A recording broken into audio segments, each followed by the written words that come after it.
for, and it's funny how that works sometimes.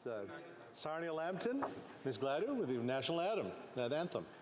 Oh, Canada, our home and native land, true patriot love in all of us command.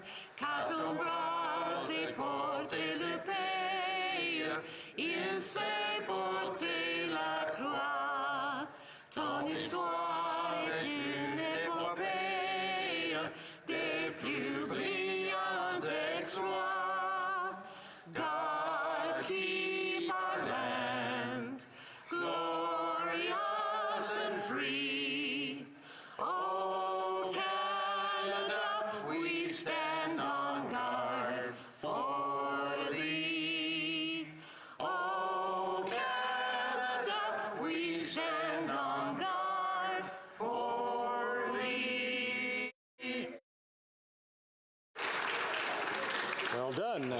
Let the doors be open, qu'on ouvre les portes. Let's see who's ready.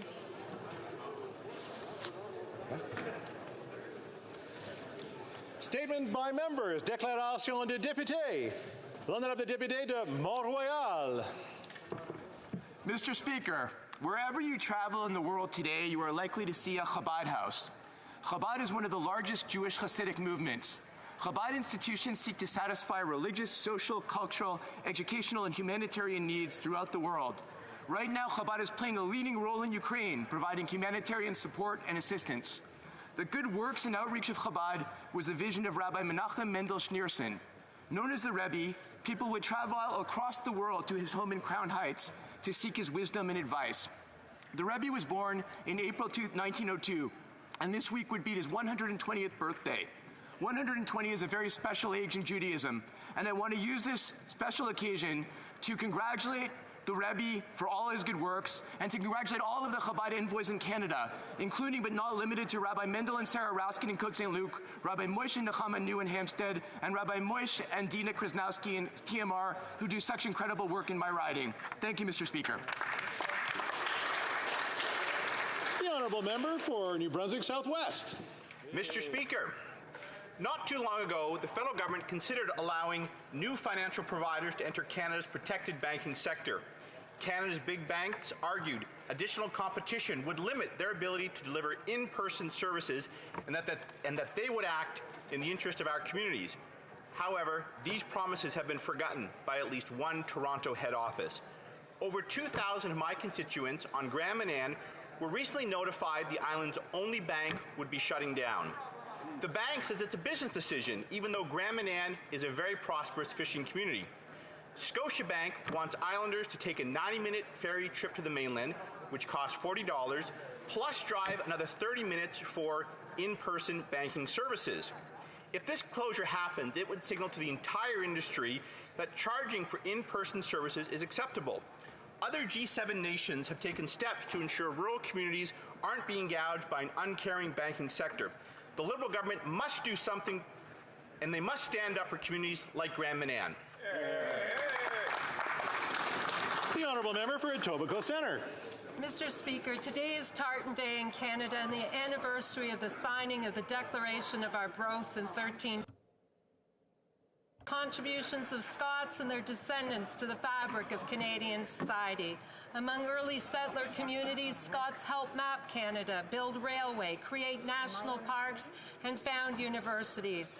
Well, we know the stories of Scottish Canadians like Alexander Graham Bell, Agnes MacPhail, Nellie McClung, and many prime ministers. Almost 5 million of us claim Scottish descent and have our own stories. We proudly share our Scottish culture, from Gaelic singing, Highland dancing, piping to Scottish country dancing, that has been carefully passed on through generations. Today and always, we celebrate the friendship between Canada and Scotland and the modern-day opportunities, including Gaelic Month in May in Nova Scotia. Canada is Alpa Riguliev Ahela. L'honorable député de Lac-Saint-Jean. The honourable member for Lac-Saint-Jean. Mr. Speaker, on the 24th, a terrible fire turned into a horrifying situation for all of the Lac-Saint-Jean region. I'd like to pay tribute to the exemplary bravery of Dominique Jean, a family man from Normandin who tragically perished. His story is that of a courageous and devoted man. He did not hesitate to replace one of his colleagues who was off sick that day, and he was there firefighting at the fire on a dairy farm in Saint-Edmond-les-Plaines, but he got stuck under the crumbling roof. He was pulled from the wreckage by his colleagues, who were equally brave, but he unfortunately succumbed to his wounds. He had been working for the firefighting service for 18 years, and people said that his heart was as big as a village. He gave his life to protect our community. On behalf of everyone in the region, I'd like to express our sincere condolences to his family, Marie-Pierre, Marc-Antoine, and Isabelle, as well as firefighters in his service who lost a brother and a friend. Thank you, Mr. Speaker.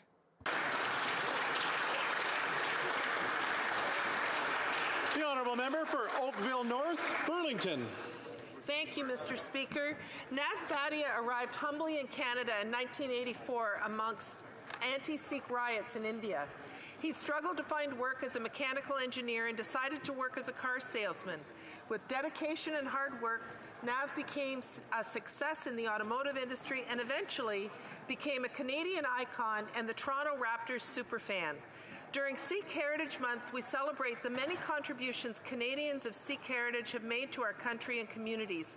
And we also must recognize the systemic racism that many Sikhs faced in Canada. In honor of Sikh Heritage Month, I will be hosting a free screening of CBC's superfan The Nav Bhatia Story on Monday, April 11th at 7 p.m. at Film.ca Cinemas in Oakville. Nav Bhatia will be in attendance to join me for a Q&A session following the screening. Though tickets are limited, I invite everyone in my riding of Oakville North Burlington to register for this free event on my social media and to attend. Thank you, Mr. Speaker. The honourable member for Sherwood Park, Fort Saskatchewan. Last week, Pope Francis met an Indigenous delegation and offered a clear public apology for the role played by certain Catholic entities in the implementation of the federal government's residential school policy. The Pope also expressed his desire to come to Canada soon. This critical step happened because of sincere engagement between Indigenous peoples and the Church. Many Indigenous peoples are active members of the Catholic Church. Indigenous Catholics like St. Kateri live out church teaching on love, forgiveness, universal human dignity, and subsidiarity. And these ideas provide the clear basis for rejecting any project of cultural assimilation or state domination of the family. Christianity is about following the teachings of Jesus regardless of the spirit of the age or the consequences. History is full of examples of Christians who fail to fully live out these teachings, and I am one of them.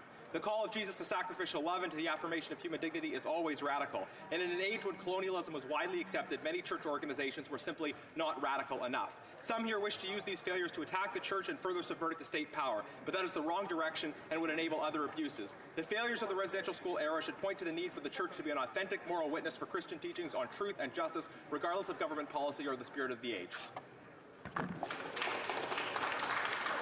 The honourable member for Beaches, East York. Mr. Speaker, local journalism is a public good that we need to defend. And on behalf of my community, I want to recognize the 50th anniversary of our local Beach Metro News.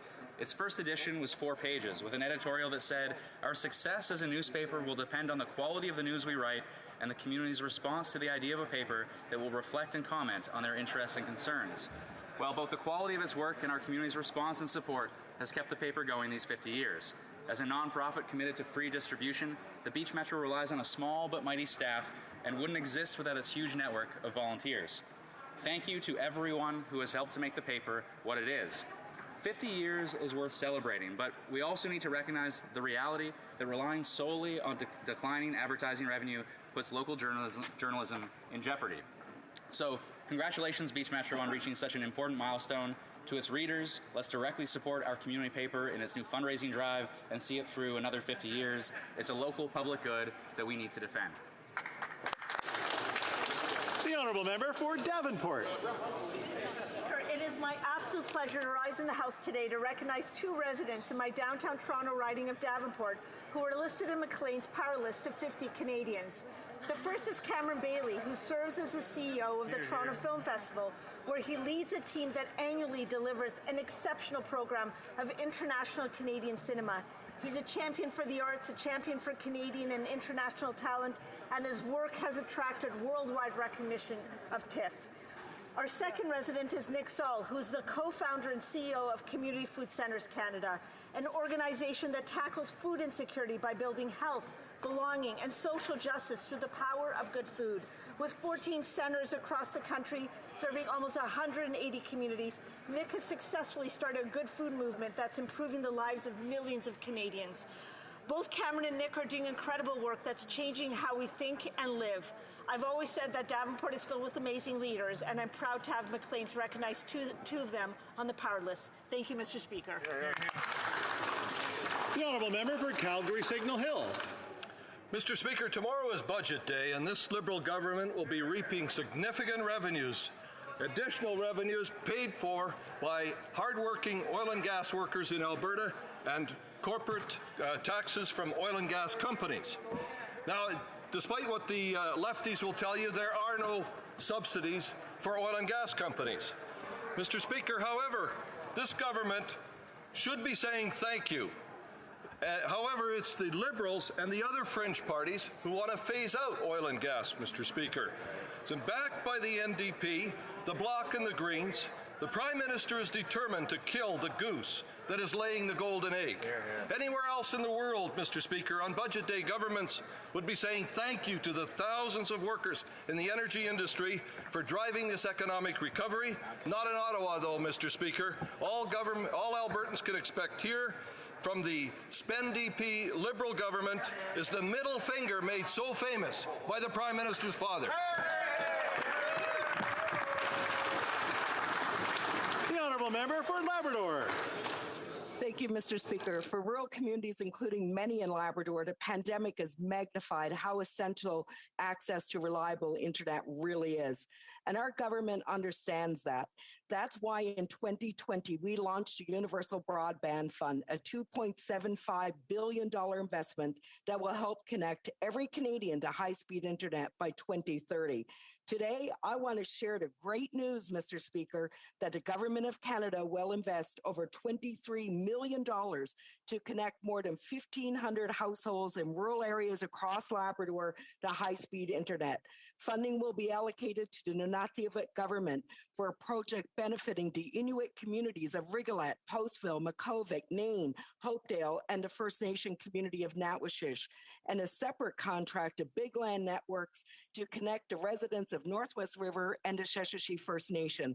These investments ensure that rural communities here are no longer limited in opportunity or service because of a lack of broadband connectivity. We are listening and we are responding to the needs of Canadians. The Honourable Member for Saskatoon University. Thank you, Mr. Speaker. Mr. Speaker, this government likes to talk a big game when it comes to green energy and following science. Yet, when the opportunity to follow through presents itself, the Liberals let themselves be blinded by ideology. Ignoring the scientific consensus by excluding nuclear energy from Canadian green bonds, lumping nuclear energy in with alcohol, tobacco, and gambling. Others, like the EU or the IPCC, recognize that nuclear energy is key to a sustainable future. I join with over 10,000 people that have already signed my petition, asking the government to accept the science and end its partisan opposition to nuclear and support clean energy in Canada for the next century. Thank you, Mr. Speaker. The Honourable Member for Moose Jaw, Lake Centre, Lanigan.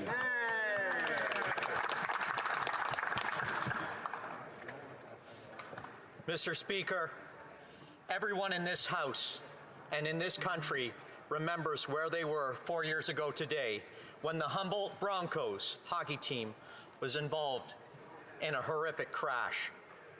It became a sad day in Saskatchewan and across our nation and across the world. 15 young lives were tragically taken away from us far too soon. The outpouring of support was immediate. Who can forget the images from across our great country of people leaving hockey sticks outside their doors? During times like these, it is hard to find the silver linings and answer the question why something so tragic like this would happen. But the crash brought out the best of our country and inspired people to register as organ donors. Mr. Speaker, this tragedy showed us the true spirit of Saskatchewan and all Canadians. Through horrific circumstances, the best of what we are comes through. May God bless those who experienced loss. Thank you.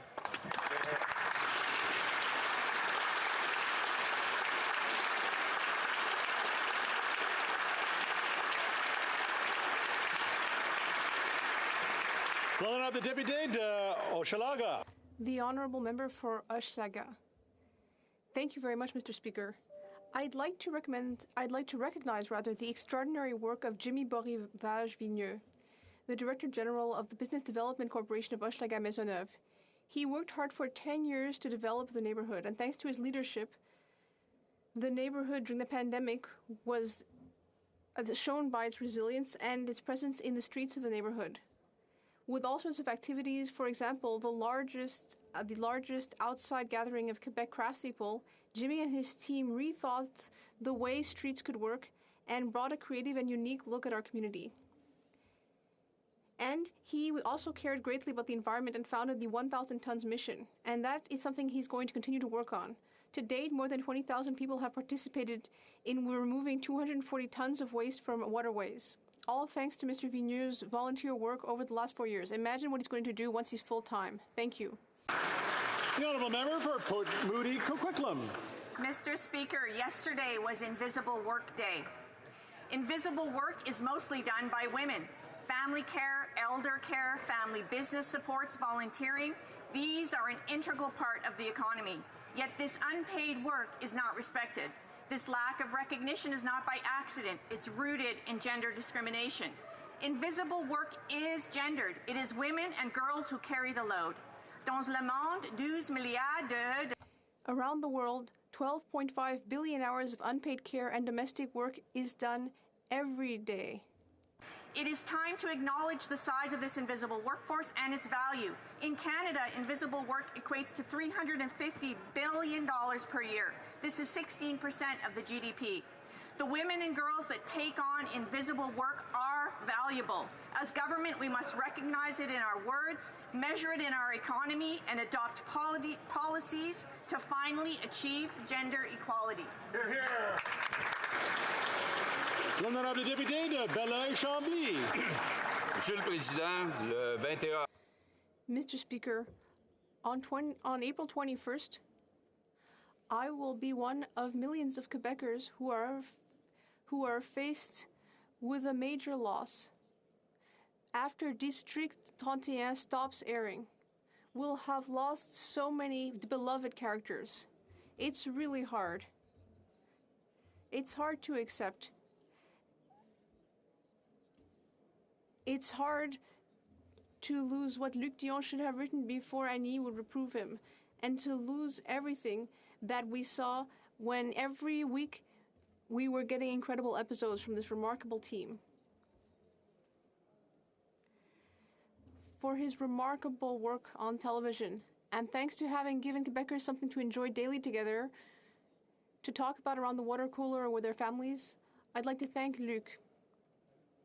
I'd also like to thank Fabienne Larouche and all other members who made this happen at Radio-Canada. The honourable member for Regina Louvain. God looked down on his frozen tundra and said, I need a skater.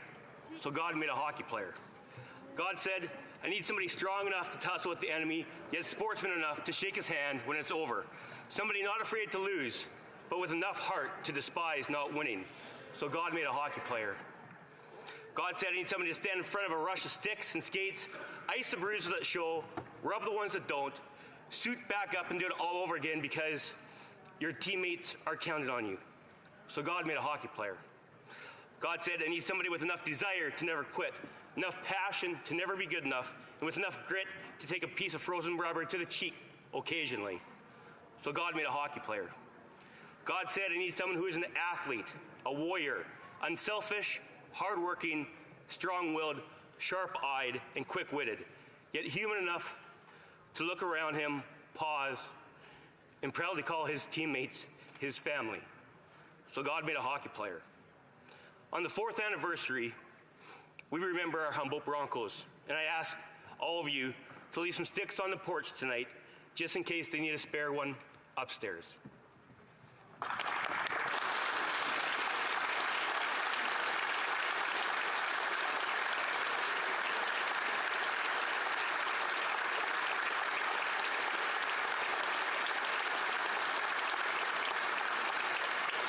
The honourable member for Northwest Territories.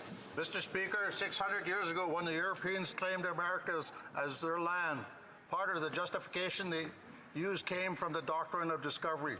A statement from the Pope at the time. It advocates for the superiority of the people on the basis of national origin or racial, religious, ethnic, or cultural differences. Why should that matter now? This seems like ancient history, but yet it was addressed in both an UNDRIP and the Truth and Reconciliation Report. Surely we're well past the time to throw these types of racist, illegal, immoral, and false ideologies where they belong. We need to continue to advance the Truth and Reconciliation Report, recommendation 45 to 47, to develop the World Proclamation of Reconciliation and to ensure these concepts are not reflected in any Canadian law or policy. And hopefully, in addition to the apology from the Pope, there will be movement on eradicating this doctrine from the Church as well. Merci, Mr. Speaker.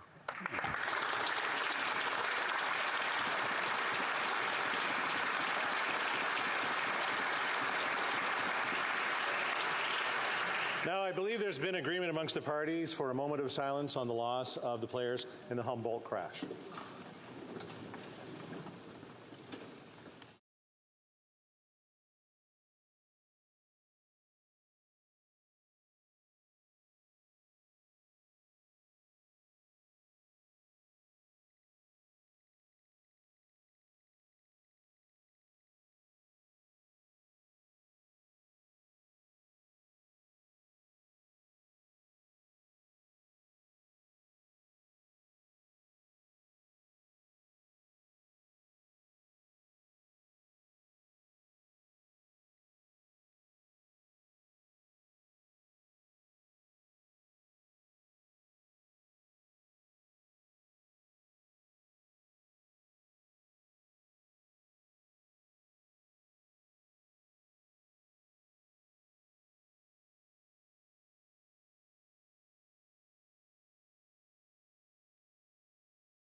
Merci beaucoup. Oral questions. Question orale. The Honourable Leader of the Official Opposition. David is a 28-year-old husband and father and the owner of a small business that employs 3 people. He and his wife both work more than full-time, but he's told me that they can never afford a home. David says he feels like a failure and like he's letting his family down. Like most Canadians, David doesn't come from money or a rich family. Apart from winning the lottery, there is literally no chance that he will ever be able to afford a home. My question for the Prime Minister is, what would he like to say to David? The Right Honourable Prime Minister. Mr. Speaker, we've heard from Canadians across the country, like David and others, who are facing challenges with the rising costs of living, with the crushing pressures of the housing market. And that's why we're focused on supporting them. We made a promise to David and to Canadians like him across the country that we'd have their backs through the difficult 2 years of the pandemic and beyond, and that's exactly what we continue to do. In tomorrow's budget, you will see significant investments in housing, in supports for families, in a way that continues to grow our economy for families from coast to coast to coast for years to come. The Honourable Leader of the Official Opposition. The problem is the Liberals' housing programs are helping no one. Young people like David are not interested in programs like sharing the equity of their home with the government. In fact, it would appear that not many people across the country are interested. There's only been 9 applications to the shared equity housing program. It's a bit of an embarrassment, Mr. Speaker. In fact, the Liberals don't seem to have a solution to the housing crisis. Can the Prime Minister admit that actually he doesn't have a clue as to what to do with this housing crisis? And as long as he is Prime Minister, young people in Canada are just out of luck. The Right Honourable Prime Minister. Speaker, in 2017, we moved forward with the first national housing strategy that brought forward significant investments and programs to support families. At the same time, we recognize there is no one solution to the housing challenge. We need to keep moving forward with a broad array of supports that will help different families facing different challenges across the country. And that is exactly what we've continually done, innovating, putting forward supports, making sure that with investments that support families and ease their way into the housing market, we're going to be able to respond to this challenge. The Honourable Leader of the Official Opposition. Well, the more money they spend, the more the cost of everything goes up. Yeah. There's no doubt that tomorrow we will see an irresponsible, high-tax, high-spend budget from the NDP Liberal coalition, one that promises to drive up inflation. The more money these guys spend, the more everything becomes more expensive. Canadians are worse off today than they were 6 years ago. The Prime Minister is ignoring calls for a responsible budget. He's ignoring calls for tax relief for Canadians. The only people he seems to be listening to are the NDP. And the only reason he's doing it is so that he can hold power. Yep. Isn't that the truth? That's right. The Right Honourable Prime Minister. Speaker, the Leader of the Conservative Opposition spent the first two questions telling us we needed to do more to support Canadians, and then spent this question saying we're doing far too much for Canadians. Mr. Speaker, we've made a commitment to have Canadians' backs while remaining fiscally responsible. That's exactly what we've done over these past 6 years. That's what we're going to continue to do with tomorrow's budget and with our investments in Canadians over the coming years. Hear, hear. The Honourable Member for Mégantic-L'Érable. Mr. Speaker, in terms of public finance, this Prime Minister has less credibility than others. In 2015, Canadians were able to become house owners, but inflation from this Prime Minister has made access to housing impossible. Things cost twice as much, and interest rates will continue to rise. Can the Prime Minister admit that his promises are empty words and help Canadians from the youngest to the oldest and give them a break? The Right Honourable Prime Minister, as we've done for years, we're investing to support Canadian families, to support young people who want to buy their first home, and to help low-revenue families in terms of rent. We're going to continue to have Canadians' backs while remaining fiscally responsible. This is the choice we have made as a government, but the Conservatives like to say that we're doing too much for Canadians, but we know that we're going to continue to support them, and that's exactly what we're going to do for them and for economic growth. The Honourable Member for Mégantic-L'Érable. What path will the Prime Minister take tomorrow?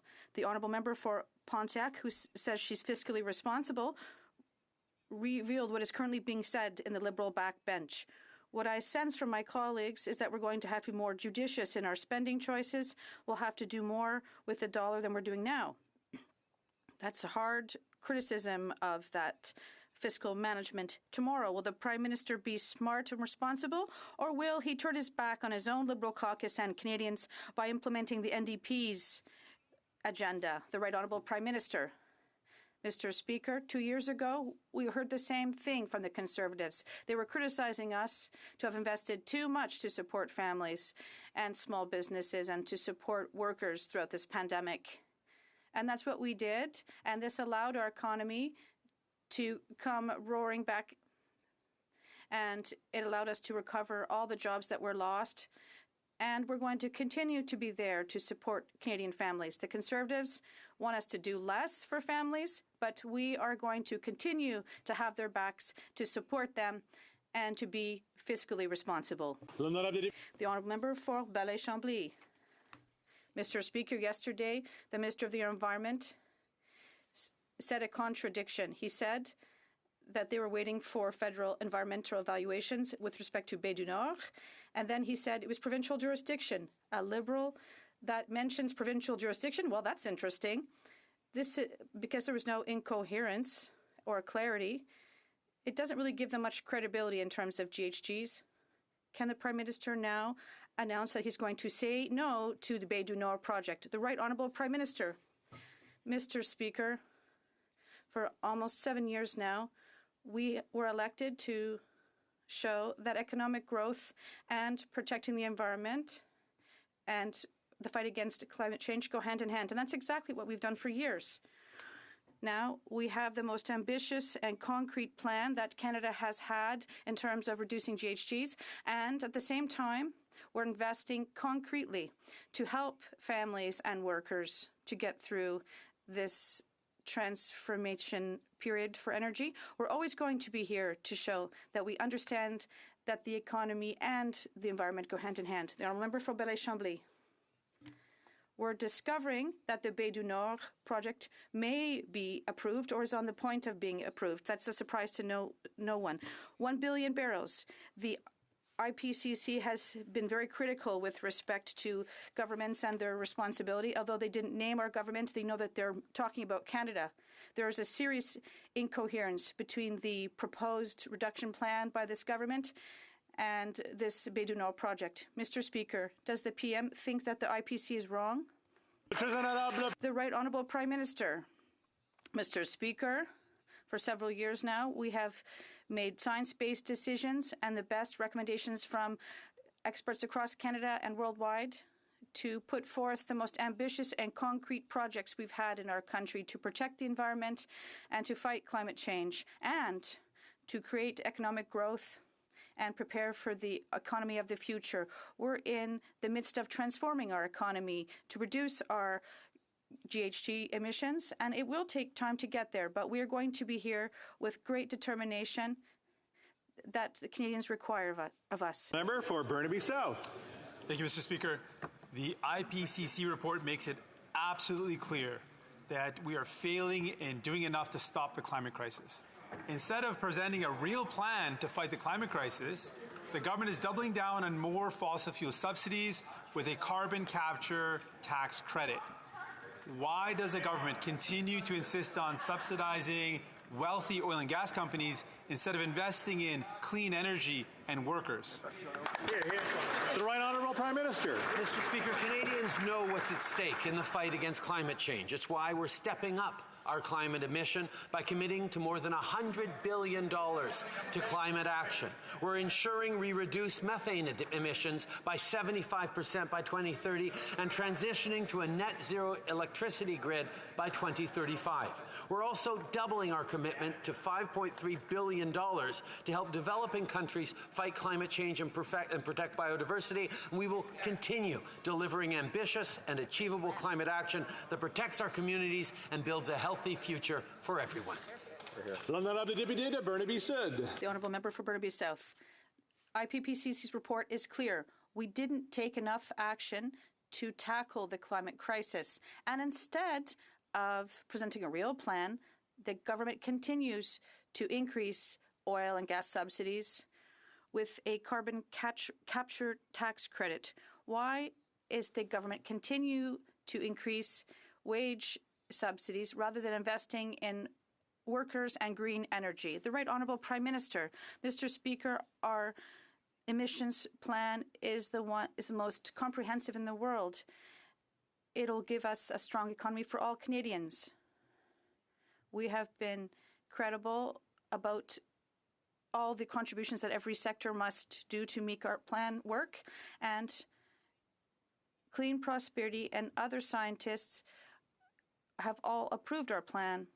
We promised an ambitious plan and a doable one to create possibilities for Canadians, and that's exactly what our emissions reduction plan will do. The Honourable Member for Abbotsford.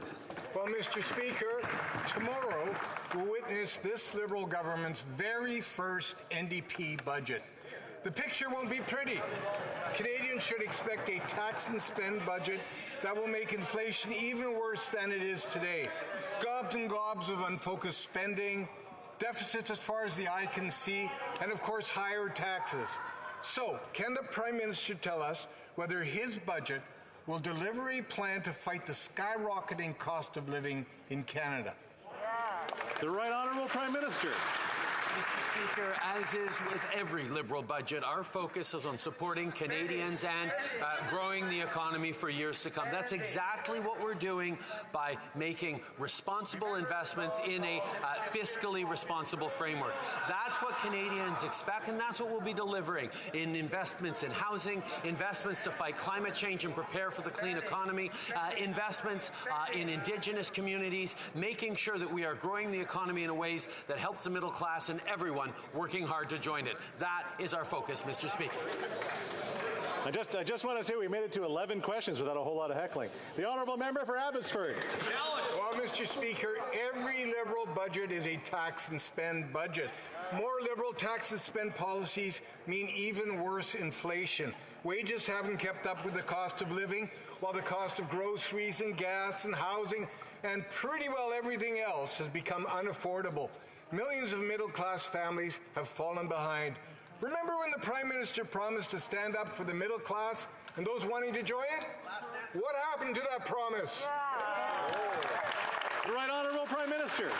Mr. Speaker, global inflation caused first by this pandemic and now by Vladimir Putin's illegal war on Ukraine is putting pressure on families, from food prices to gas. Just like we did through the pandemic, we'll continue to have Canadians' backs and make life more affordable for families, seniors, and the middle class and those working hard to join it. We increased the Canada Child Benefit to match the cost of living. Conservatives voted against that. We moved forward with $10 a day childcare for families within the next 5 years. Conservatives voted against it. GIS for vulnerable seniors, more support for students, more affordable housing. Conservatives continued. Now, just because we made it through 11 without a whole lot of heckling didn't mean we had to restart. The honourable member for Bellechasse, Les Chemins-Lévis. Mr. Speaker, Canadians can't take it anymore. They're suffocating. The cost of living and inflation are at the highest levels in 30 years. Everything is more expensive and salaries aren't keeping up. The government doesn't realize the distress of thousands of Canadians. Media reports also tell of unbearable situations. Tough choices are being made between paying for groceries or your rent. Can the Prime Minister commit to tabling a budget that will tackle inflation to allow Canadians to take a breather? The Right Honourable Prime Minister. It has been a priority for many years to make life more affordable for Canadians. Extreme weather events, supply chain issues, the war in Ukraine, and the pandemic have all affected the cost of prices of food. We have launched the local infrastructure project that will help nonprofit organizations to increase food security. We'll continue to be there to invest in families responsibly. We'll be there for Canadians, unlike the austerity proposed by the Conservatives. Central Okanagan, Similkameen Nicola. In the last election, the Prime Minister cut and pasted from the Conservative housing plan and promised Canadians that, and I quote, houses shouldn't sit empty when so many Canadians are trying to buy a home. So we are going to ban foreign ownership in Canada for the next 2 years. Yet he's done nothing of the sort. Why does this Prime Minister habitually promise things he has no intention on delivering on, Mr. Speaker? The Right Honourable Prime Minister. I will point out that the Conservative Party's marquee promise around housing was to give tax breaks to wealthy landlords to help them sell their buildings, things that wouldn't have helped any ordinary Canadians working hard to afford their homes. That's why we move forward with the 2017 National Housing Strategy. That's why in tomorrow's budget we will be making significant investments in housing, in supporting Canadians in the range of solutions that are necessary. There is no one solution, Mr. Speaker. There are only meaningful efforts across the board by this government to make sure that things get better for Canadians. The honourable member for Bellechasse, Les Chemins-Lévis. Mr. Speaker, the cost of real estate has skyrocketed. The average cost of a home under the Liberals has doubled from $413,000 to $816,000. This is shocking. Young people can't realize their dream of owning their first home. And in the rental market, even slums are renting at high prices. What does the government intend to do in its budget to give young people hope because they are a victim of his lack of action. The Honourable Prime Minister. Mr. Speaker, the cost of housing is a true source of concern for middle-class Canadians, particularly young people. This is why we've helped more than 2 million families to purchase a home, and we're investing 72 million in our national housing strategy. We supported the construction and renovation of more than 420,000 housing units, and we're here intend to increase the number of housing units considerably, and we still have work to do, and we're going to continue to focus on investments in families, in communities, and in the economy as needed. Thank you. River Central Okanagan, Samilkameen Nicola. He promises, he spends, he fails, he spins, and then he repeats, Mr. Speaker. This Prime Minister just can't help himself, let alone help millennials who are stuck in their parents' basements. Even last week, he was in my home province of British Columbia promising more action on housing affordability. When millennials see housing prices double since 2015, when he was elected Prime Minister, they see through his empty words. Millennials are jaded. They're cynical about him, about his promises. When is he going to admit his housing failures, or is he just going to blame others for his failures? The Right Honourable Prime Minister.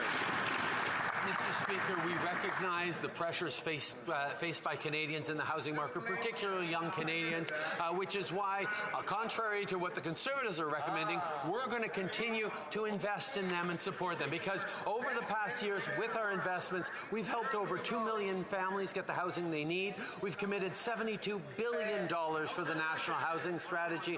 We supported the creation and repair of over 440,000 homes. We've invested to increase rental units by over 71,000, but we recognize there's much more to do. With tomorrow's budget, that's what we're going to do.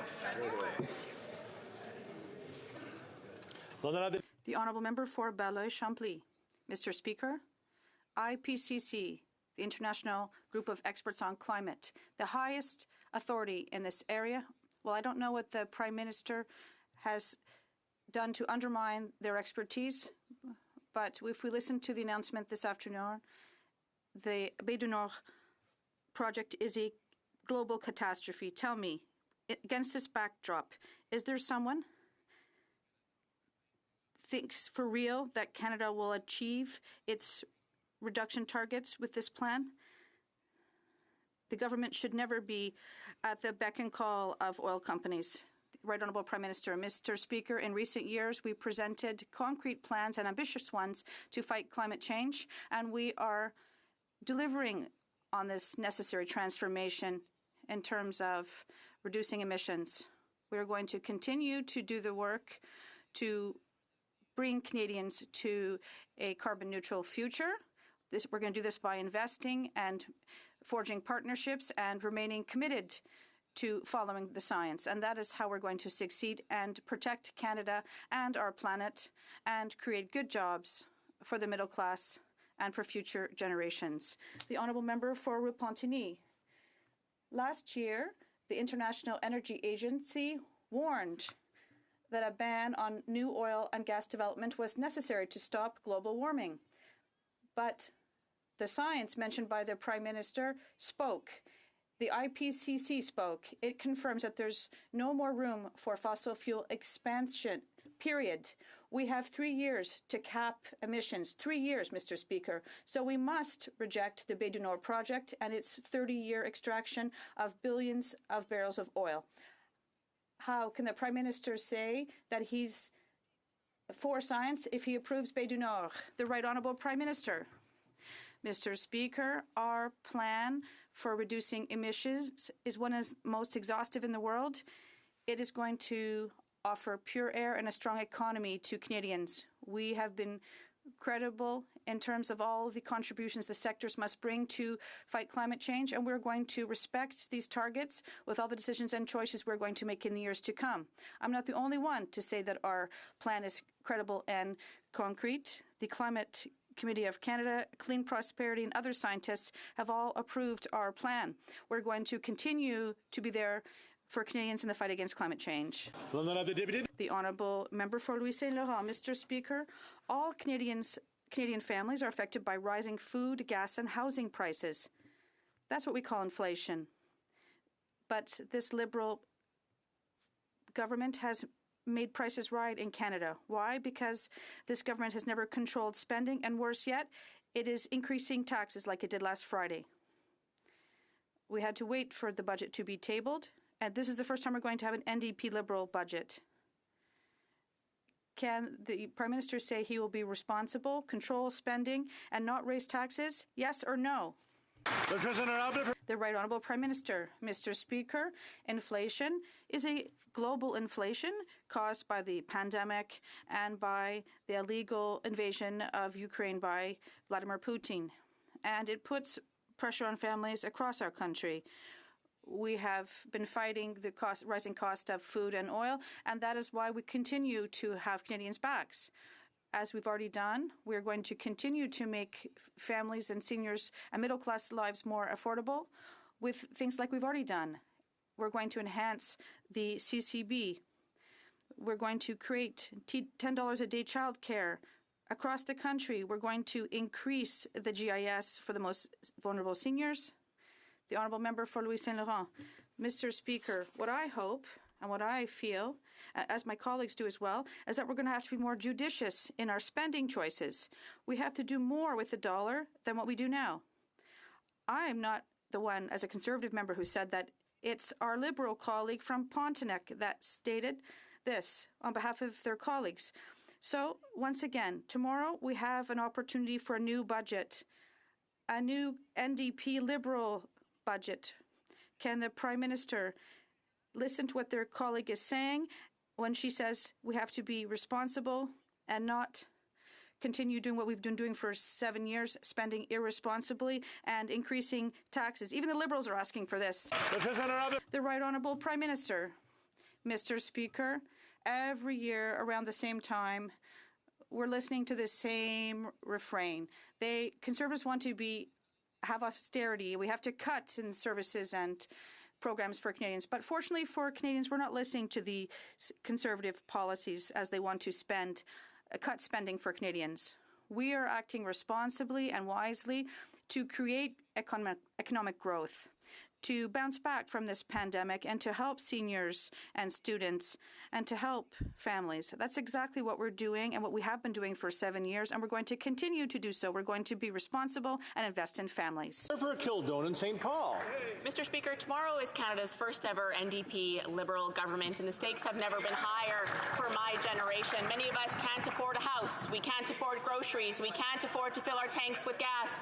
And we know dental care is not going to solve it. Pharmacare is not going to solve it. Child care is not going to solve it. Spending more money is not going to solve it, Mr. Speaker. Educated, fully employed young people can't get ahead in this country. So what's going to be in this budget tomorrow to give us some hope for the future, Mr. Speaker? The Right Honourable Prime Minister. Mr. Speaker, to hear the Conservatives say that childcare is not part of the solution for families is to see once again the Conservatives just don't get it. The fact of the matter is that the thousands of dollars that families are going to be saving with the cut in half of childcare costs as of this very year will make a huge difference in their ability to buy groceries and gas as prices continue to rise. And our choice to invest in families, to invest in students, to invest in support for Canadians, as opposed to cutting services for them like the Conservatives want, is the right one for all of Canada. The Honourable Member for Fort McMurray Cove Lake. Thank you, Mr. Speaker. Like most parents, they want to leave a legacy for their children. I know so many parents who save and go without luxuries so they can pass something on to their kids. But under this government, runaway inflation is making saving nearly impossible. And out-of-control spending is saddling our children, like my 7-month-old son, Owen, with debt they'll never be able to pay off. Will the Prime Minister stop mortgaging our children's future to fund his promises to the NDP? The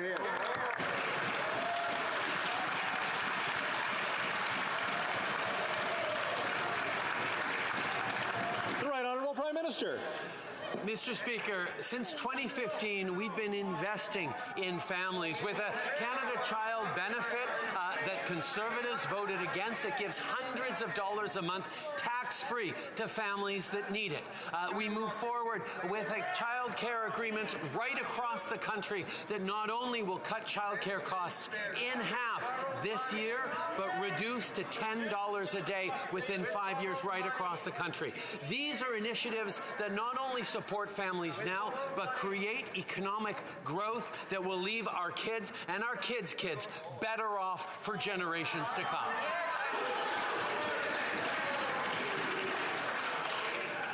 Order. Order, please. The Honourable Member for Victoria. Mr. Speaker, the IPCC report gave us a clear warning. If we don't act now, the hope of a livable future is burning up. But the Liberals keep throwing fuel on the fire. Instead of focusing on investments in green energy and good jobs, they continue to hand out billions to big oil. Instead of capping oil and gas emissions, they plan on increasing oil and gas production. How does the Prime Minister expect Canada to meet its climate targets when he is paying big oil to pollute? The Right Honourable Prime Minister. Mr. Speaker, as the member opposite knows, we are committed to phasing out fossil fuel subsidies in the next 2 years. We've already phased out 8 tax breaks for the sector. This week, we presented our emissions reduction plan that goes line by line to cut emissions and will inform our approach to cap and cut emissions from oil and gas that need to be part of the solution as we reach net zero by 2050. We are taking real action to fight climate change by committing over $100 billion to climate action and making sure that polluting is no longer free anywhere across the country, despite the objections of Conservative politicians. We will continue our work. The Honourable Member for Timmins, James Bay. Well, last week the Prime Minister gave a huge thumbs up to increased oil production, and this week the IPCC said the planet is now at the tipping point of irreversible climate catastrophe. And the UN Secretary General has called out government leaders. Order. The Honourable Member for Timmins, James Bay. Do I get to start over? Thank you. Mr. Speaker, last week the Prime Minister gave thumbs up to a massive increase in oil production, and this week the IPCC tells us the planet is now at the tipping point of irreversible climate catastrophe. And the UN Secretary General called out government leaders who are, quote, saying one thing on the environment and doing another. And he says they are, quote, lying, and the results will be catastrophic. We're talking about the future of our children here. This Prime Minister has clearly been carbon captured. Why does he continue to rubber stamp big oil projects while the planet is on fire? The Right Honourable Prime Minister. Mr. Speaker, all Canadians know what's at stake in the fight against climate change, which is why we're stepping up our climate ambition by committing more than $100 billion to climate action, ensuring that we reduce methane emissions by 70% between now and 2030, and by transitioning to a net zero emitting electricity grid by 2035. We're also doubling our commitment to $5.3 billion to help developing countries fight climate change and protect biodiversity. We will continue delivering ambitious and achievable climate action that protects our communities and builds healthy futures for everyone. The Honourable Member for Coquitlam, Port Coquitlam. Get him, Ron. Mr. Speaker, Canadians have been clear. They want good jobs, a healthy environment, and a strong economy.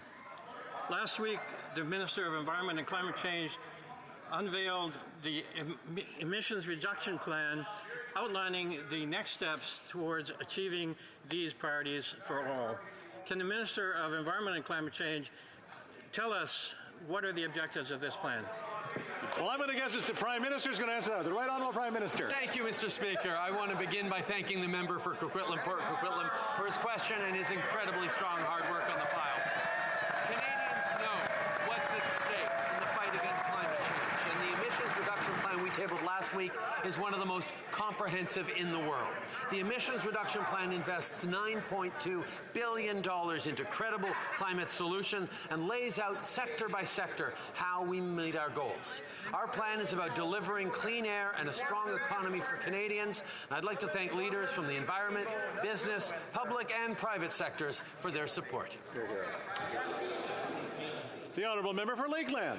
Mr. Speaker, rural Canadians can't afford this spend DP Liberal government. They've killed rural jobs in oil and gas, forestry, mining, and agriculture. They've caused record inflation and piled on red tape that crushes small businesses. Western rural municipalities want them to stop the carbon tax hike on fuel that makes everything more expensive. They say no. Conservatives ask the NDP Liberals to scrap new taxes and rein in spending. They say no.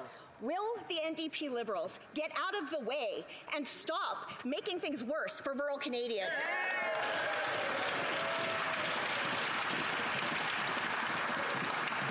The Right Honourable Prime Minister. Mr. Speaker, our investments in rural Canada continue as we move forward on broadband investments, on cell coverage investments, and investments to support our farmers and our energy industries and our fisheries and forestry industries. We know that rural Canadians work incredibly hard in a very important time for our economy and our future, and we will be there to continue to support them every step of the way.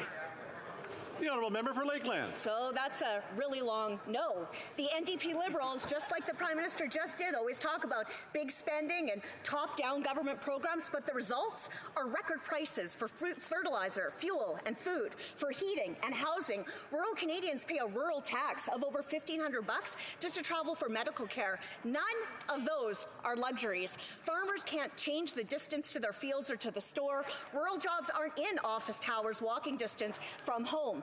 Why do the NDP Liberals always either ignore or hurt rural Canadians with their tax, spend, and fail agenda? The Right Honourable Prime Minister.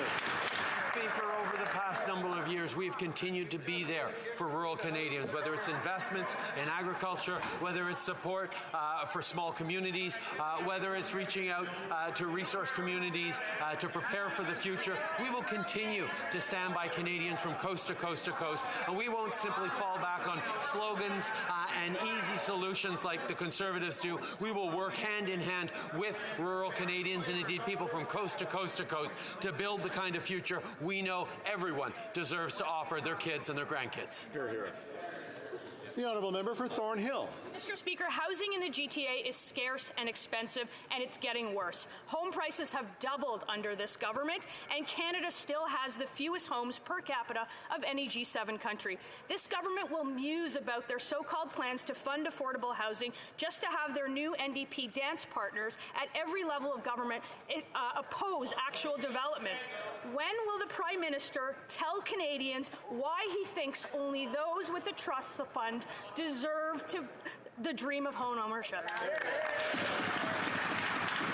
The Right Honourable Prime Minister. Mr. Speaker, the previous Conservative government for 10 years withdrew the federal government's engagement in housing, and therefore, unfortunately, we had to pick up an awful lot of slack since 2015. With the National Housing Strategy in 2017. Order. Let's hear the answers, please. The Honourable Prime Minister, you can start again. Mr. Speaker, after 10 years of Conservatives choosing to underinvest in housing, for the past 7 years, we've been making up the slack by investing in communities, by investing in a national housing strategy worth around $72 billion now, and continuing to move forward to support people in the GTA and indeed across the country be able to afford their homes, afford their rents, and move forward in a responsible way. That's what we've been focused on. That's what we will continue to do, Mr. Speaker. The honourable member for Thornhill. Speaker, more spending doesn't equal results. Exactly. It equals more inflation, and Canadians can't afford a home. Canada's fiscal house is on fire, and the NDP are pushing the Liberals to throw $1.68 gasoline on it. Canadians know one thing about the upcoming budget. It's going to be expensive. So will the Prime Minister have the courage to tell Canadians that he couldn't get the trust of the majority of voters, so he decided to spend taxpayer money and buy his majority here? Yeah. The Right Honourable Prime Minister. Speaker, the member opposite wants to talk about results. Our investments in housing across this country have helped over 2 million families get the housing they need, supported the creation and repair of over 440,000 homes. I've invested to increase rental units by over 71,000. But yes, Mr. Speaker, we know there's more to do, which is why we won't be be listening to Conservative politicians when they tell us to cut supports to Canadians, and instead we're going to continue to invest responsibly in families to help them build a better future for themselves and future generations. The Honourable Member for Jonquière. Mr. Speaker, the Bloc Québécois and the Prime Minister don't agree on health transfers. That's one thing. But now, healthcare workers are speaking to us, and we must listen. On Monday, professionals from across the healthcare spectrum met. Doctors, nurses, psychologists, physiotherapists, support staff, all of them are calling for a long-term increase in health transfers with no strings attached, because the federal government is not doing enough. All of them agree that piecemeal funding with conditions doesn't work. Most of all, they want the government to listen. So will the government meet with healthcare workers at a public summit on healthcare funding? The Right Honourable Prime Minister. Mr. Speaker, throughout the pandemic, we have worked with the provinces and territories to protect Canadians from COVID-19, and we invested more than $63 billion more in healthcare because of the pandemic, because we knew that we had to be there for Canadians, but also to support healthcare workers. So we're going to continue to be there, to invest, and to work with provinces and territories, and we're going to be there to deliver results that Canadians expect for our healthcare system across the country. The Honourable Member for Montcalm. Mr. Speaker, the Prime Minister cannot have the right to reject the opinion and expertise of our healthcare workers. They are the ones who keep our healthcare system going. Today, these men and women are calling for a long-term increase in federal funding that is recurrent and without conditions. They want to be able to plan the future of our healthcare system, and so they need foreseeability. Why won't the minister pledge right now to meet with these healthcare workers at a public summit? The Right Honourable Prime Minister. Mr. Speaker, for 2 years, we celebrated our heroes of the healthcare system who have done extraordinary work to support Canadians throughout this pandemic. But we also listened to them, and we heard them, whether it be with more investment, and especially, Mr. Speaker, we need better results, better supports for our healthcare workers. That is why we are going to be there, and we have promised to be there in order to increase the healthcare transfers, but we're going to do it in partnership with the provinces and territories to ensure that these results are delivered for citizens and for workers. Interlake Eastman. Mr. Speaker, Russian dictator Vladimir Putin has the blood of Ukrainians on his hands as his soldiers have raped, tortured, and slaughtered innocent civilians. These atrocities are war crimes and crimes against humanity. Putin must be stopped, and Canada must do more to help. It's reported that President Zelensky directly asked Canada for Harpoon anti-ship missiles, but this Prime Minister said no. So will the Prime Minister commit to send Harpoon missiles to Ukraine today, not weeks from now, but today, and help save Odessa? Here, here. The Right Honourable Prime Minister. Mr. Speaker, the news of the senseless murders and systemic sexual violence towards innocent civilians in Bucha and elsewhere across Ukraine is egregious and appalling. We've seen throughout this conflict the targeting of civilians and civilian infrastructure by Russia across Ukraine. We do believe that these crimes are war crimes and crimes against humanity. We are pursuing multiple international legal avenues in support of Ukraine, including at the International Criminal Court. And yes, we will continue to offer military aid to the Ukrainian forces. The Honourable Member for Cumberland Colchester. Mr. Speaker, it is clear that this Prime Minister has not met his commitment to Canadians for 7,500 doctors, nurses, and nurse practitioners. Oddly enough, at Health Committee, we have heard from the College of Family Physicians of Canada that we need at least 3,000 to 4,000 family doctors alone. Also, the Canadian Nursing Association states we're short about 60,000 nurses. 60,000. Right. In this budget, will the SPNDP Liberal Prime Minister admit he's failing Canadians from Spring Hill to Tidnish to Stewiacke, all of Nova Scotia, and all Canadians, and commit to sustainable and predictable healthcare funding? Right Honourable Prime Minister. Once again, we see, Mr. Speaker, the Conservatives are both asking us to invest more in supporting Canadians while at the same time decrying that we're investing anything to support Canadians. Over the past 2 years, we invested an extra $63 billion in healthcare supports for Canadians, and we've committed to working in partnership with provinces and territories to deliver both more investments and more results for Canadians when it comes to healthcare. We look forward to working with provinces and territories as partners as we deliver the support for Canadians that they very much need and deserve. The honourable member for Foothills. The Liberals have failed on trade compensation for dairy, wine, spirits and beer producers and PEI potato farmers. They continue to fail Canadian agriculture with a punishing carbon tax. Well, let's review. The Liberals said the carbon tax would reduce emissions. False. Emissions have gone up. The Liberals said that the carbon tax would be revenue neutral. Shocking. False. We know that farmers will get pennies on the dollar for what they pay in a carbon tax. In a time of a global food crisis, we should be unleashing Canadian agriculture, not sabotaging it. So tomorrow's budget, will the Liberals admit this is a failure in the carbon tax? Will they do the right thing? Will they exempt Canadian agriculture from the farm-killing carbon tax? Yes or no? The Right Honourable Prime Minister. Mr. Speaker, let us be clear about the facts. The price on pollution means more money in Canadians' pockets and less pollution in our air. Even the member for New Brunswick Southwest acknowledged that our plan helps lower-income households the most, and we know that 8 out of 10 Canadians get more money back when they spend. I spent significant time speaking with our agriculture workers and farmers, and they have said that they know the world is changing. They need support to fight climate change, and the price on pollution is part of moving forward hand in hand with farmers to build a better future for their kids, for their grandkids, and all of Canada. The honourable member for Saint-Michel, Saint-Michel. Mr. Speaker, in the current information age, internet makes information available to everyone globally immediately. However, the power balances are unequal.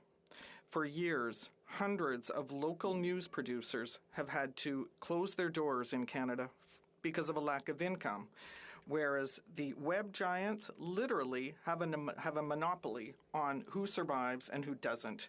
What is our government doing to counter this? The Right Honourable Prime Minister. Mr. Speaker, I'd like to thank the member for Saint-Léonard Saint-Michel for this question and for her hard work. With the bill that we tabled, we are increasing journalistic independence across Canada. The web giants will have to compensate journalists when they use their content while ensuring a transparent approach that protects freedom of expression. That is essential for journalism for all communities who count on their local media, and it's essential for our democracy as well. Thank you. For Dufferin-Caledon. Trying to get trendy and virtue signaling and involving yourself in political demagoguery doesn't achieve anything. Now, who said that? Former Liberal MP Dan McTeague at Environment Committee yesterday talking about a tax on the oil and gas sector. That statement applies nicely to the Prime Minister's emission reductions plan. Energy costs, up. Greenhouse gas emissions, up. Canadian pocketbooks, empty. Virtue signaling doesn't work. Will the Prime Minister finally admit all he's given Canadians is economic pain with no environmental gain? The Right Honourable Prime Minister. Once again, Mr. Speaker, we see the Conservatives take no seriousness in regards to the climate change challenges. We have again and again seen from these Conservatives that they want to make pollution free again. They want to continue to ignore the impacts today of the impacts of climate change and ignore impacts on future generations, whereas we know that investing in reducing emissions, investing in transforming our economy to be more innovative and clean is the best way to ensure a strong future from all Canadians from coast to coast to coast. For Dufferin-Caledon. I think the Prime Minister and I have a different definition of what investing is. This is what their investments have done. $60 billion since 2016 to reduce carbon emissions. And guess what? They've gone up. Now he's talking about $100 billion investments. So if it went up 27 megatons with a $60 billion spend, how much will emissions go up with this alleged $100 billion spend? Why doesn't the Prime Minister just admit it's not working, it's not fixing the environment, and it's costing Canadians billions? Once again, Mr. Speaker, the Conservative politicians prove that math and science is simply not their strong suits. We will continue to follow the science. We will continue to prepare Canadians and communities and workers for the transformation of our economy, for the reduction. Order. Order. Are we ready to continue?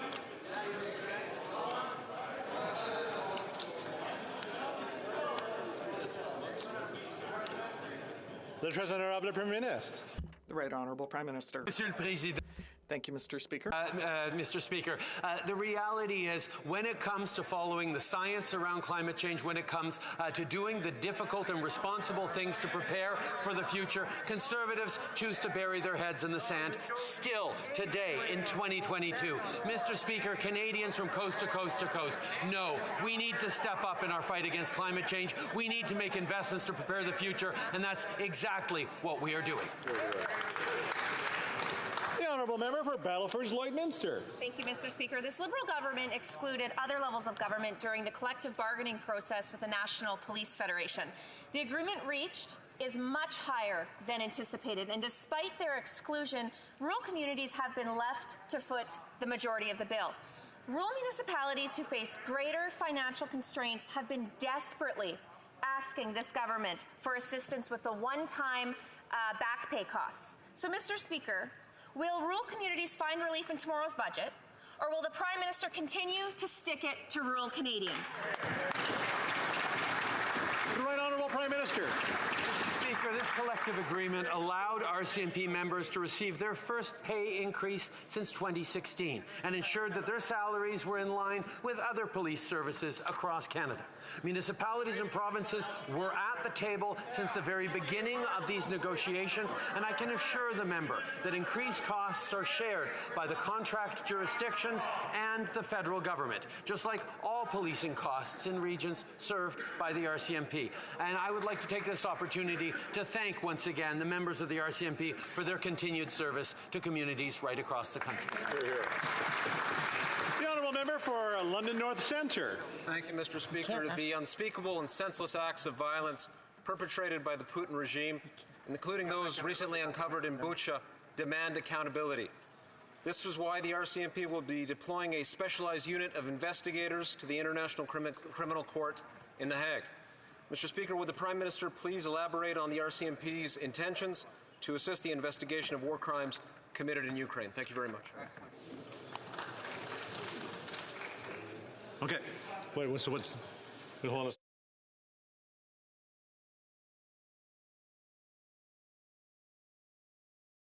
Parliamentary Secretary should not be asking questions. So I know the Parliamentary Secretary...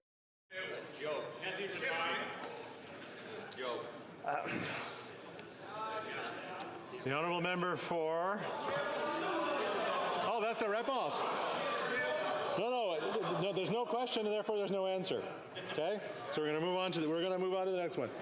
The Honourable Member for Edmonton-Griesbach. It has been almost 3 years since the final report on missing and murdered Indigenous women and girls was released. The families who have lost loved ones are still waiting for all the calls to justice to be implemented. Indigenous women, girls, and Two-Spirit people are invaluable parts of their community, but they continue to face higher rates of violence. They deserve so much better. There is no time to lose to immediately implement all the calls to justice to help stop the violence and save lives. So my question is to the Minister, what are you waiting for? The Right Honourable Honourable Prime Minister. Mr. Speaker, this government has been committed to reconciliation with Indigenous peoples, to healing for the families, for justice for the victims of the missing and murdered Indigenous women and girls assassinations. These are things that we will continue to work on together. In tomorrow's budget, I can assure the member opposite that our investments continue to be there for Indigenous communities to move forward on the path of reconciliation, to promote healing and justice, and to ensure that Canada continues to share in the right path of reconciliation. And the Honourable Member for Saanich Gulf Islands. Thank you, Mr. Speaker. The Prime Minister's answers so far today suggest that no one has briefed him on Monday's report from the Intergovernmental Panel on Climate Change. We have a chance to not be criminally irresponsible in this place and do what is required, and the IPCC says it's this: now or never. Emissions must drop in half by 2030, and our use of fossil fuels must peak and begin to go down rapidly starting in 3 years in 2025. Does the Prime Minister understand IPCC science? The Right Honourable Prime Minister. Mr. Speaker, what we put forward last week was the most ambitious and concrete emissions reduction plan that Canada has ever seen. We know for many, many years, politicians of all different stripes have put forward aspirational targets of reducing massively our emissions, but no government until last week was able to put forward a concrete plan that actually demonstrates how we're going to reduce our emissions by 40% from 2005 levels in the next 8 years. This is something that we have committed to, we have demonstrated is doable, is concrete, and will deliver on the expectations of Canadians that they see a positive future for kids and grandkids while protecting the planet and creating good careers. And that's all the time for question period today. Je pense un appel au règlement de l'honorable député de... Point of order. The Honourable Member for Rimouski-Nejet-Témiscouata-les-Basques. Thank you, Mr. Speaker. There have been consultations between the parties, and I think you will find consent for the following motion. That this House recognize that we must promote the inclusion of diversity within our institutions, that exclusion is not a method of inclusion, and that this House asks the government to revise the federal criteria for Canada research chairs in order to prevent exclusion in calls for applications. Vous avez entendu la motion. The House has heard the terms of the motion. All those opposed to the honourable members moving the motion will please say nay. Attendez now. Comme il est 15h18. It being 3:18 p.m., pursuant to order made on Thursday, November 25th, 2021, the House will now proceed to the taking of the deferred recorded division on the motion of Mr. Chong relating to the business of supply. Call in the members.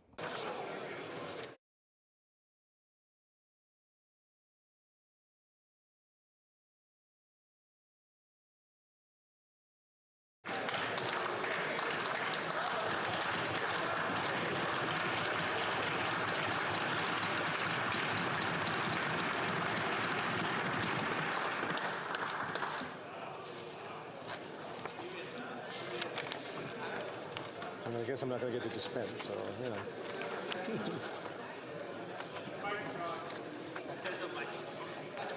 It is. Good, good. The question is the following one. Mr. Chong, seconded by Mr. Paulus, moves that given the North Atlantic Treaty Organization Alliance has made an immeasurable contribution to peace, security, and prosperity for all its members. The House called on the government to increase spending on national defence to at least 2% of Canada's gross domestic product in accordance with NATO's 2014 Wales Summit Declaration. The 10-minute period for members voting electronically has started, and the House will now proceed to the vote for members participating in person. All those in favour of the motion will please rise. Ms. Bergen. Ms. Bergen. Mr. Pullers. Mr. Pullers. Mr. Deltel. Mr. Deltel. Mr. Scheer. Mr. Scheer. Mr. Bazan. Mr. Bazan. Mr. Barlow. Mr. Barlow. Mr. Chong. Mr. Chong. Mr. Berthold. Mr. Berthold. Mr. Fass. Mr. Fass. Mr. Albus. Mr. Albus. Ms. Finley. Ms. Finley. Ms. Dancho. Ms. Dancho. Mr. Nader. Mr. Nader. Mr. Barrett. Mr. Barrett. Mr. Jennis. Mr. Jennis. Mr. Schmale. Mr. Schmale. Mr. Macaulay, Edmonton West. Mr. Macaulay, Edmonton West. Mr. McLean. Mr. McLean. Mrs. Stubbs. Mrs. Stubbs. Mr. Seaback. Mr. Seaback. Mr. Soroka. Mr. Soroka. Mr. Lawrence. Mr. Lawrence. Mr. Lloyd. Mr. Lloyd. Mr. Generou. Mrs. Gray. Mrs. Gray. Mr. Kimmich. Mr. McKimmich. Mr. Calkins. Mr. Kaufman. Miss Landsman. Ms. Landsman. Mr. Hallan. Mr. Hallan. Mr. Melillo. Mr. Melillo. Mr. Lake.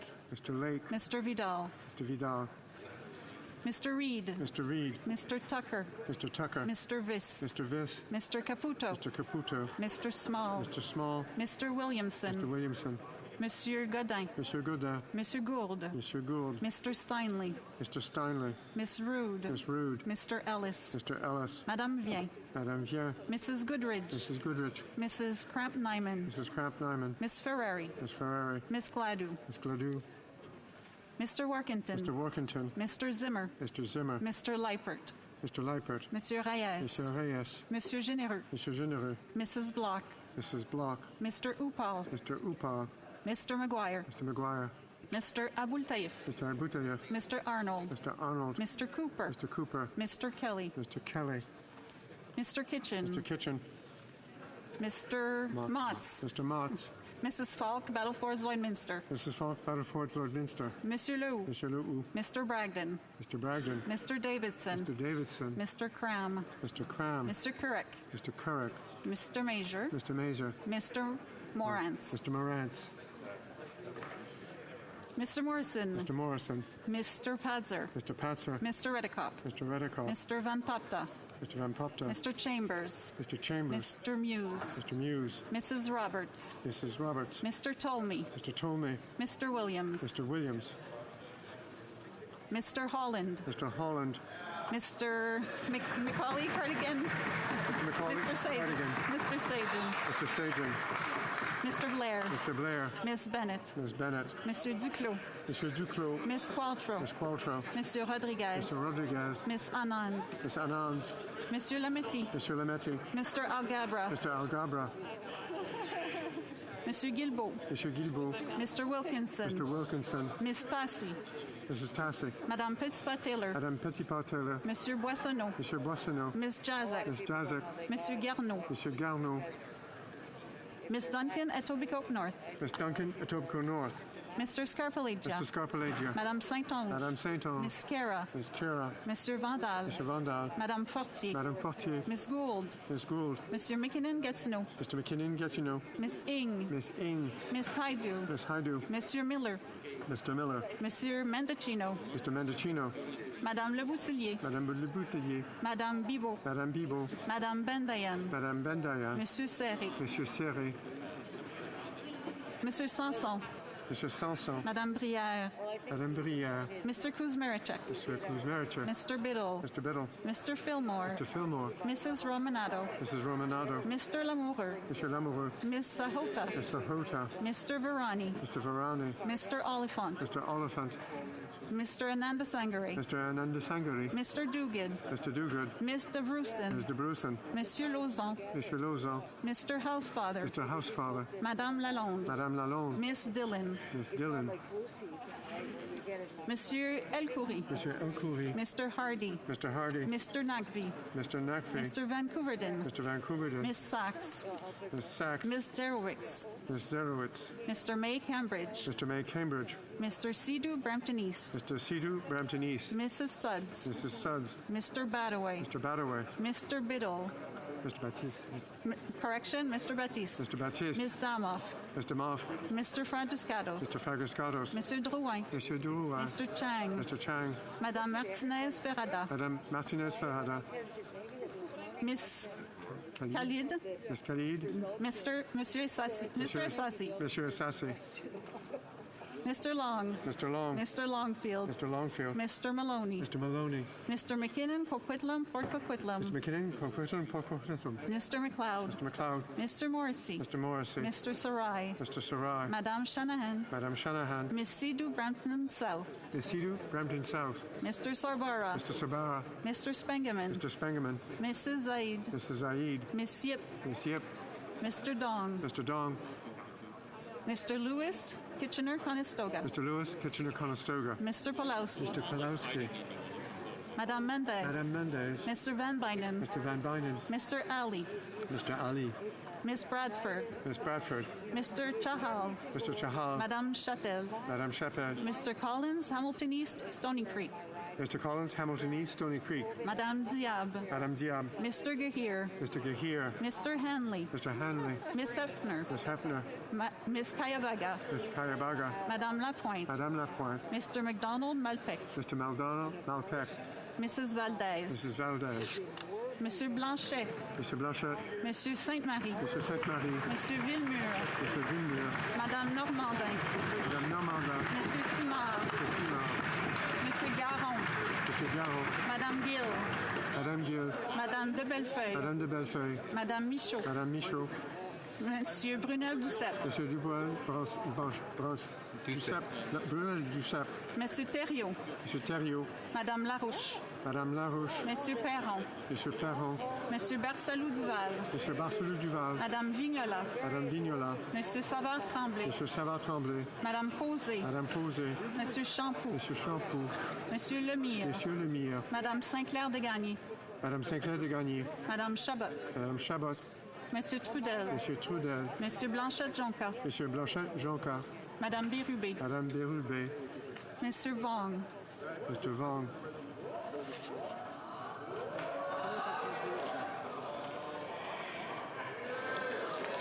Yep. Yeah, we got Mr. Rowe. All those opposed to the motion will please rise.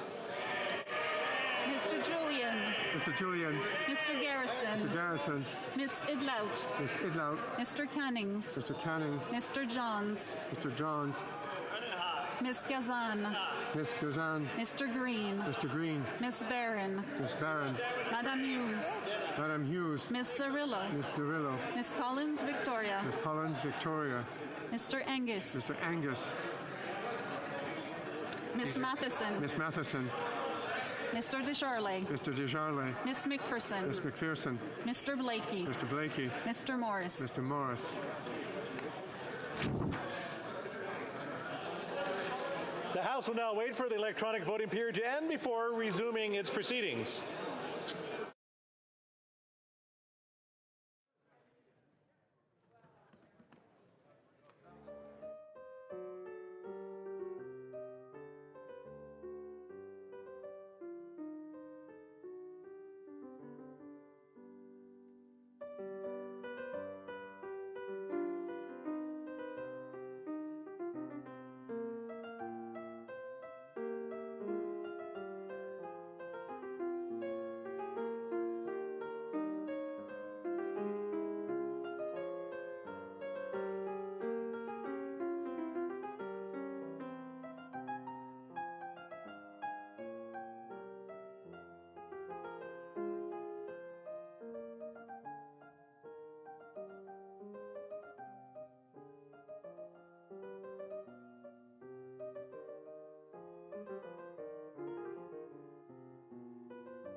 I wish to inform the House that the electronic period has ended. If members were not able to vote due to technical difficulties, they may now use the raise hand function, and the chair will recognize them.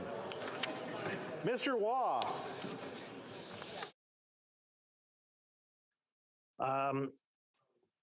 Thank you, Mr. Chair. I vote yes. I've had some technical problems, but I vote yes. Mr. Waugh, 4-4. Monsieur Fergus. Monsieur le Président, j'ai corrigé mon vote. I corrected my vote, Mr. Speaker, and I just received information that I voted yes for the motion. Votre vote est chargé à oui. Yes, your vote has been changed to yes. Mr. Richards. I vote yes, Mr. Speaker. Mr. Richards, 4-4. Anyone else? Très bien. Le bureau va maintenant. The table will now compile the results of the vote.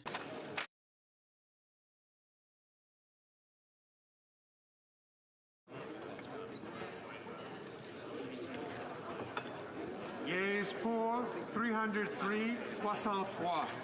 Nays, contre 27, 27.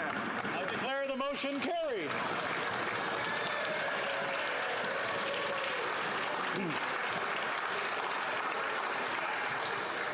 I wish to inform the House that because of the deferred recorded divisions, government orders will be extended by 13 minutes. Okay. Daily routine of business, affaire courante ordinaire. Tabling of documents. Introduction of government bills. Statements by ministers. Reports from interparliamentary delegations. Presenting reports from committees. The Honourable Member for Banff Airdrie.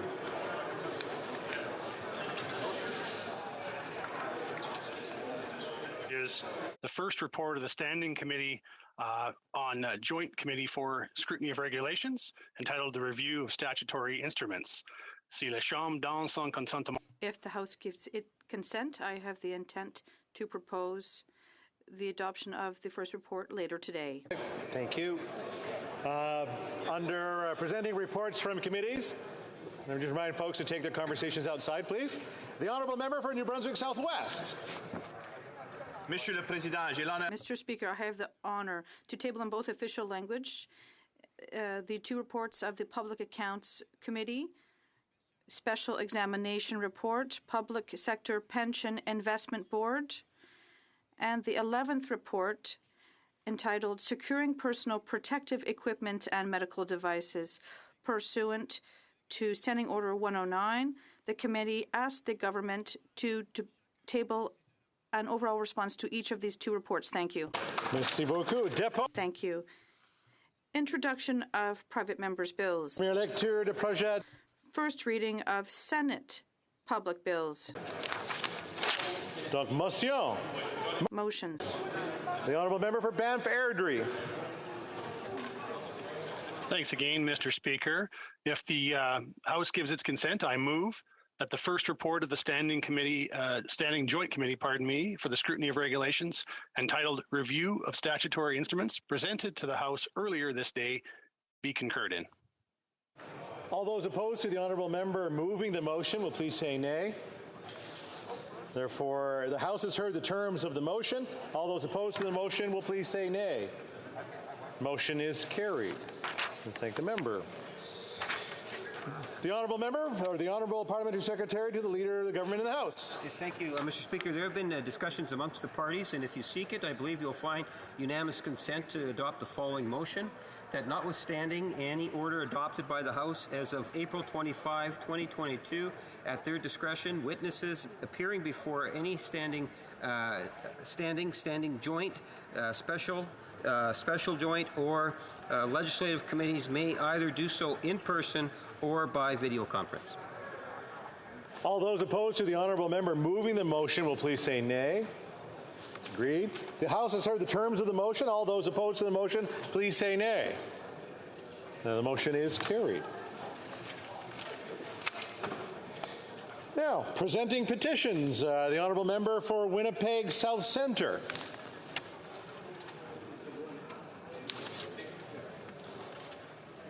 The honourable member for Winnipeg South Centre. There was a John Williams in here. He was also the chair of public account. No? All right. We're going to do presenting the petitions. The honourable member for Kamloops Caribou. Thompson Caribou. Close enough, Mr. Speaker. Thank you. Mr. Speaker, I rise to present two petitions. Mr. Speaker, the first petition I present would make it a criminal offence for a person to go abroad and receive an organ taken without the consent of the person giving the organ. Second, I rise on behalf of the people of Kamloops, Thompson Caribou, Mr. Speaker, on a petition that looks at human rights abuses and environmental damage. The petitioners would ask that companies be required to prevent adverse human rights impacts and environmental damages, to require companies to do their due diligence, to prevent human rights abuses and damage abroad, and require meaningful consequences for failures to do so, including criminal justice redress in Canadian courts. Thank you, Mr. Speaker. Presenting petitions, présentation de pétition, the honourable member for Don Valley North. Thank you very much, Speaker. I'm pleased to rise today to present a petition regarding the upcoming redesign of $5 bill. The petitioners are calling for the Minister of Finance to select Mr. Wong Alexander Kum Yew as the face of the new $5 bill. While Wong Alexander Kum Yew may not be a household name for most of the Canadians, his story represents the struggle, opportunity, and hope that has shaped Canada's identity. In 1861, Mr. Wong was the first Chinese Canadian to be born in present-day Canada. He was faced with lots of discrimination. He was trained as a lawyer, but was never able to write the bar exam because he wasn't on the voters list. But despite all this adversity, Mr. Wong, at the end, led the fight against head tax and Chinese Exclusion Act. And in 1949, at the age of 88, he voted for the first time in the federal election. So this is a good opportunity for us to showcase the rich history of Canada's immigrant heritage, and I'm proud to sponsor this petition. I'll sign on it. Thank you, Speaker. The petition is tabled. The honourable member for Courtenay Alberni. Mr. Speaker, it's an honour to table this petition today, and it's related to the toxic drug supply and the 27,000 deaths that are mounting in this country because of the lack of action. The petitioners specifically call upon the Government of Canada to declare the overdose crisis a national public health emergency, Mr. Speaker. They call on the government to take steps to end the overdose deaths due to a poison drug supply.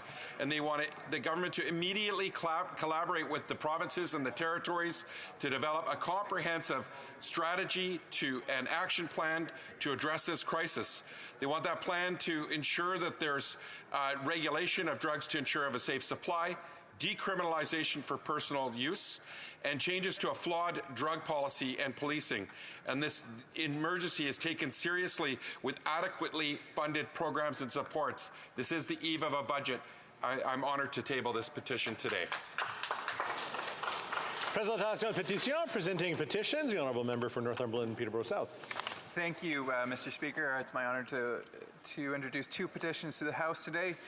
The first is in support of Bill S223, which seeks to combat forced organ harvesting and trafficking. It would make it a criminal offense for a person to go abroad and receive an organ taken without consent of the person giving the organ. The second is in defense of and support of the people of Ukraine. Given that the Russian Federation has launched an unprovoked war against the people of Ukraine, the Russian Federation has committed multiple war crimes against the people of Ukraine. The Russian invasion has triggered human rights, humanitarian, and displacement crisis, the worst such catastrophe in recent European history. The undersigned citizens and residents of Canadians call upon the Government of Canada to immediately waive all visa requirements and to grant visa-free travel to Ukraine. Presenting the petitions, présentation de pétition, the honourable member for Mission Maskey Fraser Canyon. Mr. Speaker, Canada and Mission Maskey Fraser Canyon are home to a vibrant community of more than 1 million Punjabi Canadians. Each year, many travel to the Punjab region to visit family, friends, and religious landmarks like the Golden Temple, But right now they must fly into Delhi and make the long journey by train, bus, or other means. Canadians are asking for direct flight service from Vancouver or Toronto to Amritsar, Punjab, which will cut travel times drastically. This is good for our economy, and it makes economic sense. I'm pleased to table a petition on behalf of British Columbians calling for direct flight service. My petitioners understand that the war in Ukraine has impacted international travel. They're calling on the Government of Canada to amend the air transport agreement with India to allow for direct flights, and Air Canada as well is open to improving services to destinations like Amritsar with the amendment of the air transport agreement. Thank you, Mr. Speaker. Presenting a petitions, Présentation de pétition, the Honourable Member Kootenay, Columbia. Thank you, Mr. Speaker. This petition is in support of Bill S-223. Bill S-223 seeks to combat forced organ harvesting and trafficking. It would make it an offense for a person to go abroad and receive an organ taken without the consent of the person giving the organ. Bill S-223 has passed the Senate unanimously 3 times, and MPs from multiple parties have been putting forward a form of this bill for over 13 years. This bill passed unanimously in the House of Commons in 2019 in exactly the same form. Petitioners hope this Parliament is the one that finally gets it done. Thank you, Mr. Speaker. Presenting petitions, the Honourable Member for Saskatoon West. Thank you, Mr. Speaker. I also have a petition today, pleased to present it in support of Bill S-223. This bill is about organ harvesting and trafficking, making it a criminal offense for a person to go abroad and receive an organ taken without the consent of the person. I just would note that this has been proposed in the Senate unanimously, or has passed the Senate actually 3 times, and it's been 13 years that it's been in the House or the Senate. And so in 2019, it actually passed in the exact same form. So petitioners are hoping that we would get this passed this time. Thank you. Présentation de pétition, presenting a petitions, the Honourable Member for Yellowhead. Thank you, Mr. Speaker. This petition is also in support of Bill S-223. This is an organ harvesting bill which seeks support combat forced organ harvesting and trafficking. It would make it a criminal offense for a person to go abroad and receive an organ without taking proper consent from the person given the organ. Bill S-223 has passed in the Senate unanimously 3 times, and MPs from multiple parties have been putting forward a form of this bill for the past 13 years. This bill passed unanimously in the House of Commons in 2019 in exactly the same form. Petitioners would like to see Parliament in this one finally get this done. Thank you. Presenting a petitions, the Honourable Member for Bay Quinte. Thank you, Mr. Speaker. I'm also presenting a petition in support of Bill S-223, and that's to seek combat forced organ harvesting and trafficking. It would also make it a criminal offense for a person to go abroad and receive an organ taken without the consent of the person giving the organ. It's my honor to present this petition on behalf of my constituents. Thank you, Mr. Speaker. Presenting a petition, the Honourable Member Battle River Crowfoot. Thank you very much, Mr. Speaker, and it is an honour to also stand in this place today and present a petition in support of Bill S-223. S-223 seeks to combat forced organ harvesting and trafficking. It would make it a criminal offence for a person to go abroad and receive an organ taken without the consent of the person giving the organ. Mr. Speaker, this bill has passed the Senate unanimously now 3 times, and MPs from multiple parties have been putting forward a form of this bill for the last 13 years. Mr. Speaker, these petitioners are hoping that it can be this Parliament that gets it done. Hear, hear. Presenting petitions? No? Wait. Oh, gee. The Honourable Member for Saskatchewan. Sherwood Park for Saskatchewan. Well, thank you, Mr. Speaker. I think maybe the member for Winnipeg North has a petition to table as well. So I have a number of petitions to table today.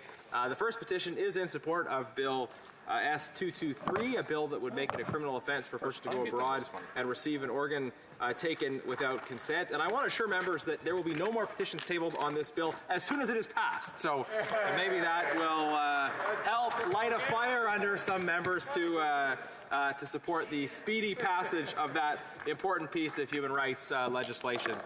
The next petition that I am tabling is in support of the energy sector, very important in my constituency. Petitioners note that there was a great need for oil and gas from Canada, that Alberta and Western Canada produce the most environmental oil and gas with high labor standards compared to other countries.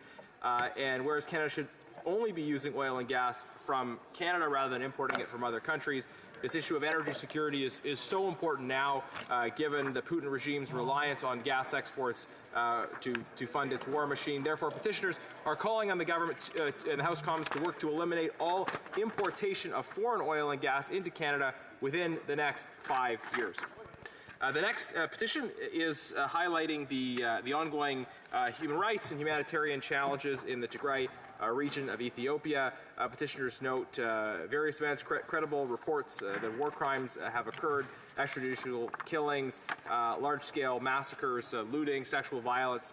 Petitioners want to see increased engagement from this House and the government with respect to the situation in Tigray and challenges in Ethiopia overall, and they're calling for that engagement from the government. So I'm pleased to be tabling this petition.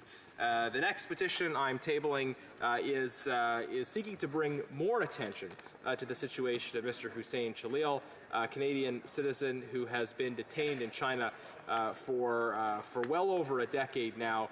Petitioners note and are pleased by the release of Michael Kovrig and Michael Spavor, and they want to see the government really confront the Hussein Khalil case at the same level, with the same level of energy and intensity as was brought to the discussion around the detention of the two Michaels.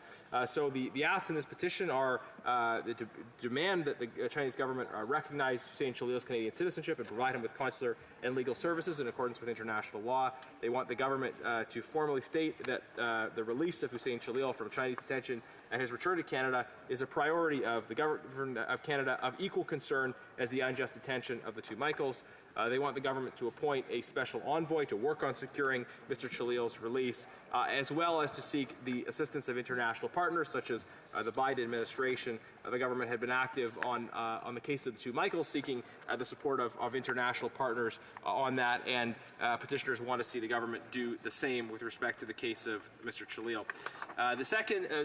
The next petition that I'm tabling is about the COVID-19 pandemic, and specifically drawing the attention to the House to various evidence in the scientific literature about the connection between low vitamin D levels and higher risk of COVID-19. Petitioners cite various medical analyses that have been done, and note further that people get vitamin D from sunlight exposure. So increased awareness about the way to get vitamin D and the benefits of it are important, especially in a cold climate where people spend relatively less time outside.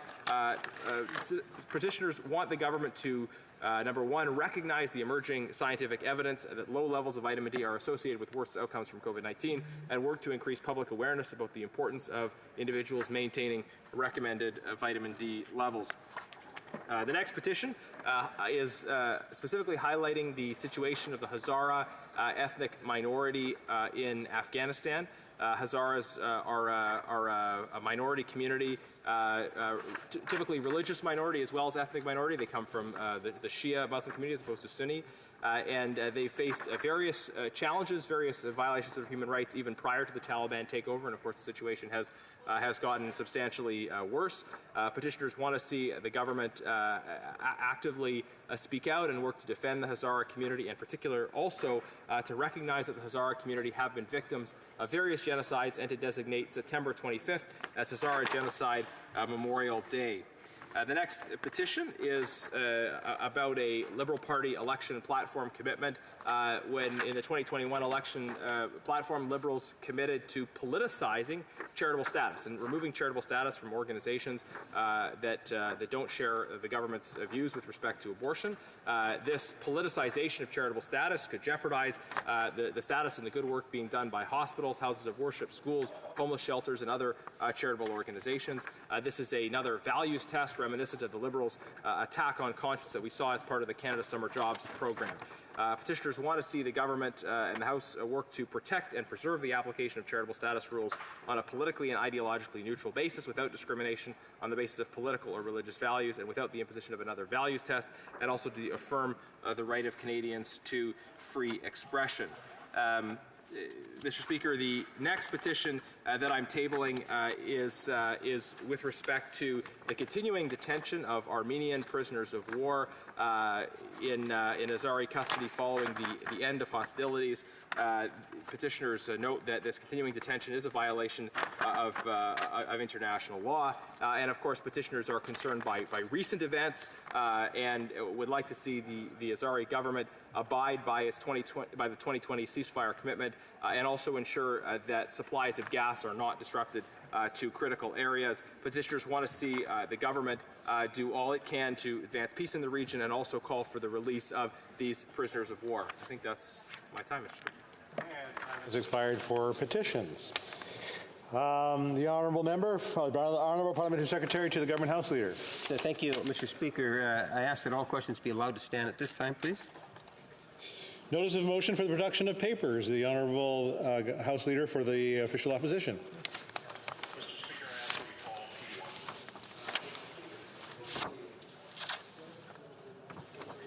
I'll read this first. Notice of motion, production of papers, numbered P1, in the name of the honourable member for Barrie Innisfil.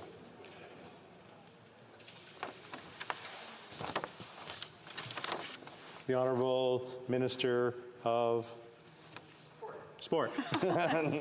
Mr. Speaker, I ask that this notice of motion for the production of papers be transferred for debate. Transferred to debate pursuant to Standing Order 97-1. The Honourable Parliamentary Secretary to the Government House Leader. Mr. Speaker, I would ask that all notices of motions from this point for the production of papers be allowed to stand. If I'm still... There are no more since. There you go. Orders of the day. Orders of the day. Ordre du jour. Ordre émanant du gouvernement. Government orders. The government bill's comments, resuming debate at second reading for C-13, an act to amend the Official Languages Act. Debate, the honourable member for Gatineau. Thank you, Mr. Speaker, and it's always with a great deal of pride and honour that I rise in this House as representative of the people of Gatineau, who once again have done me the honor of sending me here, and I'm very, very touched. When we talk about Gatineau, we're talking about a region, Outaouais, which is very proud to be part of the National Capital Region of Canada, very proud of having contributed to the building of our wonderful country, the most beautiful country in the world, and very happy to participate every single day in the work that brings us together, that engages us to support all Canadians. Of the people of Gatineau, and to speak about official languages, a topic that is so important to everyone in my region. Et c'est donc avec plaisir que And it is with great pleasure then that I rise to speak to Bill C-13 to strengthen and modernize the Official Languages Act and our linguistic diversity.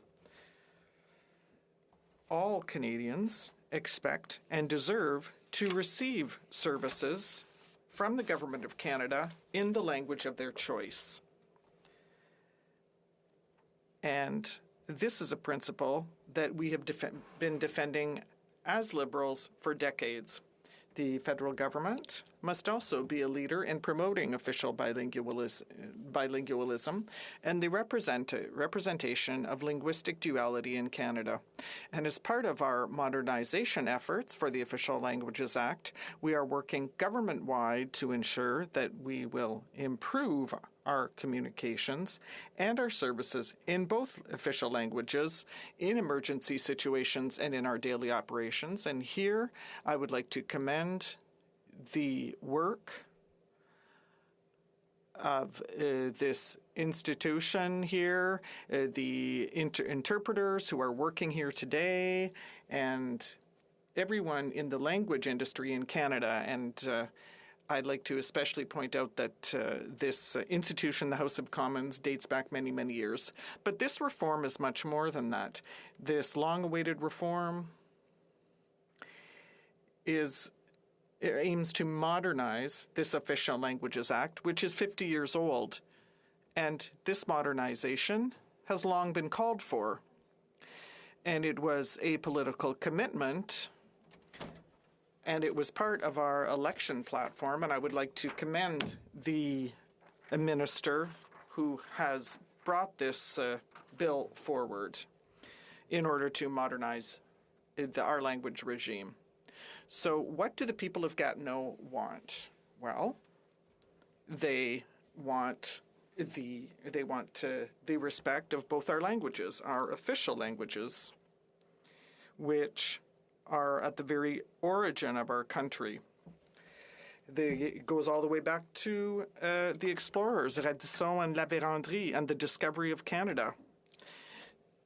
These are the languages that have founded our beautiful region, the Outaouais region. And these are languages that we must protect and promote, especially French, in order to allow us to do the good work that we do, which is to affirm our Francophone presence and to make French a strong language here in Canada. In Gatineau as well, it is essential that we ensure a Francophone, Quebec presence within our institutions, our federal institutions, our government departments, Parliament itself, courts, administrative authorities of all kinds within the federal government apparatus. They need a strong Francophone presence every single day to ensure that the vitality of this language can be ensured and can spread throughout the federal government. And for the people of Gatineau, that is of crucial importance as well. So I am very pleased to support this bill for all of these reasons. A bill that strengthens and that will provide a framework for our new official language regime. And when we talk about official languages, we often think of official language minority communities. These communities are extremely important. All we have to do is look across the Ottawa River to see our Franco-Ontarian cousins who also deserve our attention. We also need to look to Acadia, from where my spouse is, and I have served them as well. I've served them with pride, and I will continue to ensure that the Acadian region and the Francophones of the Atlantic region continue to be supported, just like other official language minority communities in Canada. But now I would like to tell you how C-13 will support the French language in Quebec. Bill C-13 contains measures that will benefit Quebec Francophones, as well as Francophones across the country, of course, but I'm talking about Francophone Quebec here. One of the guiding principles for the crafting of this bill was to ensure the protection and promotion of French across Canada, including in Quebec, and this commitment is set out in the very preamble of the Official Languages Act and also in this brand new act that will guide private business. So I commend this new bill that will ensure the use of French within federally regulated businesses in Quebec. The purpose of this bill is to ensure the promotion and protection of the French language as well in private businesses under federal regulation, and obviously very soon in other Francophone regions as well. So Quebecers will directly benefit from this new act, especially when they deal with banks, postal services, messaging services, telco companies, air transport, rail transport, as well as many other sectors. Francophone workers in these businesses in Quebec will have the right to be recruited, to work, and to communicate with their employer in French. C13 also provides for the protection and promotion of French in every single province and territory across the country, and this includes positive measures, concrete measures for the French language in Quebec and across Canada. So what would a positive measure look like for the Francophone majority in Quebec?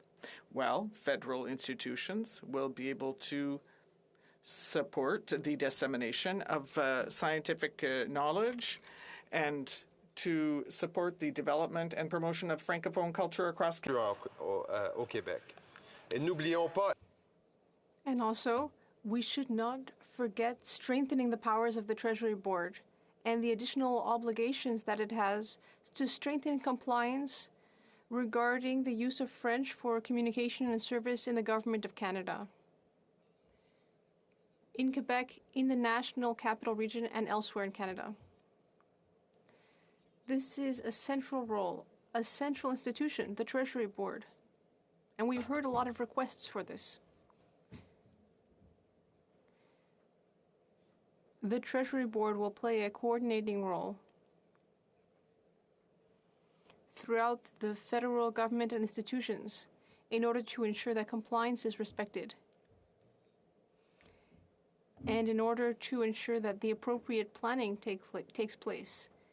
And all this will help realize the dream of creating an appropriate regime of official languages in Canada. All of this represents great progress for French.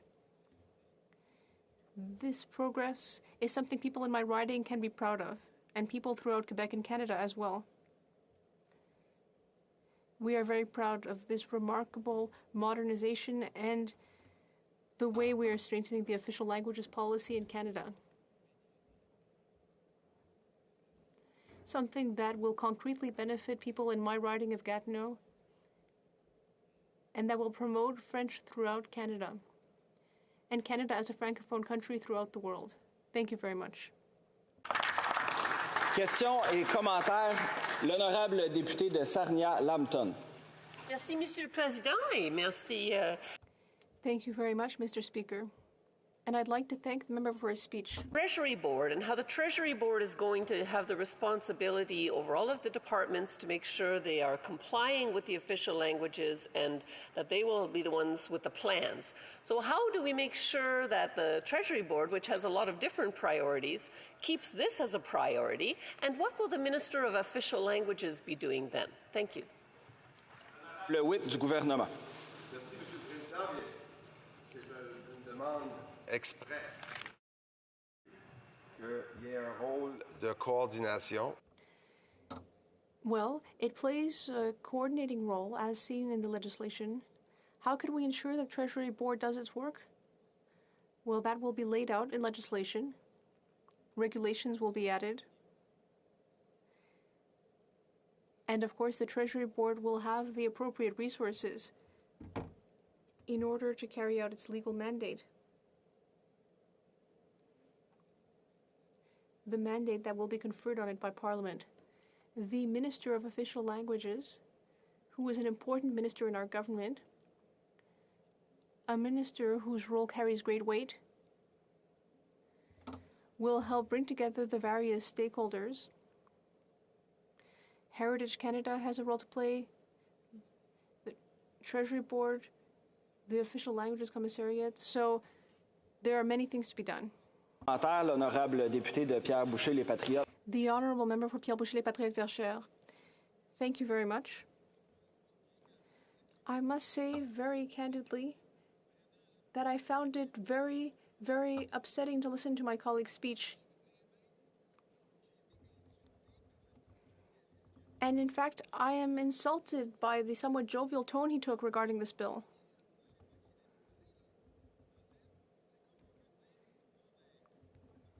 Because ultimately, this is the same thing as usual. We are pitting Francophones in Quebec against Francophones outside Quebec, and they're telling us we should be happy, whereas actually there's a poison pill in this bill that would enable them to avoid a great deal of Quebec language legislation. So it's upsetting to see the colleague take this type of tone when actually his bill will be harmful, at least for Quebecers. Can the colleague across the way admit that he takes Quebecers for fools? The Honourable Government Whip. Mr. Speaker, I must say I'm quite perplexed by this question. For the first time here, since the Official Languages Act, we are taking concrete steps to protect French in Quebec. I will take no lessons from the Bloc Québécois when it comes to protecting official language minorities in Canada. Minority communities that he's not even familiar with, that his party tends to erase and to think that they are doomed, whereas here, on this side in the government, we have been taking measures for decades to ensure that French can continue to have vitality throughout our country. Un commentaire, l'honorable député d'Edmonton Strathcona en 45 secondes.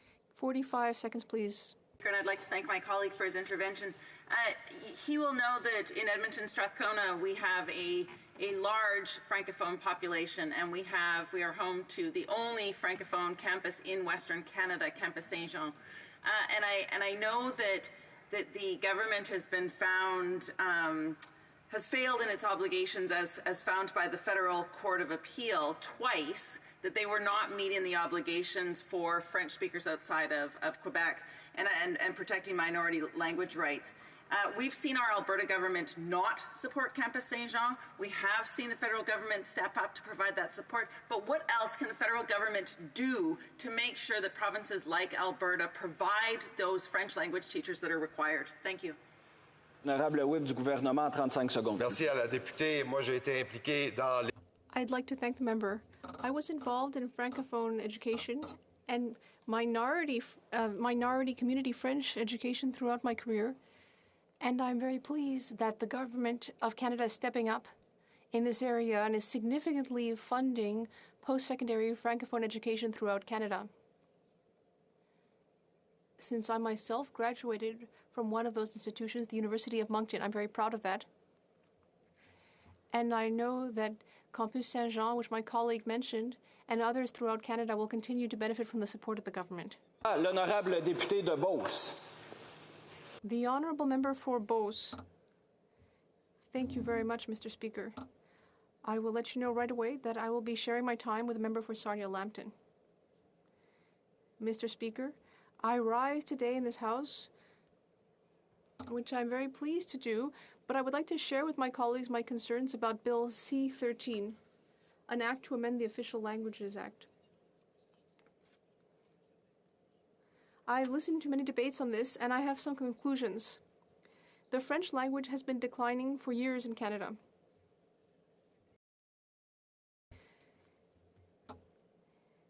Efforts to enforce compliance with the legislation tend to be weak, so we need to improve it, but are we doing enough? This here is ultimately just an amendment to the legislation, whereas we might need to rejig it completely. Mr. Speaker, I recently became a member of the Official Languages Committee, and it's wonderful to work with my colleagues and hear from witnesses on many subjects having to do with our official languages. And I think we're seeing a clear consensus. What I'm increasingly hearing is that there's a lack of accountability from this government in the area of protecting the French language in federal institutions. We need a mechanism to measure the effectiveness of measures, and there needs to be an obligation to compile results. One thing really struck me when we heard from the Minister of Official Languages at the committee a few weeks ago regarding how to attract more Francophone immigrants to the country. Our party asked several questions, but the way the department itself functions is extremely complex. Like many departments, it is involved in many ways with other departments, but it doesn't seem to have much of a direction or a clear path to follow, despite all this. So very often the questions were referred to other ministers, the Minister of Heritage, the Minister of Justice, or to the Treasury Board. So sometimes it's very hard to know who's actually responsible. It took the Liberals 6 years to table legislation on official languages. And this bill does not include the reforms that many people were hoping for. In fact, it actually seems fairly symbolic, with very little being done on the ground. In my opinion, Mr. Speaker, we need to go further. The French language in this country is continuing to decline. And I think we can give this bill more teeth. I hope that this government is ready to work with the opposition to improve the bill. We already know that this government is ready to work with the NDP. But will it also consider Conservative and Bloc Québécois amendments? The Conservatives recognize that French is declining in Quebec and elsewhere in Canada. We will always fight for linguistic rights in both official languages because we know how important they are. Mr. Speaker, I'd like to share a few personal experiences. I'm from the riding of Beauce, as you know. I was born there, and I've always lived there. When I grew up, I didn't have occasion to use English very often. I often wished that I could speak English more often, but because of my environment, it wasn't easy.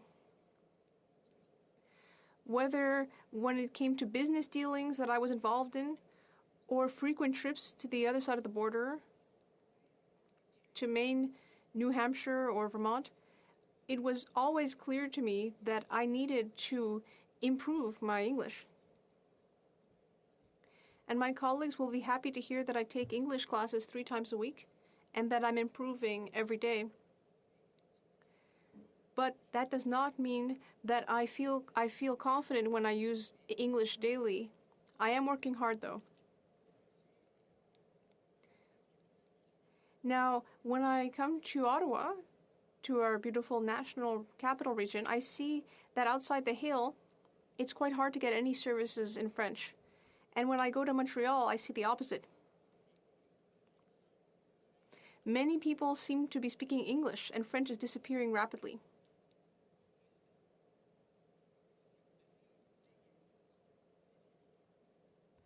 Mr. Speaker, my daughter has lived in 3 Canadian provinces. But recently, she moved from Alberta to New Brunswick with her family. But what really surprised me is that it's just as difficult to receive services in French in New Brunswick as when they lived in Alberta. Now, most people know that New Brunswick is a bilingual province. So that really shows that French is declining. I'd like to thank and congratulate all the organizations that are working so hard to ensure that we maintain the various services offered in French. For example, Francophone schools in the various provinces. We have parents who are fighting daily to ensure that these services continue to be offered. The reason that my grandchildren were able to learn French is because they lived in Alberta for 14 years. And it's thanks to the fact that these organizations work in Alberta. And so I would like to thank the Alberta French-Canadian Association for their hard work to ensure that parents who want their children to learn French can do so. And it's also very important to have French language activities in the communities. That's key because it enables children to socialize in French and to avoid being assimilated into English as we see elsewhere. I'd also like to give another example. My assistant here in Ottawa, who was born and grew up here, he's a proud Franco-Ontarian. He was lucky enough to go to primary and secondary school entirely in French and use French very frequently. But when we met for his interview, his French was a bit rusty. And he told me that he had barely used it since his schooling because there was a lack of Francophone friends or Francophone services around him.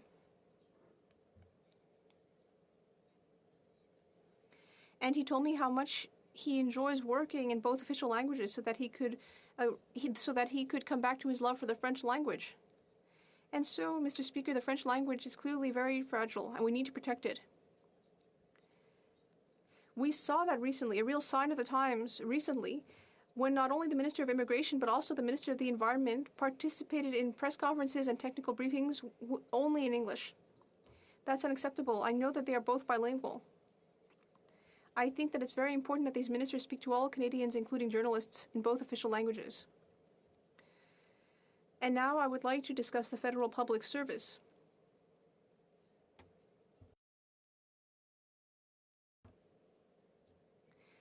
The Official Languages Commissioner deplored the fact that in the public service there is a lack of leadership.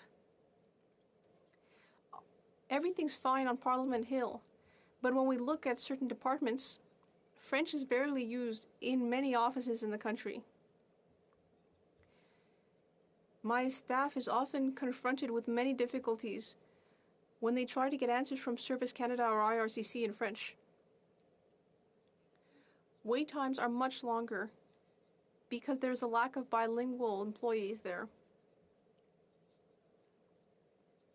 Does the government really think it's acceptable that my staff sometimes needs to choose the English option on the phone lines in order to ensure that a file will be dealt with in an appropriate amount of time? We need to do better. That's why we hope to give more teeth to this bill. Monsieur le Président, And Mr. Speaker, finally, I'd like to also comment on the study that we are doing on the Official Languages Committee regarding how to attract and, most importantly, retain more Francophone immigrants in Canada. I'll spare you a great many statistics, but ultimately, the government has never met its objective of 4.4% of immigrants being Francophone. And the fact that less than 2% of Francophone immigrants ultimately settle in minority language Francophone communities says a lot. So in conclusion, there is a great deal of work remaining to be done. And I'm looking forward to hearing my colleagues' suggestions on this. This is not a partisan issue. We need to work together to create the best possible legislation in order to improve the lives of all Canadians and future Canadians. I am proud to be a Francophone, and I'm ready to work expeditiously on this bill at committee with my colleagues, and I hope that we will be able to offer some good amendments. I'm looking forward to answering questions. Thank you. Questions and comments. The Honourable Parliamentary Secretary to the Minister of Veterans Affairs. Thank you, Mr. Speaker. I'd like to thank my colleague Bose for his speech. And I'd like to tell him that I agree that the region of Beauce is very beautiful. I have been there on several occasions. And I'd like to congratulate my colleague. But I would like to say that in this bill, modernizing the OLA, there are a number of very important measures that stakeholders throughout Canada have asked for. For example, there is an immigration policy, a policy that will raise numbers that have declined in the past.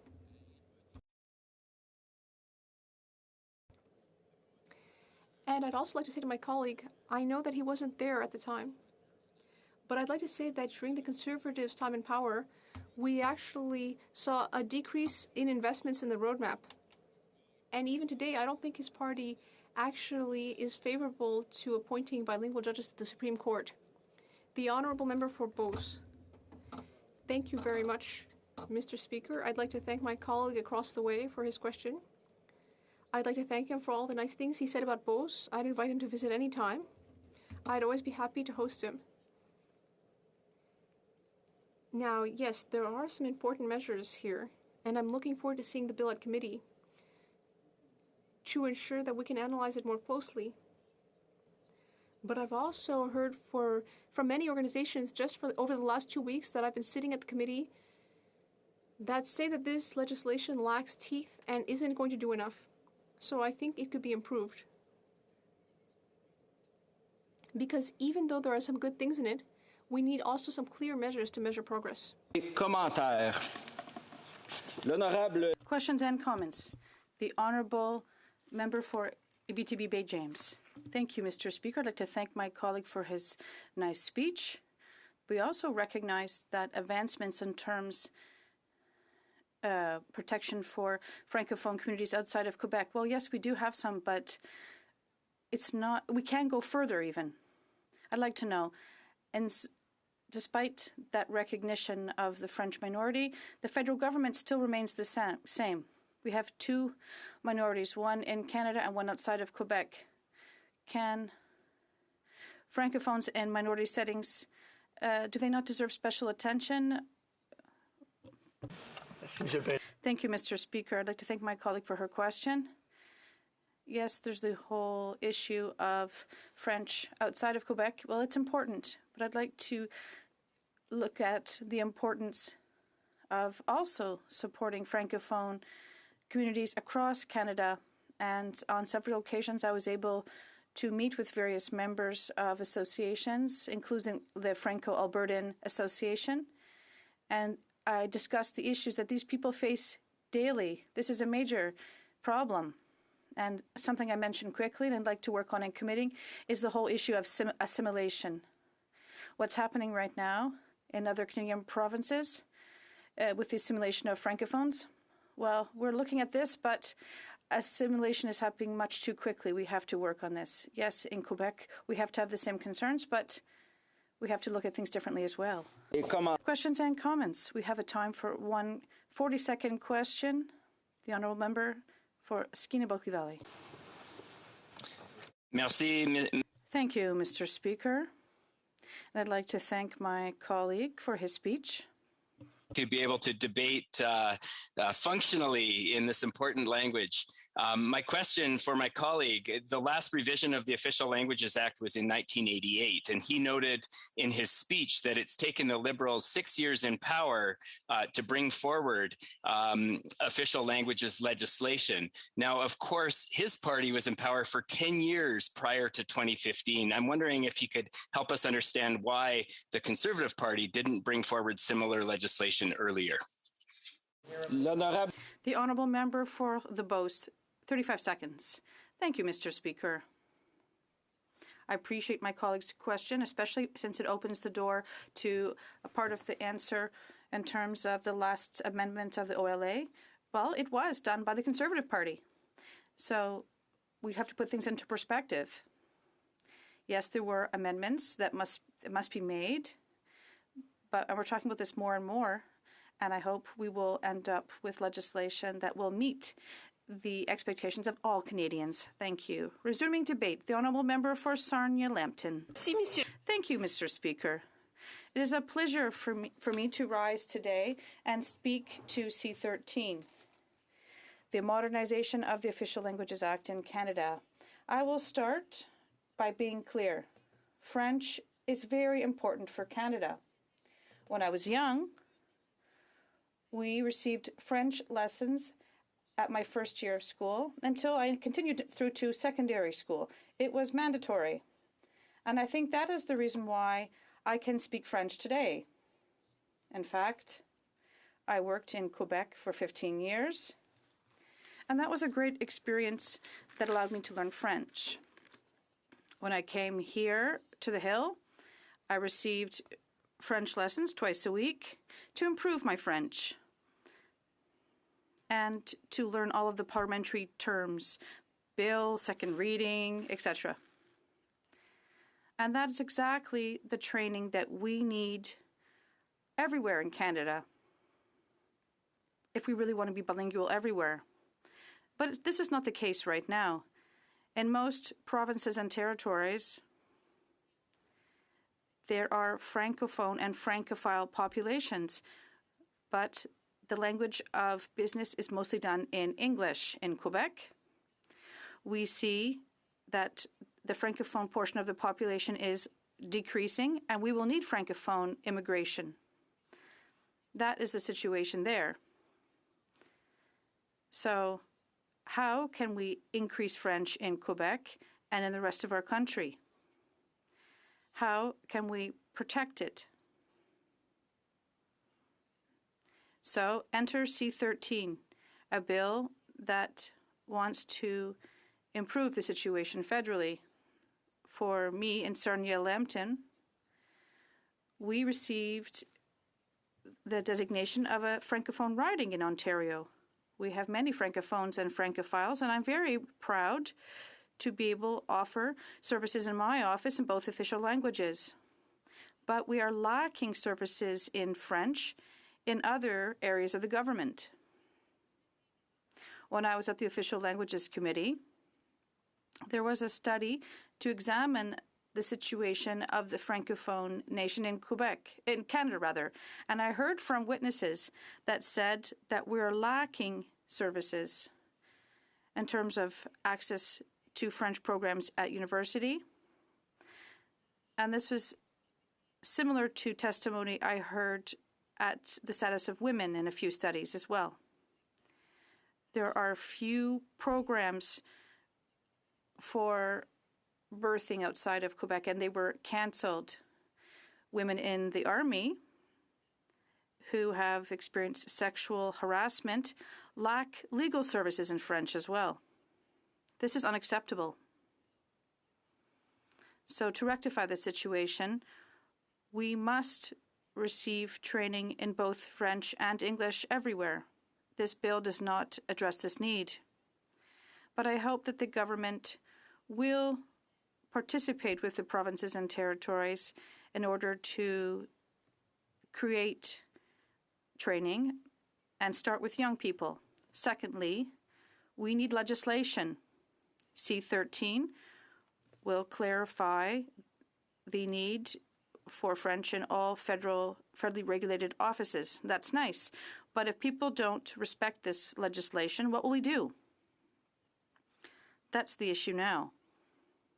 The Official Languages Commissioner does not have the teeth to take action against someone who violates this law. At committee, he said that there are several acts where the law has not been respected.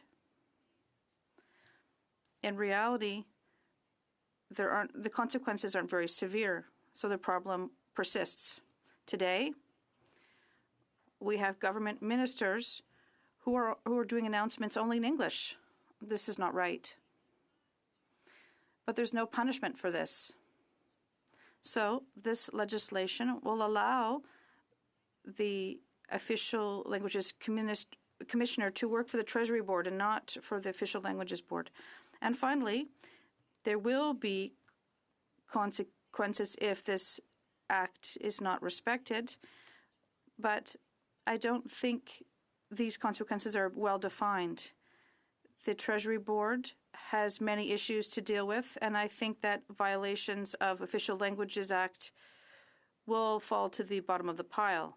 I understand that it does control the Parliament, but there are many other priorities at stake. And how can the Minister of Official Languages know where the problems lie? What is their role, really? So, Mr. Speaker, I have a few recommendations to make. Firstly, I think that this bill will improve the situation in federally regulated institutions, but this is not sufficient. The minister must work with the provinces and territories to establish a plan to create training across Canada in both official languages. Secondly, the Commissioner will work for the Official Languages Minister with the same powers included in this bill, and perhaps we can evaluate whether it's possible for a person to be committed of an offense, not just companies, and the consequences must be more severe. I think $25,000 is a small fine for Air Canada, for example. Thirdly, we have to continue to support Francophone immigration to make sure we support and protect French in Quebec. And for all types of immigration, we need training in both official languages.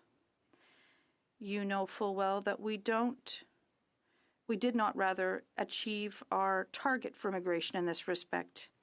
During the last parliamentary session, there was Bill C-32 that the Liberals decided, well, when the Liberals dropped the writ, this bill fell by the wayside, and the minister said she would enhance the legislation, but I'm not sure that there's a lot of differences between the current legislation and the previous one.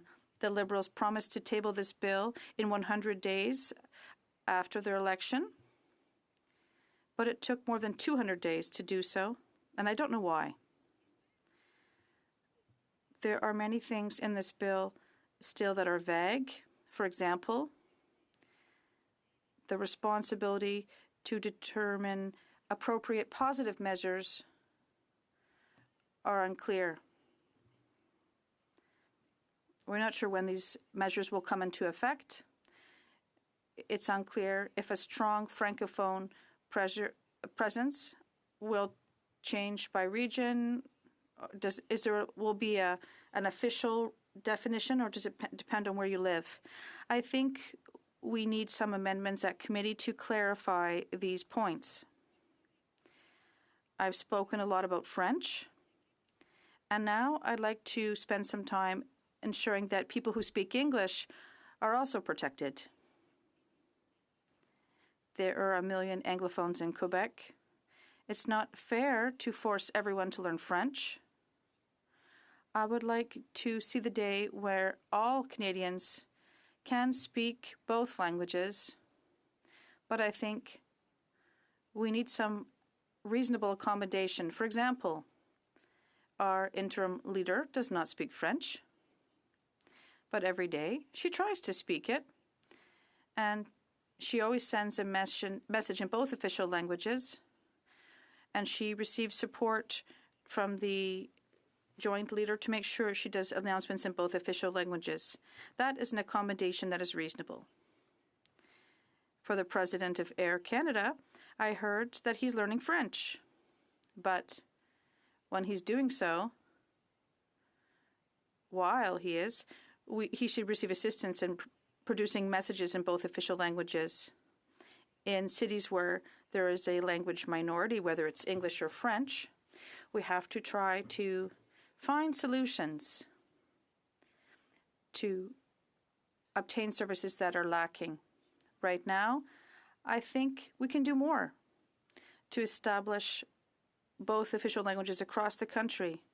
But C13 is a step in the right direction. Thank you, Mr. Speaker. Questions and comments. The Honourable Parliamentary Secretary to the Minister of Veterans.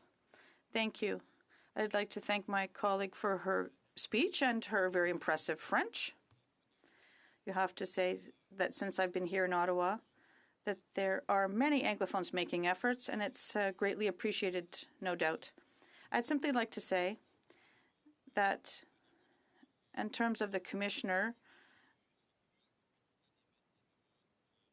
he or she will be able to issue fines, which will improve the situation.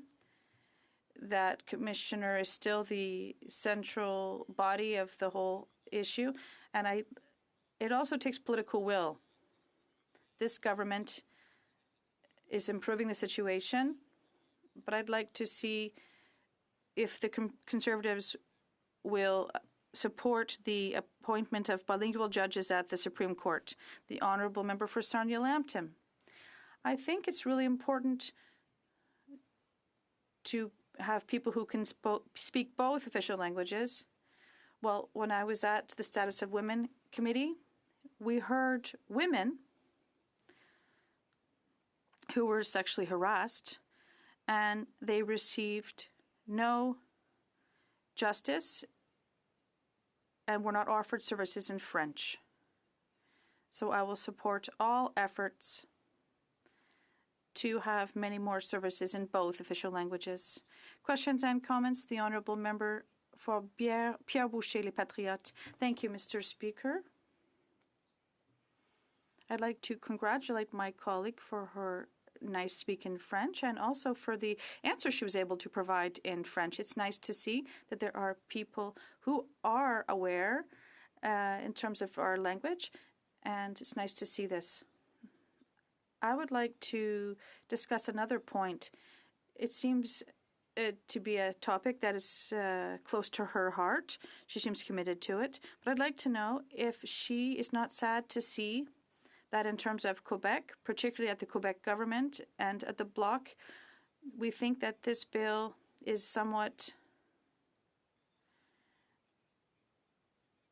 well, in Quebec, it seems to be hampering the strength of French in the province, and it doesn't do much elsewhere in Canada. Does she not agree with me that in the end, we're not really solving any issues, at least in Quebec?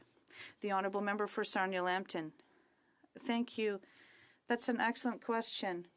I think that people who live in Quebec know full well what the situation is.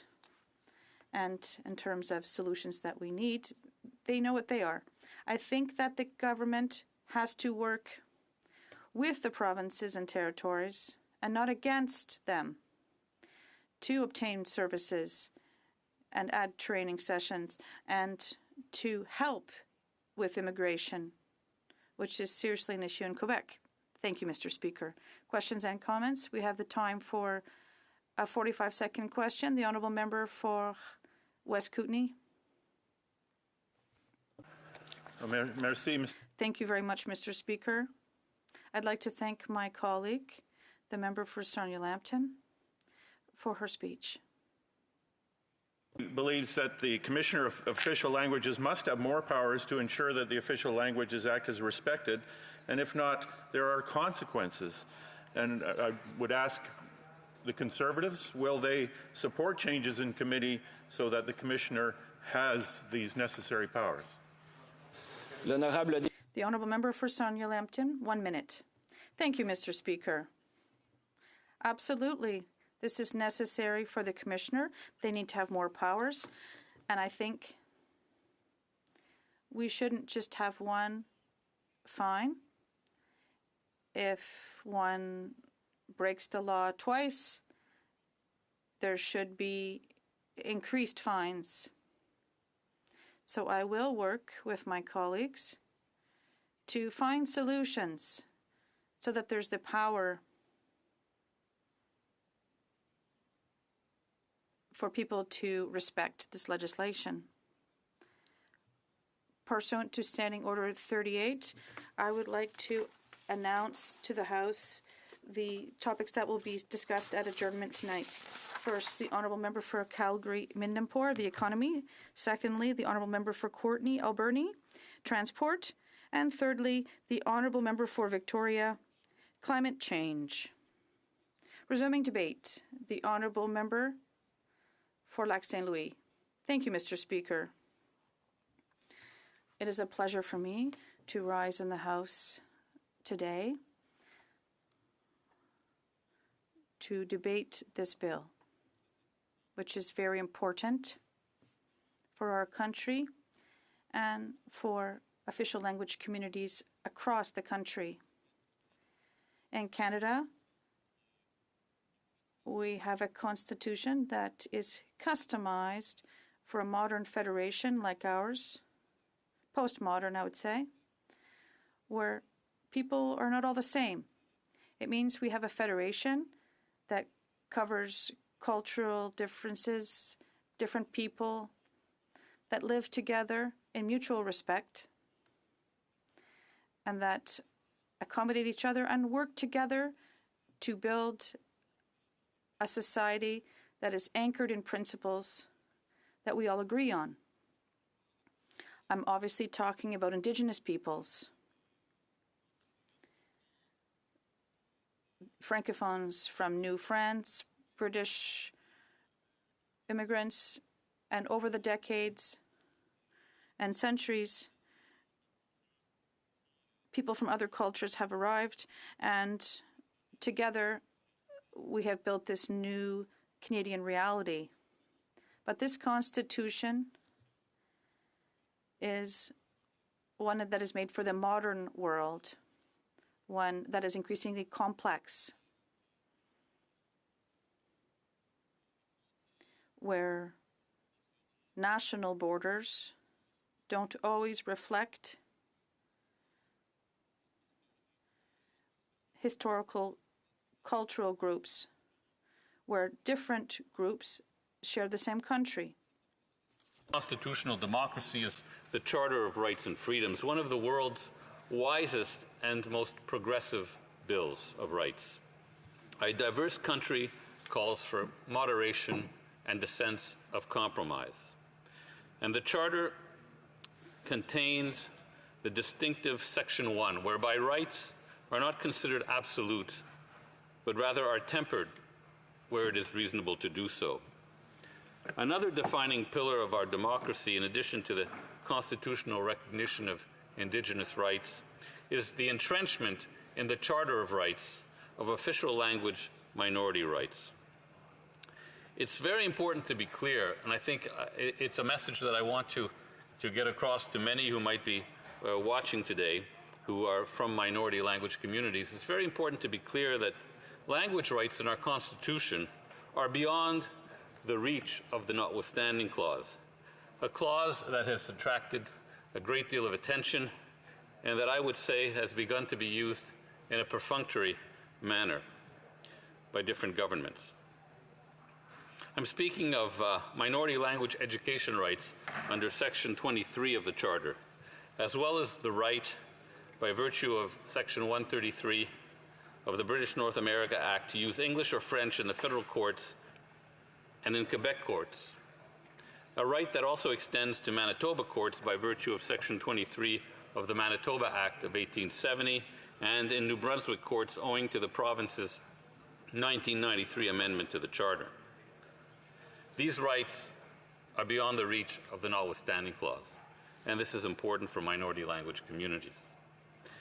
The Official Languages Act adds a layer of protection and promotion to these constitutional language guarantees by protecting and promoting the use of official languages in the federal context, namely in the federal public service and in Crown corporations like Canada Post, Air Canada, Via Rail, CN, and NAV Canada.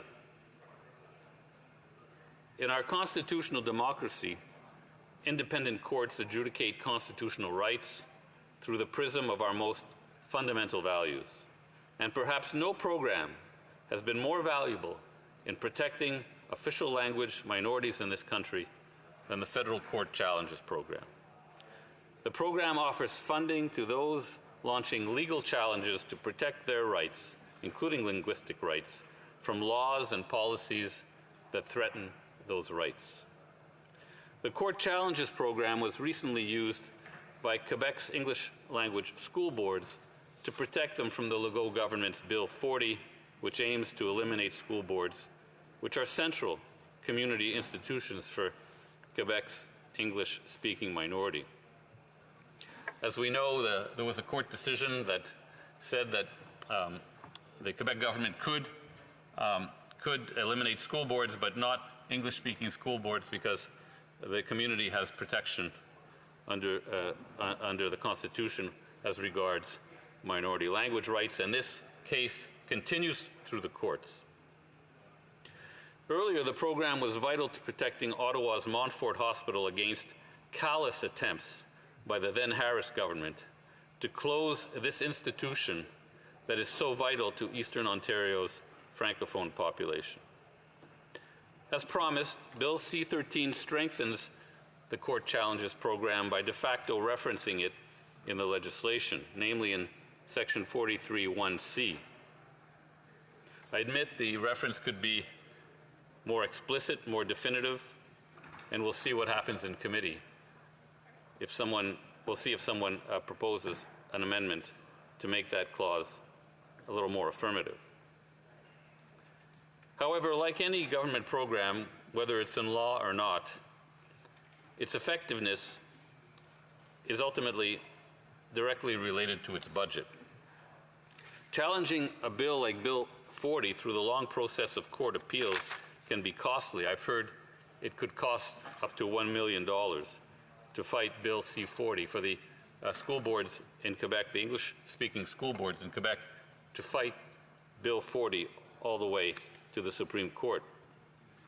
I think this is beyond the capacity of the Court Challenges Program, so I call on the government to increase the program's budget. It would be money well spent in support of the fundamental principles to which we as Canadians adhere, not to mention that the 2021 Liberal election platform includes such a commitment. Mr. Speaker, I represent a riding in Quebec with a large Anglophone population. It is, however, a very much a bilingual riding with an English-speaking school board that offers bilingual and French immersion primary and secondary education. The community is rightfully attached to its schools and to the education rights of their children.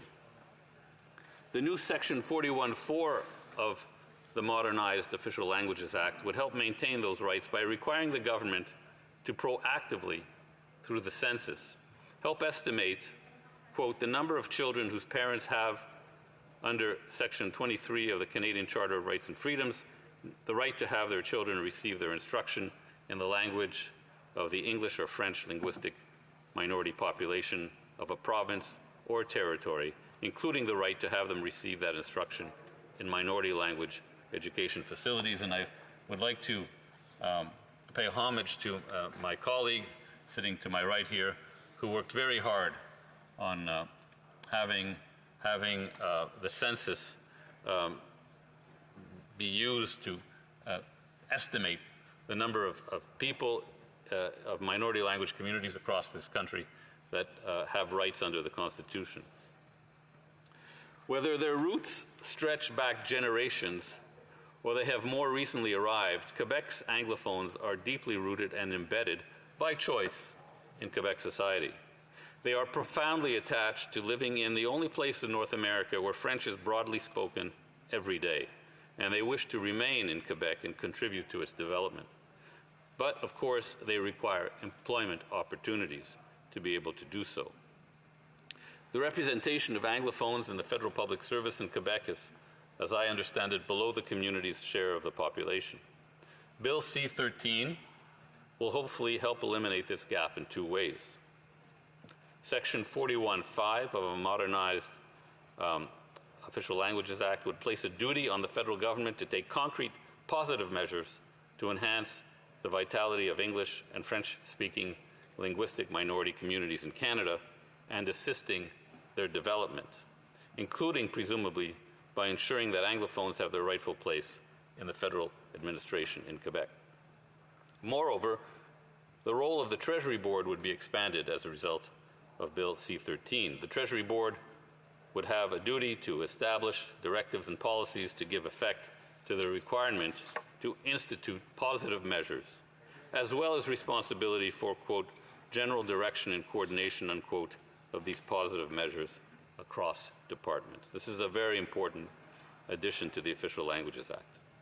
It is worth noting that in Bill C-32, Bill C-13's predecessor, this obligation was discretionary. In Bill C-13, it is mandatory.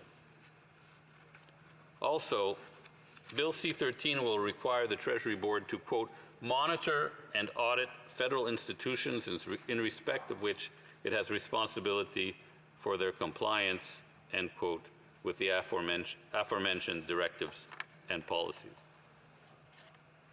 As in Bill C-32, the Commissioner of Official Languages' role and enforcement powers have been enhanced, including the power to make compliance agreements. Namely, Section 64(1)(1) of the new Modernized Official Languages Act will, after Bill C-13 is passed, state the following, quote, if at any time during the course of or after carrying out an investigation, the Commissioner has reasonable grounds to believe that a federal institution has contravened this Act, the Commissioner may enter into a compliance agreement with that federal institution aimed at ensuring compliance with this Act, end quote. Now, as has been mentioned, the government has also, in parallel to introducing amendments to the Official Languages Act, introduced a new act, the Use of French in Federally Regulated Private Businesses Act. This second act reasserts Ottawa's role in regulating businesses operating in federal jurisdiction in Quebec. I know this is something not all parties in this House agree with. If I recall, all opposition parties would relinquish that jurisdiction to the province. As I see it, this second bill will reinforce bilingualism in federally regulated businesses. It will give consumers in Quebec the right to, quote, communicate in French with and obtain available services in French from a federally regulated private business that carries on business in Quebec, end quote. This is already the case, practically speaking. In any event, Quebec Anglophones would not object to this principle. The Quebec Anglophone community displays a very high degree of bilingualism. And I cannot recall ever seeing a Francophone consumer in Quebec being unable to obtain service in their language from an Anglophone. As a matter of fact, sometimes what happens, it's a rather curious kind of dance. You'll find an Anglophone going into a store, and the person behind the counter asks them in French if they can serve them, and the Anglophone asking for service isn't really sure if the server is an Anglophone or a Francophone, and before you know it, you have two Anglophones speaking to each other in French. But this happens quite a lot, and it is a kind of a moment of levity for all concerned. Moreover, Bill C-13 does not prevent consumers from transacting in English. Section 7.3 states, quote, for greater certainty, the rights set out in subsection 1 do not preclude consumers from communicating with or obtaining services from a federally regulated private business in English or a language other than French if they wish to do so, and the federally regulated business is able to communicate or provide services in that language, end quote. As regards language of work, Section 9.1 states that employees of a federally regulated private business have a right to carry out work and be supervised in French. Again, I don't believe that Anglophones in Quebec, at least not in my community, have a problem with this statement in principle. Of course, there will be regulations to determine how this right will be applied, and we'll see what the regulations say. Employees will have a right to use work instruments and computer systems in French. Again, this does not take anything away from those who speak English. Computer software interfaces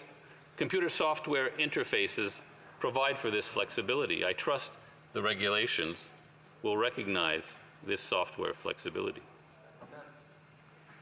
This right to workplace bilingualism is reinforced in Section 9.3, quote, the right set out in paragraph 1b does not preclude communications and documents from being in both official languages. So we see that this bill is actually reinforcing the core values that underlie the Official Languages Act, which of course is bilingualism. Okay, where was I now, Mr. Speaker? Okay, so in developing further, Section 9.2 states, in developing the measures referred to in subsection 1, that is, measures to foster the use of French in workplaces, a federally regulated private business must consider the needs of employees who are close to retirement, have many years of service, or have conditions that could impede the learning of French, end quote. I believe this clause may require amendment so that it does not refer, it seems to refer to medical conditions that could impede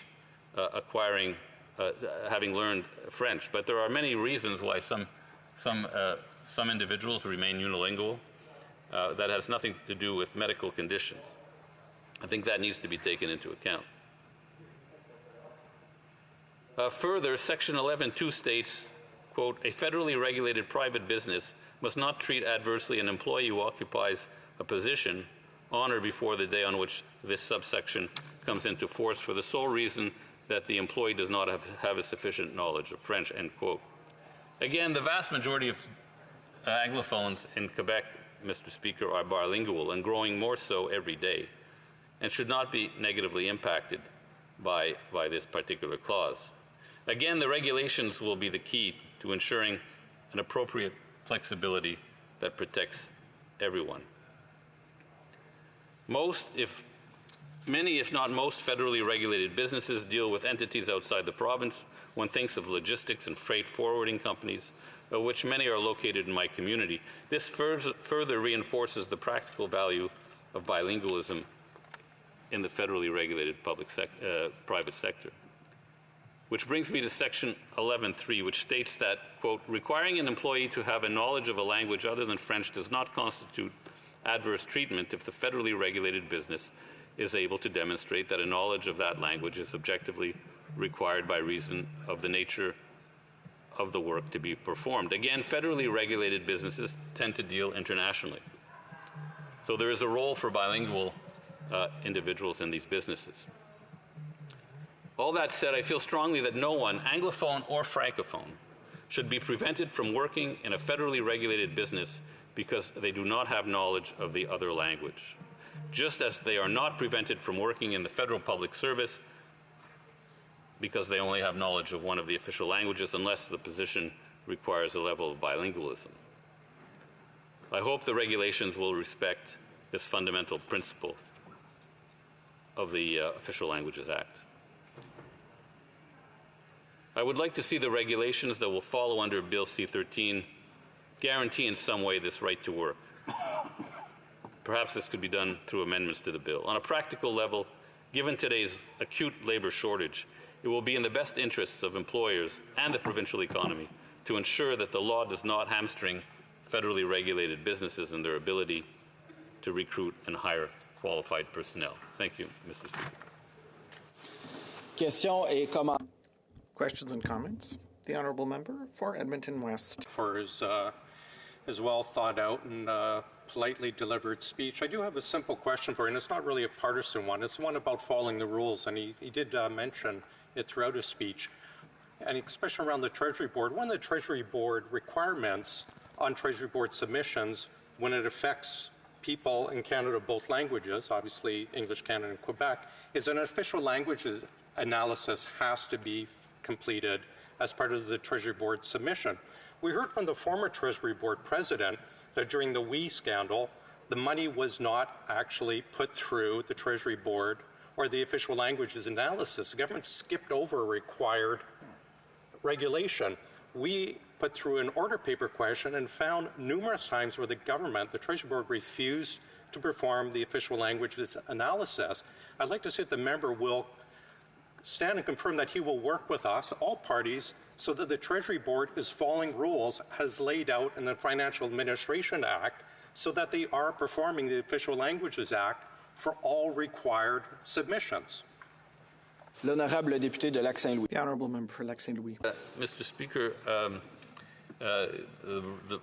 these are the rules, and that's why we have MPs in this House, whether they be on the government side or in the opposition, that are there to remind the government of these requirements. And yes, of course, I'd be happy to work with the member and any other member in this House to ensure that the spirit and letter of the Official Languages Act and the rules and regulations of public administration that flow from that act are respected. Questions and comments?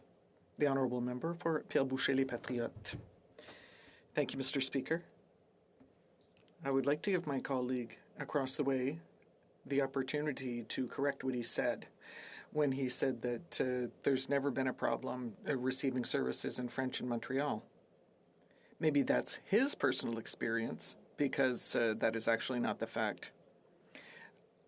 We don't live far apart, and yet I can tell him that I feel like he's on another planet, at least another linguistic planet, because I want to know it's because, is this his personal experience, or has he tried to get service in French in Montreal? The Honourable Member.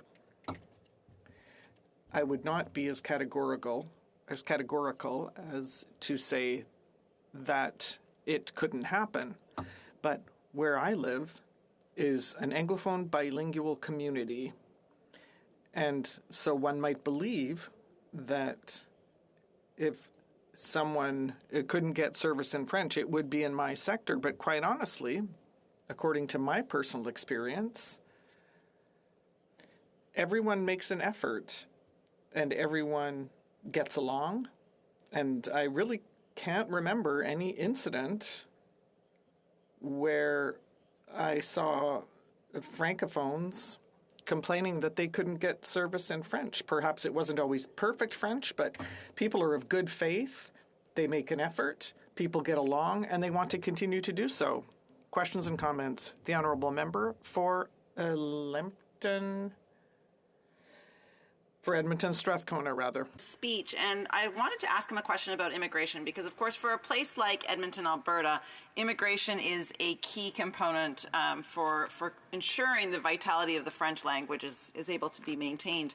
In 2003, the government set an objective to maintain the demographic weight of Francophones outside of Quebec.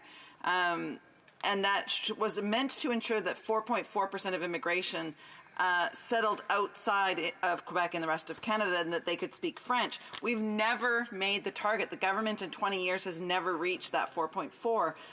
This bill has no catch-up clause. Is there anything that what would this member say about the potential for adding in something to catch up for all of those years that we missed our target of 4.4% immigration? The Honourable Member for Lac-Saint-Louis. Question. The bill does focus on increasing Francophone immigration to areas outside of Quebec. With immigration, it's tricky. Once someone is in the country, you cannot necessarily control where they're going to stay and live for a long period of life.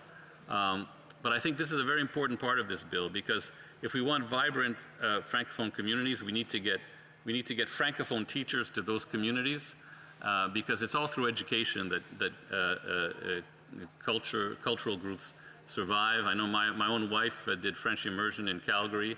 Her whole family did French immersion in Calgary. That wasn't possible before the 1970s or 1980s. And many of her teachers were not from Calgary. They were from other areas. So I think that's a very important component of this bill. Exactly how many individuals we need to get to different parts of the country through immigration, that's a technical question that I'm open to hearing about. Questions and comments? The Honourable Member for Winnipeg North.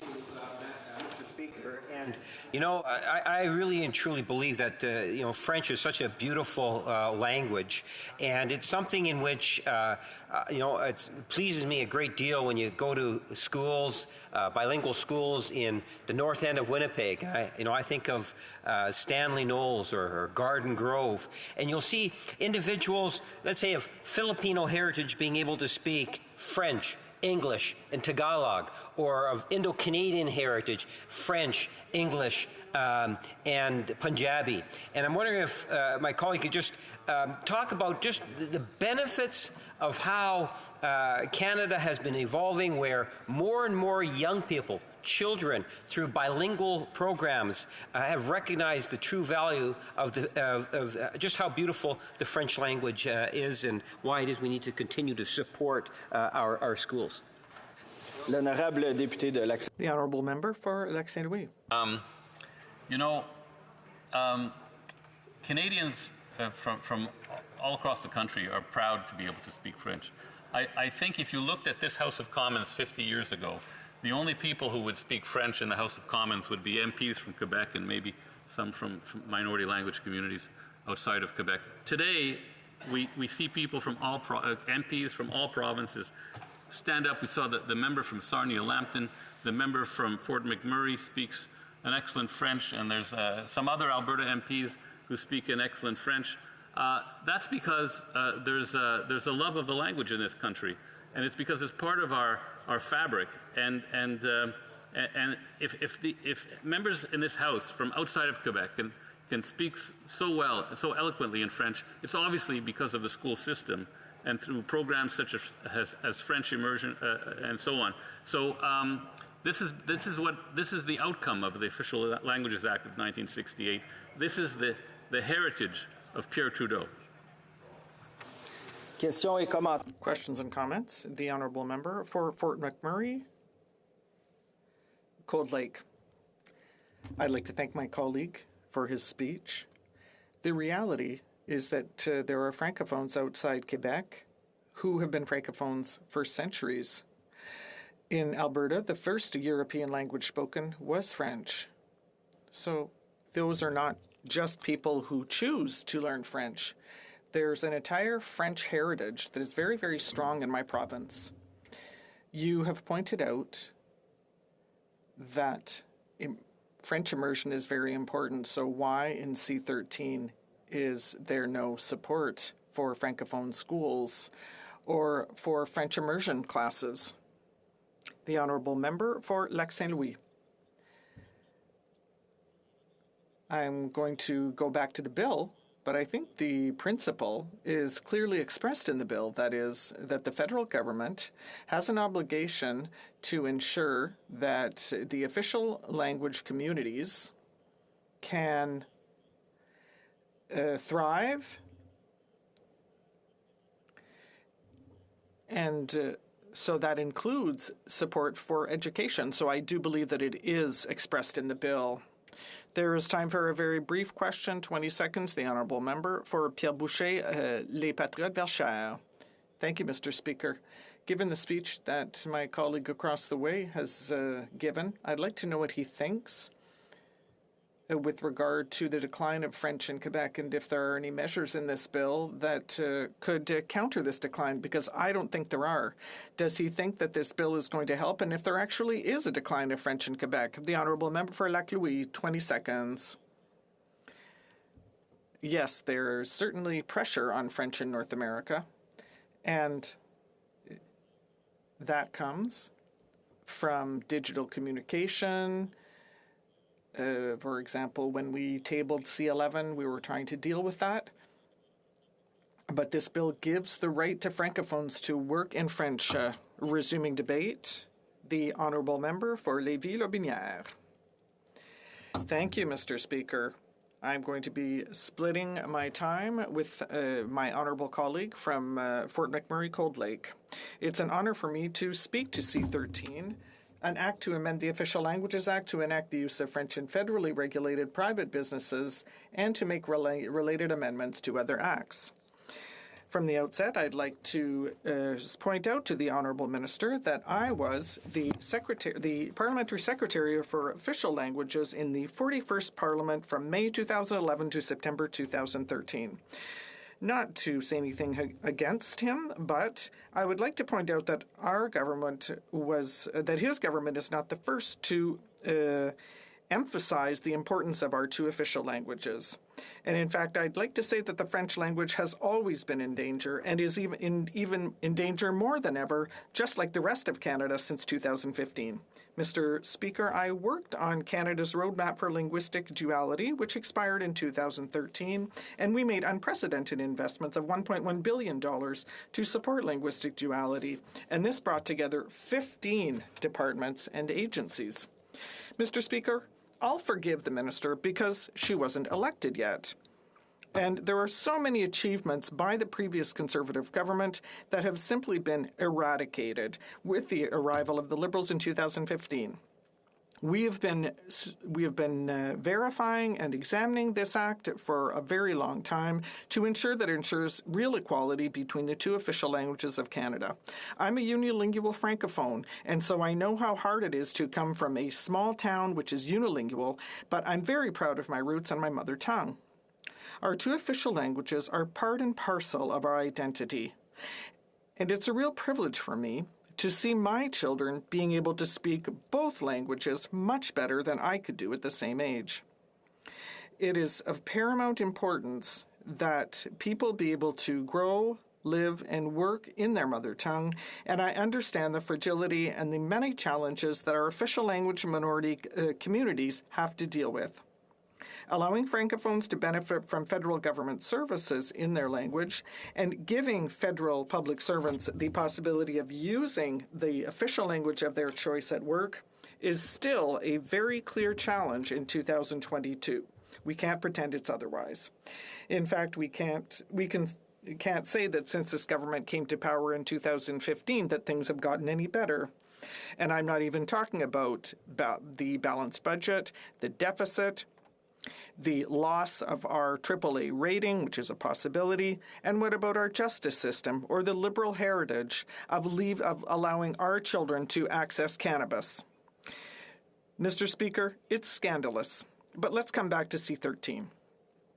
We've wasted a great deal of precious time since 2015, and the Liberal government seems just to have woken up and understood that we must immediately modernize the Official Languages Act.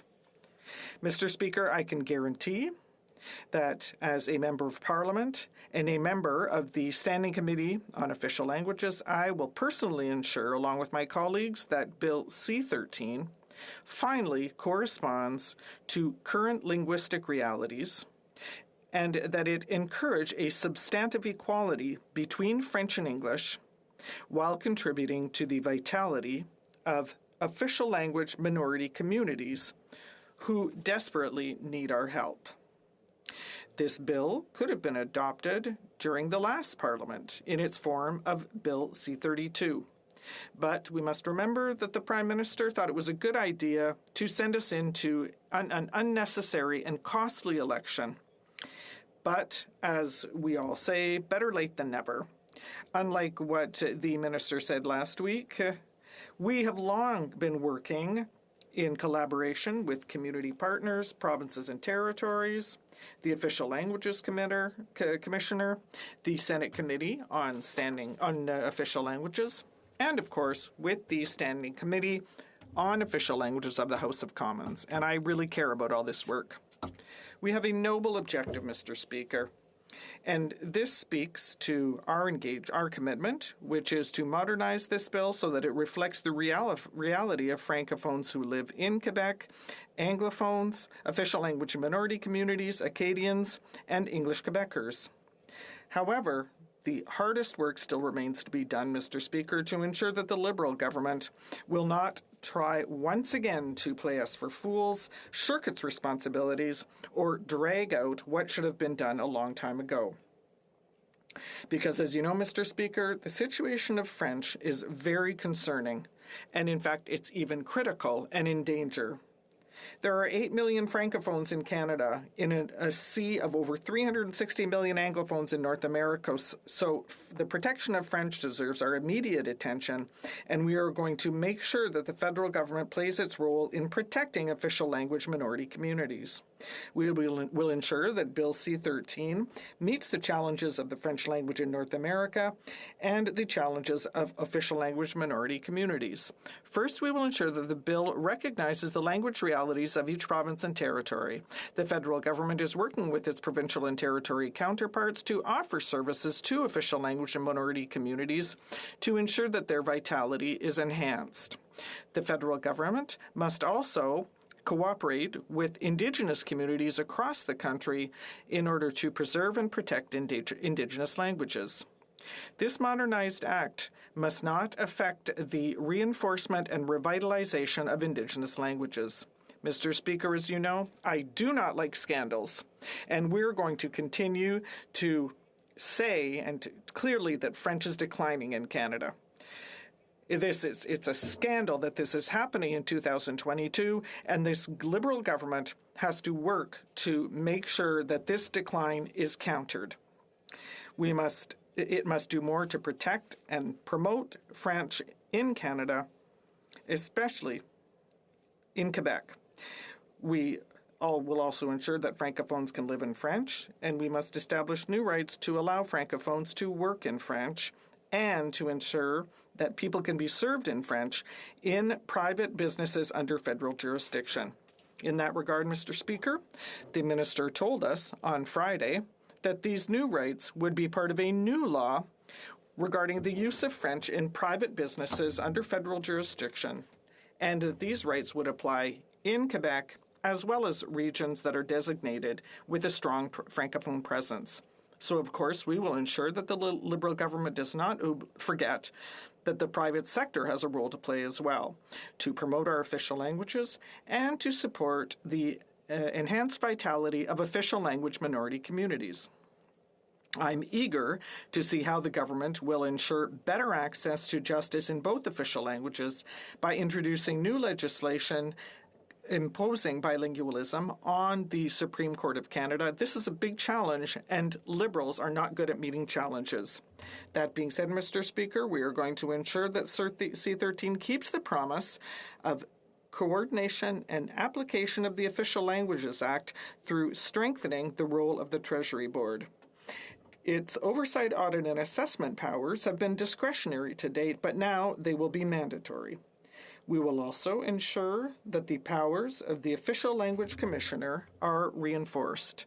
It is vital that he be given tools to do his work and that he can impose administrative monetary penalties to certain privatized bodies and crown corporations, for example, in the area of transportation. We heard from Air Canada in committee, and we can see that in that regard, Francophone Canadians are abandoned because there is no French language learning for its employees. This bill also includes important specifications in Part 7 with regard to positive measures taken by federal institutions for OLMCs. It will mean that potentially negative decisions have to be taken into account with regard to official language minority communities and the promotion of both official languages. It will also have to strengthen Francophone immigration in Canada.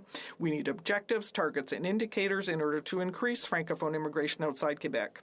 We will ensure that C-13 strengthens support for OLMCs in order to protect the institutions that they built, both for Francophones outside of Quebec and for the Anglophone minority in Quebec. This bill must ensure that the Official Languages Act finally is commensurate with the challenges of the 21st century. We are at the beginning of a legislative process that should have been undertaken much earlier by the Liberals in order to contribute to a better linguistic regime in Canada. Thank you, Mr. Speaker. Questions et commentaires. L'honorable secrétaire. Questions and comments. The Honourable Parliamentary Secretary to the Minister of Veterans Affairs. Thank you, Mr. Speaker, and I'd like to thank my colleague for his speech. I wasn't aware that he used to be a Parliamentary Secretary to the Minister of Official Languages from 2011 to 2013.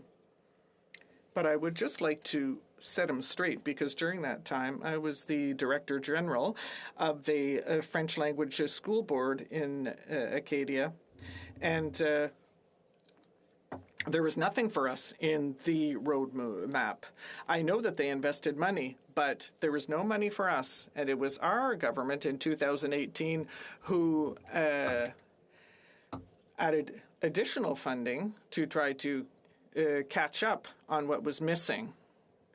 And that's why we increased funding by 20%. So I just would like to remind him of that and of the fact that there was no real Francophone immigration policy. We saw a great decline across the country, including in Quebec. The Honourable Member for Lévis-Lobinière. Thank you, Mr. Speaker, and I'd like to thank my colleague for his comment. I'd like to remind him that in our former government, we set up 2 roadmaps. We were the first to have invested over $1.1 billion, which was unprecedented, and we gave priority to Francophone education because in Canada, it is important to ensure that in all provinces and territories, Canadians must be able to have access to education in French so that we can improve our relations with with official language minority communities. Questions and comments? The Honourable Member for Pierre Boucher, Les Patriotes, Verchères. Thank you, Mr. Speaker.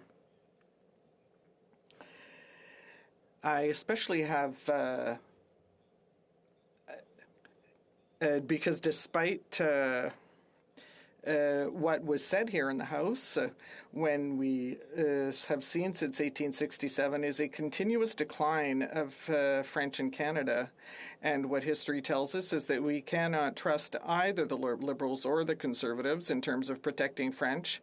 And that also shows, because even the Quebec government has said that this was a bad bill, and we've seen that Canada cannot meet Quebec's aspirations, which are existential. So that means that federalism is a failure. And it was said that Confederation would be the doom of Francophones and of French in Canada. So I wonder if my Conservative colleague could also recognize that federalism has been a failure because it condemns Quebec and French to a continual decline. The Honourable Member for Lévis-Lotbinière. Thank you, Mr. Speaker, and I'd like to thank my colleague for his question. We're going through historic times here with the modernization of this act, and we all need to take the time. The government seems to be pushing us to move swiftly, and maybe they're taking shortcuts, but we intend to work with the government, to work on committee, step by step on this bill to make sure that we get it right. Because for about 5 years now, not much has been done. And we want to make sure that what we do now, because this might not be reopened again for another 50 years, so we need to make sure that we get the job right now, so that the decline of French can stop and hopefully even be reversed. So we have some work to do. Questions and comments, very short ones. The honourable member for Edmonton Strathcona. Thank you, Mr. Speaker. When I went to school in Edmonton, it was very hard to learn French. So I apologize for my lack of French, for my lack of skill. But I am proud that my children speak English and French. I'm worried that in Alberta, the provincial government does not seem to be supporting French. How can the federal government do more to encourage the provinces? The honourable member for Lévis-Lotbinière in 30 seconds. Thank you, Mr. Speaker, and I'd like to thank my colleague for her question. It's an excellent one. This government needs to make sure that Francophone economic immigration is prioritized, especially in provinces like Alberta, because there's a shortage of French teachers in Alberta, and that diminishes the number of Canadians who can learn French. So we need to prioritize the immigration of French-speaking teachers so they could go to Alberta and help solve the problem and reverse this decline. Resuming debate, the honourable member for Fort McMurray, Cold Lake. Thank you, Mr. Speaker.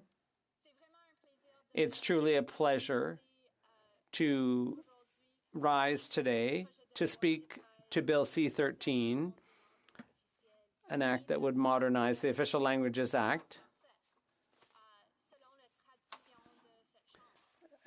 According to the traditions of this House, I think this is an important point in time for the House.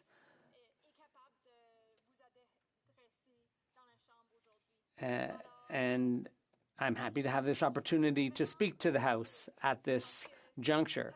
And I'm truly fortunate because my parents, who don't speak a word of French, they decided to enroll me in French immersion when I was young. So from kindergarten on, I had my education in French. And I was even able to complete high school in French immersion in Fort McMurray.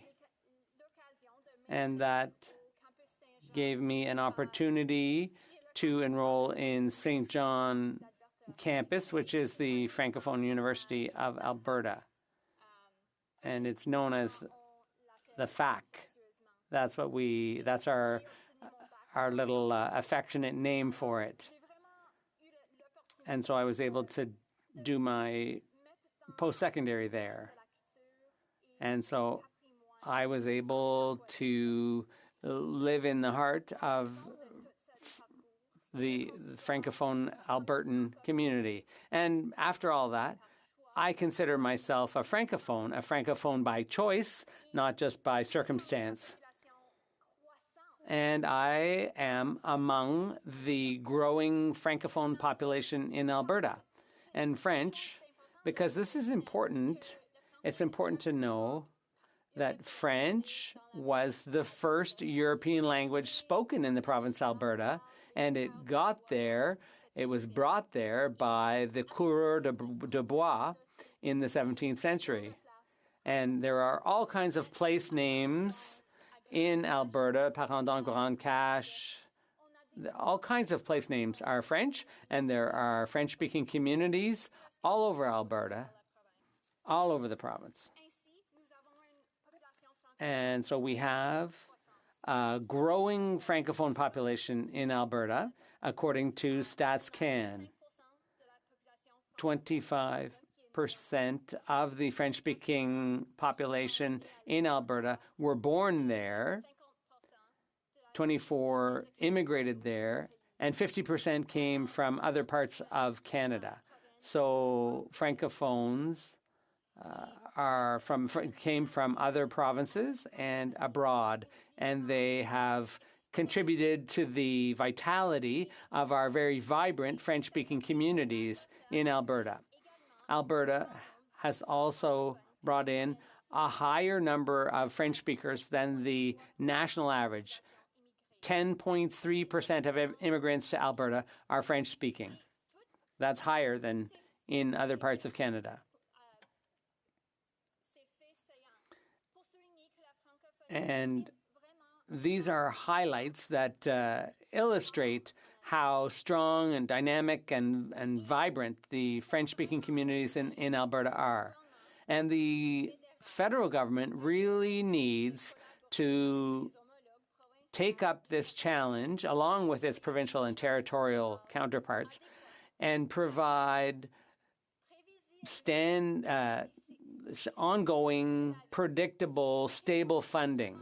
That's very important because when you see growth in one area, that growth requires support in order to provide the services in French. They need concrete support to provide services to Francophones outside Quebec, including those in Alberta. People want to see legislation with teeth, enforceable legislation to promote French all across the country. And that's what we're looking for in this bill.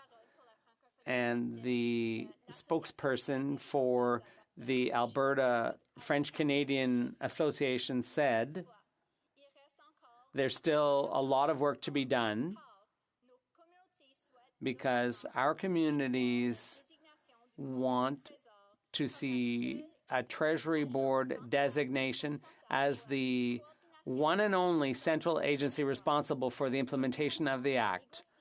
The requirement to negotiate language clauses in agreements and transfers to the provinces is necessary, and this includes an effective Francophone immigration policy. These are all things that are needed. So it's clear that there is still work to be done for the Minister of Official Languages before anyone can claim mission accomplished. This bill is a response to an observable decline in French. And there was legislation tabled previously, but it died on the order paper with the elections in 2021.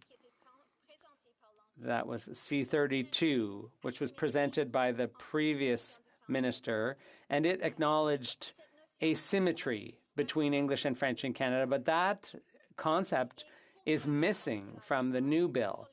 In order for the reform to the Official Languages Act to protect the future of French in Canada, it is key for that legislation to reflect the current language situation. And in other words, there must be no pretending that the two official languages are on an equal footing. 50 years after the implementation of the Official Languages Act, our world has changed a lot. French is in decline in Quebec and elsewhere in Canada. We know that bilingualism has real and concrete benefits, including economic benefits. The Conference Board of Canada published a report that showed clearly that bilingualism is a pillar of our Canadian identity and an effective economic tool. And bilingualism provides for diversification of trade and diversified imports and exports. So there is a need to take concrete steps to support French. And it is puzzling that there's no central agency responsible for the implementation of this act. The act provides instead to divide this up between Heritage Canada, Treasury Board Secretariat, the Official Languages Commissioner, and the Minister of Official Languages. So we Conservatives are of the view that all of these enforcement powers need to be brought together and centralized within Treasury Board so that this legislation is effectively implemented. Currently, the powers are fragmented. They're scattered among various departments who have to share the toolbox, and they'll be able to pass the buck if there's any shortcomings in the implementation. And the Official Languages Act, the reform in this situation, doesn't go far enough to protect Francophones in minority situations, including in Alberta. I think in order to truly support minority French communities, the federal government should support French language schools. As a proud Francophone and former parliamentary secretary to the Alberta Francophonie when I was a provincial member of parliament, I was able to see at close hand how vital, how vibrant and strong the French language was. But I'm concerned about Francophones living in communities where they've been deprived of education and other services. And I would urge the minister to renew her efforts and to work with national and provincial organizations to ensure that Francophone communities can continue to thrive from coast to coast. Thank you, Madam Speaker. Questions and comments? L'honorable. The Honourable Parliamentary Secretary to the Minister of Veterans Affairs and National Defence. Thank you, Madam Speaker. And I'd like to thank my colleague for her speech and also her French. It's very impressive to see her rhyming off the names of all the French schools and communities and towns in her province. That's impressive. I think if you take a close look at Bill C-13, you'll see that it's a huge improvement over previous measures. So this is concrete action that we're going to take in the field, and the Official Languages Commissioner plays a role. It's a whole machine that ensures that the legislation is enforced. And so this is a big step forward. Thank you very much. The Honourable Member for Fort McMurray Cold Lake. Thank you, Madam Speaker. I didn't really hear a question in there, but I'll take the opportunity to speak about some of the highlights of the Francophone fact in Alberta. Since 1996, enrollment in French immersion has increased by 270%. So there's a huge increase in enrollment. So we really need a modernized act that will support Francophones in minority communities, minority settings, and this legislation doesn't go far enough. The Honourable Member for Pierre Boucher, Les Patriotes Verchères. Thank you, Madam Speaker. I appreciated my Conservative colleagues, the quality of her French, but I also enjoyed her enthusiasm. I think that's great. But the fact remains that the figures are worrisome. French is in decline, and the stats show that from census to census. My colleague talked about bilingualism, and if there's an increase in the rate of bilingualism, if that's in Quebec, there's an increase in, but it's lower in the rest of Canada. So that's merely an acceleration of the decline. So does she not think that Quebec's claim for more powers to protect French are justified claims and that more should be done? The honourable member for Fort McMurray Cold Lake. Thank you, Madam Speaker. If we have bilingualism, if it weren't for bilingualism, I wouldn't be here addressing the House in French. So I think it's truly an asset for the Francophone reality in Alberta to have people who are bilingual, Anglophones, who learn French in school. I think that's an asset for the French-speaking communities. And I think there should be something in the Official Languages Act about people like me who've decided to learn French and truly pursue their entire course of studies and to live in French. That's an asset for the entire country. Thank you, Madam Speaker. We have time for a brief question. The honourable member for Lévis-Lotbinière. Thank you, Madam Speaker. I'd like to congratulate my colleague on her excellent French. It's an indication of the opportunities we have in Canada. Can my colleague talk about the Liberal government's failure when it comes to Francophone immigration since 2015? Only a handful of tens of thousands of the hundreds of thousands of immigrants to Canada are French-speaking. The honourable member. Thank you, Madam Speaker. In my speech, I talked about how Alberta is attracting French-speaking immigrants, and I think it's something that's very important. We need to do more to support Francophone immigration. That could be a solution for the shortage of French-speaking teachers in Canada. That could be an opportunity for the whole country. And I don't think the federal government's doing enough to support and attract Francophone immigrants to Canada. Resuming debate. The Honourable Parliamentary Secretary to the Minister of Immigration, Refugees and Citizenship. Thank you, Madam Speaker. I'd like to say that I'll be sharing my time. It's a pleasure for me to state my support for Bill C-13. Immigration, Refugee and Citizenship Canada is always looking for ways to promote Canada and we're always looking for ways to attract newcomers to Canada. And that includes Francophone immigrants.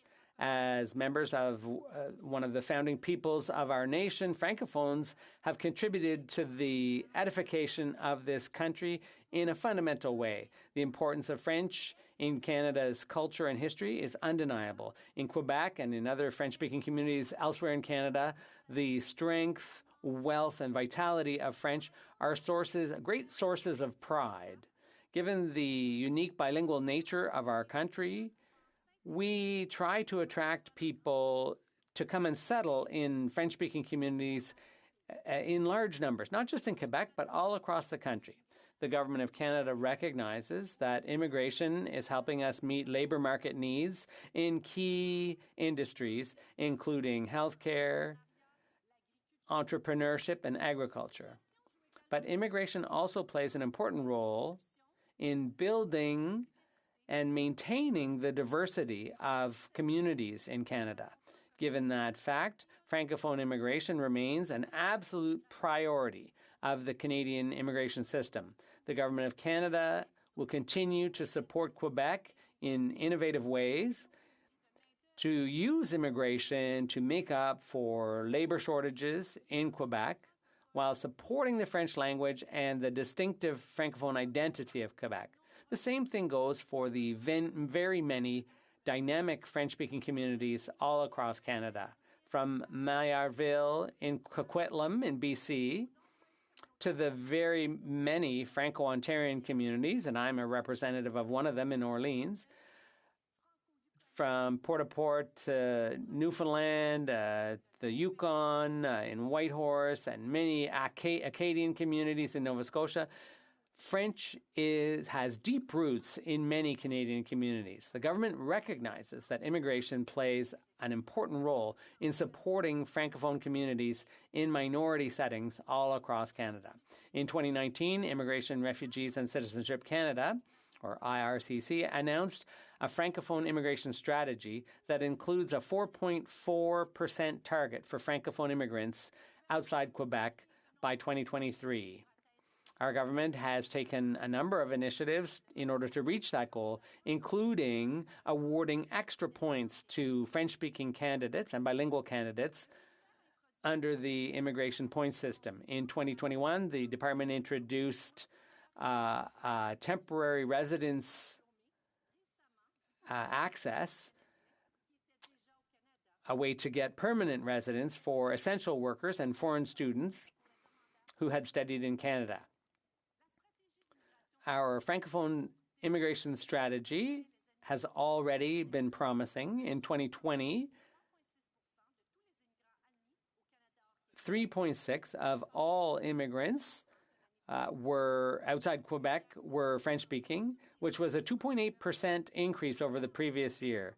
In addition, IRCC has been endeavoring to support the government's commitment under the Official Languages Act, the commitment to modernize that act, and we consider this as a step forward. One of the main measures is the requirement to adopt a policy on Francophone immigration with clear targets and indicators, measurable progress. And the act will also include recognition of the fact that immigration is one of the factors that may contribute to maintaining or increasing the demographic weight of Francophone communities. Of course, once newcomers come to Canada, a lot of work remains to be done to help them settle. And so in 2019-2020, we launched a program to support French-speaking newcomers right up until they get citizenship. This includes informing newcomers of services available to them all throughout their settlement and integration process. Some 80 Francophone service providers all across Canada are listed and supported by IRCC. The government will continue its efforts to improve this program so that French-speaking newcomers are aware of the opportunities they have to settle in French in Canada and get settlement services, high-quality services, through Francophone organizations. The purpose of C13 is in part to increase the vitality of French-speaking communities in minority settings in Canada. And language training is an integral, important part of this initiative.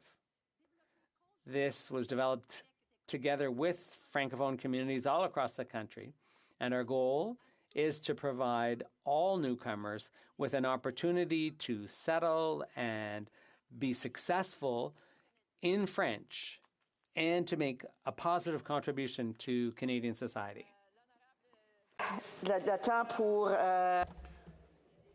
The time for debate has expired for today. The honourable member will have 4 minutes. Next time, we will be broaching this bill before the House. As it is 5:43, we'll now study private members' business. Orders of the day, ordre du jour.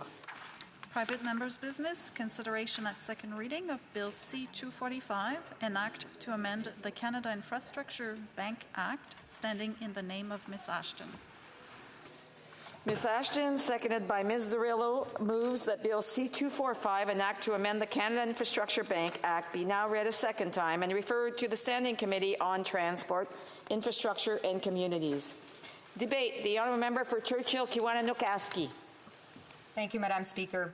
I am proud to rise in this House to speak to my private member's bill, Bill C-245, a bill which amends the Act of the Infrastructure Bank of Canada, a bill that uses public ownership in the fight against climate change, a bill that gives hope to communities like the one I come from, communities like the ones I represent, communities across our country that are already paying the price of climate change. Ce projet de loi offre... This bill offers a new avenue to Indigenous communities and northern communities and all Canadians in order to develop infrastructure that they need right now. Climate change is upon us. The evidence we are hearing in the north is alarming. The permafrost is melting and putting our municipal infrastructure at risk. The winter roads season, the temporary roads that thousands of people depend on to deliver heavy equipment, is getting shorter and shorter. These communities need to be empowered to deal with climate change before it is too late. At the same time, the Canada Infrastructure Bank has failed. No projects have been delivered yet, and billions are sitting in its coffers. Time is running out, as the UN Secretary General said this week. The time has come to take all the tools at our disposal and put them to work and implement them to combat the climate crisis. The bill I'm tabling today is part of the solution.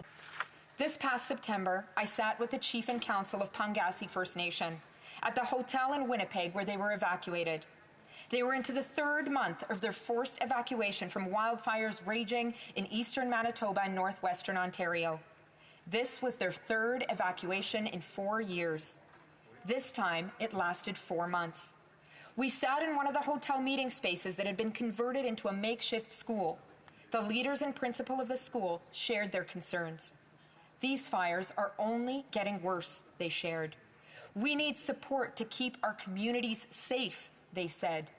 Pangasi is one of 2 First Nations in Manitoba that, despite years of advocacy, doesn't even have an airport. No all-weather road, no airport. We felt trapped, they said. Pangasi lost community members during the time of the evacuation. Many community members were desperate to go home, and when they got home, they found hectares of their traditional lands devastated, trap lines gone, cabins burned to the ground, a way of life under threat. This summer saw a series of devastating climate events. Perhaps one that received the most attention was the burning to the ground of Lytton in British Columbia. The excruciatingly high temperatures of the heat dome created the conditions of a fire that engulfed a village, a community, lives, and livelihoods. As Edith Loring Kahanga, school administrator for Stein Valley Lakamu School in Lytton said, the extreme temperatures of 49 degrees plus leading up to June 30th contributed to the Lytton Creek fire that destroyed the village of Lytton in 25 minutes and burned many homes and businesses on IR-17, 18, and 22 of Lytton First Nation in the Thompson-Nicola Regional District. Our lives were forever changed on June 30th. 9 months later, those who lost their homes continue to be homeless and struggle with high anxiety and PTSD as they continue to reconnect with their families, culture, way of life, and the land. And to this day, Lytton is still waiting to be cleaned up and rebuilt. Pangasi, Lytton, Little Grand Rapids, St. Teresa Point, Shamattawa, Thompson, Iqaluit, Old Crow, The Pas, Fort Chipewyan, Prince George, Penamutang, Peguis, Inuvik, Uashat Milyotanan, Happy Valley, Goose Bay. This bill is for all our communities. Communities that have been sounding the alarm of climate change for some time, have been clear on what they need and what we need to mitigate and adapt. Communities that have been ignored. This must change. Time is running out. Just this week, the IPCC came out with a damning report highlighting the absolute urgency needed to fight climate change. The report outlined the need to ditch fossil fuels.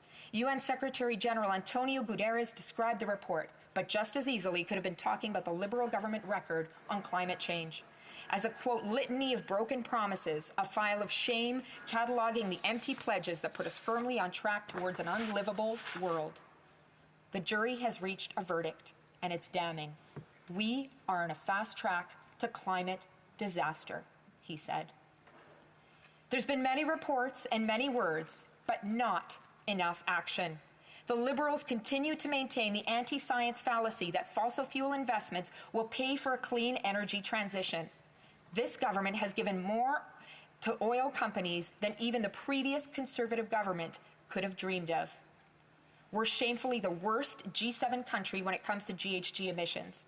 And at a time where we should be supporting the transition to green energy, dozens of northern communities in our country are running on dirty diesel. Time is running out. We must act now. It is time we commit to investing in Indigenous and northern communities and all our communities in supporting their efforts for a just transition by supporting this legislation. Because it is that important. The infrastructure needs are that important. A recent report claimed that the infrastructure gap for First Nations is conservatively estimated at $25 to $30 billion. Yet many of the infrastructure needs we see are for projects between $1 and $25 million. Bluntly speaking, slapping a profit requirement on infrastructure bank projects locks communities like the ones I represent out of these dollars. Do their infrastructure needs not matter? Chief Owens of Pungassi First Nation said, "We have already seen the effects of climate change over the last few decades. It is real. I was surprised in conversations with Nikki to even hear of Canada's infrastructure bank. We've never heard of it. We've never been able to use it. Investments to connect us with the rest of the country or help us deal with fires we would like to see, and this bill would help with that." Chief Redhead from Shamattawa First Nation, a community that's been failed by Canada time and time again, that deals with massive infrastructure gaps, a housing crisis, tuberculosis outbreaks as a result of the housing crisis, and a recent COVID outbreak that was so bad the military had to be sent in. With regards to this bill, he said, one of the benefits of seeing this bill pass would be the ability to connect Shamattawa to the main hydro line. Right now, we're dependent on burning dirty diesel for the entire community. It's 2022, and it's time to bring communities like Shamattawa into 2022. I'd really like to see this bill pass and for all parties to support it so we can make real change in the fight against climate change. Chief Flett of St. Teresa Point has talked about the need for an all-weather road system to the Island Lake region, given the melting ice roads and the chance to cut down on the carbon footprint that comes from an absolute reliance on air travel. We've heard from leaders about water pipes breaking down in their communities because of melting permafrost, radio towers snapping because of the weight of record snowfalls, historic droughts, unpredictable flooding. In discussions with Indigenous, territorial, and northern leaders, we repeatedly heard about how they want to move forward with mitigation and adaptation. We also heard how hard it was for them to access any federal dollars. Overwhelmingly, there was a sense that the federal government existed to serve the needs of the southern part of the country, if that. In conversations with some of my Liberal colleagues in advance of today, I heard concerns that there are other federal institutions that can do this work, that can fund these types of projects. But the reality is, they aren't. That's why so many of these communities are in such dire straits. If we acknowledge the need is great, if we acknowledge current institutions aren't getting the job done, why don't we use Canada's infrastructure bank to do the job we originally wanted it to do? We can't afford to wait in terms of climate, and we certainly cannot afford to wait when it comes to people. If not now, when? It is clear Canada's infrastructure bank is not living up to its promise. We're talking about a Crown corporation with a budget of $35 billion that has yet to complete a single project in almost 5 years of existence. A recent PBO report said it won't even spend half its money. In the Infrastructure Committee study called for by my colleague, the MP for Skeena-Bulkley Valley, witness after witness made clear that the bank in its current form does not and cannot work. Yet when the bank was first established, many folks were excited. Robert Ramsey, the senior research officer at CUPE, described the excitement when they thought that they were hearing about the creation of a public infrastructure bank that could invest in desperately needed infrastructure across the country. This has not been the case. The reality is the bank is refusing to do the work it promised to do. At committee, the PBO reported that the Canada Infrastructure Bank had only approved 18% of projects it considered, with one of the most common reasons given for rejection being the projects themselves weren't considered big enough. This bill would fix that. It would prioritize the infrastructure needs of the communities the bank claims to be working for. The bank's privatization agenda has been a key part of the problem. There was a consistent feature of testimony in committee from witnesses, including Canadians for Tax Fairness, the Canadian Union of Public Employees, and the Council of Canadians, who argued that public-private partnerships, and particularly ones which include private operators collecting revenue through user fees, inherently raise questions about which projects are selected. They questioned whether Canadians can be satisfied that an infrastructure project is being funded because it serves the greatest public interest and not because it offers the highest rate of return for private equity providers. As Mr. Sanger testified, the only purpose that P3s fill is to engage in some off-book financing and provide private finance with lucrative, low-risk investment opportunities that taxpayers will cover for decades to come. If these projects are really privatized, we will undoubtedly end up with some really inadequate infrastructure. In Mapleton, Ontario, it took public outrage to stop the Infrastructure Bank from privatizing water services.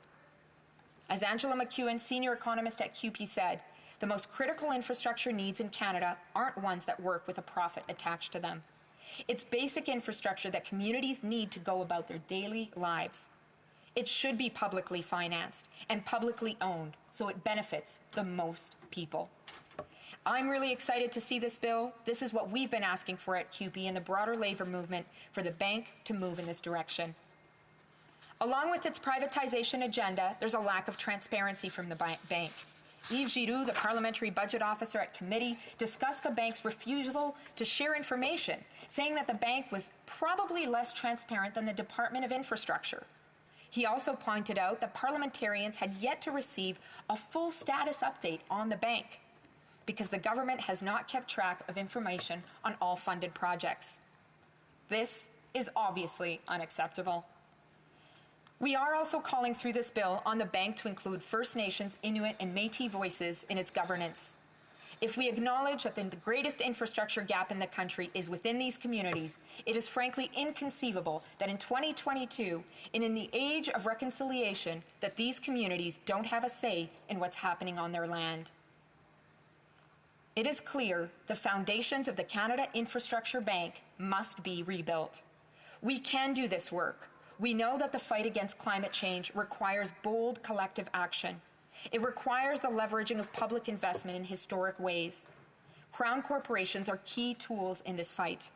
Our crown corporations that belong to us, the Canadian people, ought to be leading players in the fight against climate change. Today, we can start with the Infrastructure Bank. The Infrastructure Bank can be the solution and not a tepid part of the problem. I urge my Liberal colleagues, and indeed all members of this House, to be part of that solution. The bank should be issuing green bonds, as many have called for. Let's let the CIB be a driving force in the fight against climate change, in the fight against the Infrastructure Bank our communities face. Au lieu de mettre... Instead of putting public funds at the service of the private sector that will prioritise their profits, let's put them at the service of communities struggling to survive in the midst of a climate emergency. Let's use the full power of the state and put it to work for the people. Let us create green jobs. Let us join forces with Indigenous peoples who have a front row seat to the climate crisis. Let us find all the underperforming organs of the state, like the Infrastructure Bank. We need this for the survival of our planet. My message to Liberals is clear. If you want the Infrastructure Bank to live up to its promise, make these changes. My message to all MPs in this House is clear. If you believe communities across our country deserve federal investment as they take on the climate crisis, vote for this bill. If you believe we need bold action to take on the climate emergency, vote for this bill. Thank you. Honourable Parliamentary Secretary of the Government House Leader. Thank you, Madam Speaker. And over the years, one of the things that I have learned is the actual demand for infrastructure dollars, I would ultimately argue, far outweighs what the federal government and provincial governments could actually put together in any given fiscal year. I can recall years ago talking about the billions and billions of dollars for the city of Winnipeg alone in some of the reconstruction of not all of the streets, but those that were in very high demand, Madam Speaker. And my question to the member is, does she believe that even the combined public purses of provincial and federal and municipal governments and Indigenous governments have in their budgets today enough to cover the costs of the true infrastructure that needs to be built. Honourable Member for Churchill-Kawana-Newcastle. Thank you, Madam Speaker. And I think we can all agree that no, communities certainly don't have what it takes. But what we do know is that the federal government has incredible resources to do the work that needs to be done. We saw during this COVID pandemic the extent to which Canada's federal government, and certainly I'm proud of the work we did in the NDP, stood up and made historic investments to keep people in our communities safe in the face of this devastating pandemic, which is also ongoing. Climate change is the greatest threat we are all facing. So let's see that same kind of bold investment. Let's use our crown corporations. Let's do everything we can to invest boldly and take the action necessary to fight the climate crisis. And that starts with supporting our communities, and that starts with seeing federal leadership on that front. And comments, Honourable Member Sherwood Park for Saskatchewan. Thank you, Madam Chair. My read on this bill is that it advances a form of stakeholder capitalism, the idea that government should seek to promote the idea of corporations advancing green or other sort of non-economic objectives through the marketplace. I just wonder, as a matter of description, if the member agrees that this bill is advancing a form of stakeholder capitalism, and if she believes that we should be advancing stakeholder capitalism as a model. The Honourable Member for Churchill-Kawana-Newcastle. Well, I want to be clear, Madam Speaker, that this bill is reforming one of our crown corporations that has a stated objective of addressing the infrastructure crisis in our country, an objective that they are clearly not fulfilling, sitting on $35 billion, haven't produced any final results to show for. And what we are saying is let us leverage public investment along with other levels of government and public institutions to meet the urgent infrastructure needs, particularly in the face of climate change. Other countries do this kind of work. Canada is way behind, and it's time that we show leadership, including through the effective use of the Canada Infrastructure Bank. Questions and comments. The Honourable Member for Pierre Boucher, Les Patriotes, Belcher. Thank you, Madam Speaker. I'll have an opportunity to speak more on this. But when I listen to her speech and when I listen to what she wants to do, I'm just wondering if it's something that's actually possible. It's difficult to believe in it, and so I wish her well, and we'll look at it. But it seems like the government has created a monster that's not resulting in any results. Everything's going badly, so I'm not sure that there's much can be done to salvage it. The Honourable Member, a brief response, please. Less than a minute. I'd like to thank my colleague. Obviously, it's a monster that has been created by the Liberal government, and it's clear that we have to change the foundations of this bank, and I think not only that it's possible, but it's necessary. We need to tackle the climate crisis. Resuming debate, the Honourable Parliamentary Secretary, the Government House Leader. Thank you, Madam Speaker. And you know, infrastructure is such an important topic. When we actually had formed government, there was a significant commitment by the Prime Minister and the Liberal government to for the first time in a long time, truly invest in infrastructure. And I can recall standing in the House talking about historical amounts of dollars being invested in Canada's infrastructure, and I explained then why that was so important. And one of the features that was over and above the types of investments we were talking about, Madam Speaker, was the idea of the Canada Infrastructure Bank. And I believe that the Canada Infrastructure Bank is something that will be permanent, and it will actually continue on well into the future. Where I'm a little bit I guess, not necessarily disappointed, but I would ask that there maybe be additional consideration being given to the idea of this Crown Corporation is with respect to the issue of timing. When the member says, for example, well, no projects are underway that are actually been finalized, you know, you do a quick Google search and there's a very quick find right away when you get the city of Brampton, for example.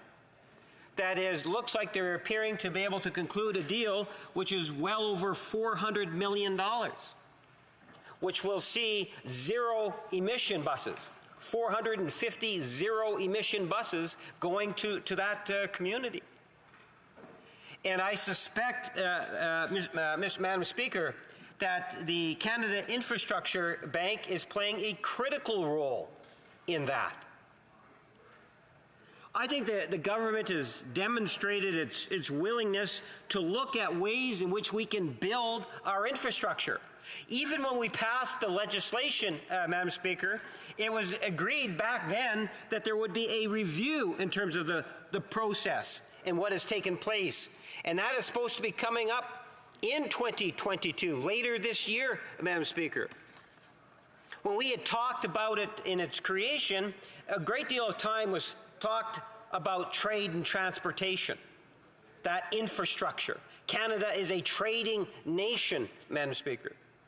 We talked about public transit, and the Brampton is a good example of public transit. We talked about green infrastructure. This government has talked more about green infrastructure in the last couple of years than the previous Prime Minister did in 10 years, Madam Speaker. And again, you could take a look in regards to some of the initiatives, and using the example of Brampton once again. You know, broadband connectivity is something in which we have put a great deal of emphasis on, and would anticipate. My friend is from the northern Manitoba, and I would like to think that there's opportunities there. The idea of clean power. You know, Manitoba can be a great benefactor under clean power, whether it's our hydro development of using our water or our wind power that is there, Madam Speaker. All of which take massive amounts of money in order to build upon.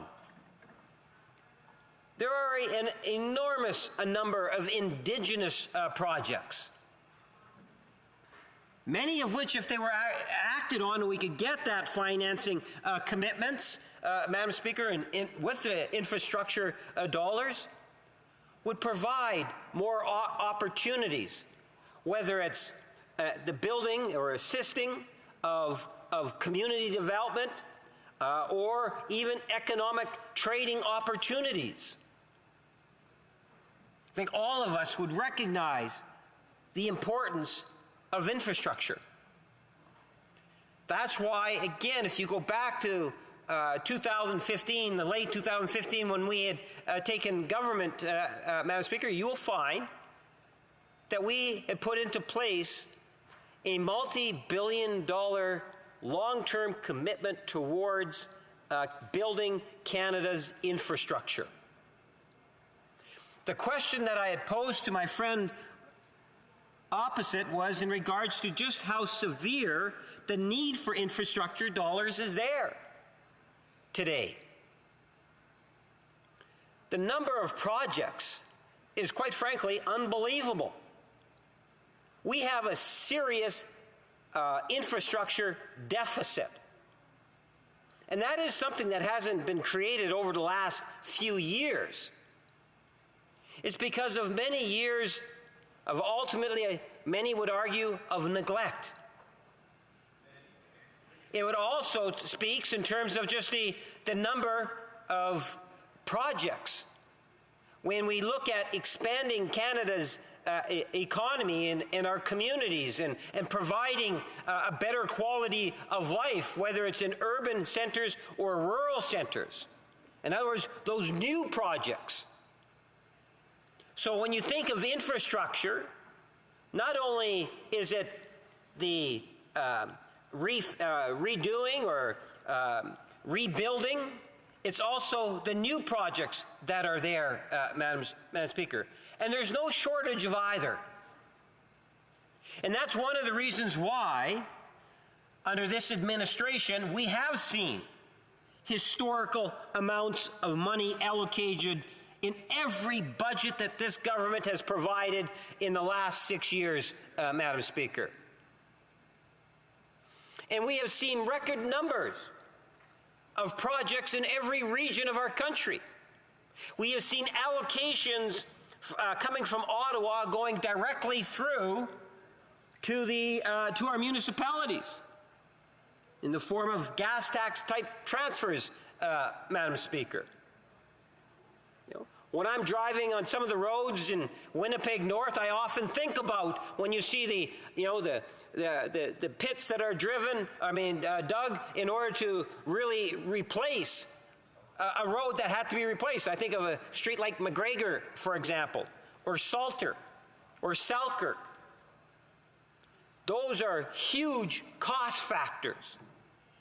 Much of the money provided come from Ottawa, Madam Speaker, in order to make those projects possible. When I think of the city of Winnipeg, I think of the Chief Peguis extension and how critically that is in terms of importance to the city of Winnipeg, to the province, and ultimately, I would argue, to our country. When you think of our airport, the international airport and Centerport, and the hundreds of millions of dollars that is being invested in the future of thousands and thousands of jobs in that area alone, you get a sense of just how important Chief Peguis extension is. That same principle, I am sure, could be argued in every one of my colleagues' constituency. There's no shortage of ideas, Madam Speaker, that are out there, or shortage of needs for infrastructure dollars.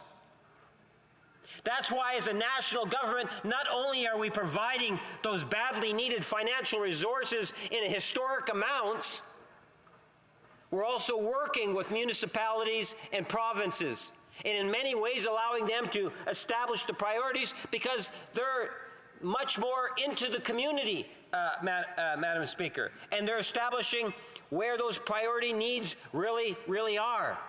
And we like to be able to contribute wherever we can, whether it's directly or indirectly, Madam Speaker. But that's not enough. That's one of the reasons why we brought forward the infrastructure, the Canada Infrastructure Bank as a Crown corporation.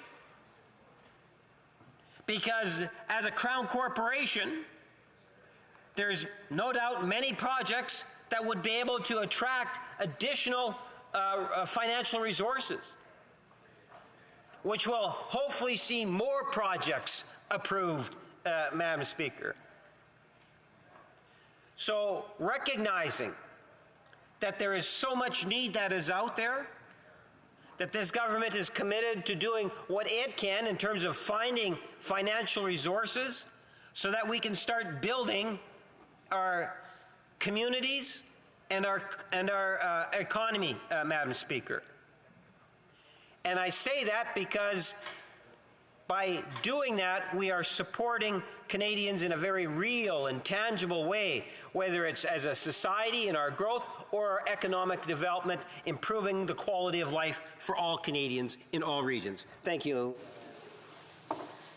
Resuming debate, the honourable member for Sherwood Park, Fort Saskatchewan. Thank you, Madam Speaker. I appreciate the opportunity that this debate provides to discuss the important issue of stakeholder capitalism.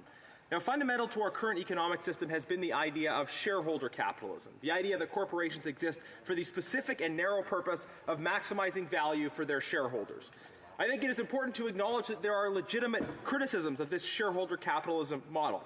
When companies only consider the interests of their shareholders, they may end up doing harm to non-shareholders.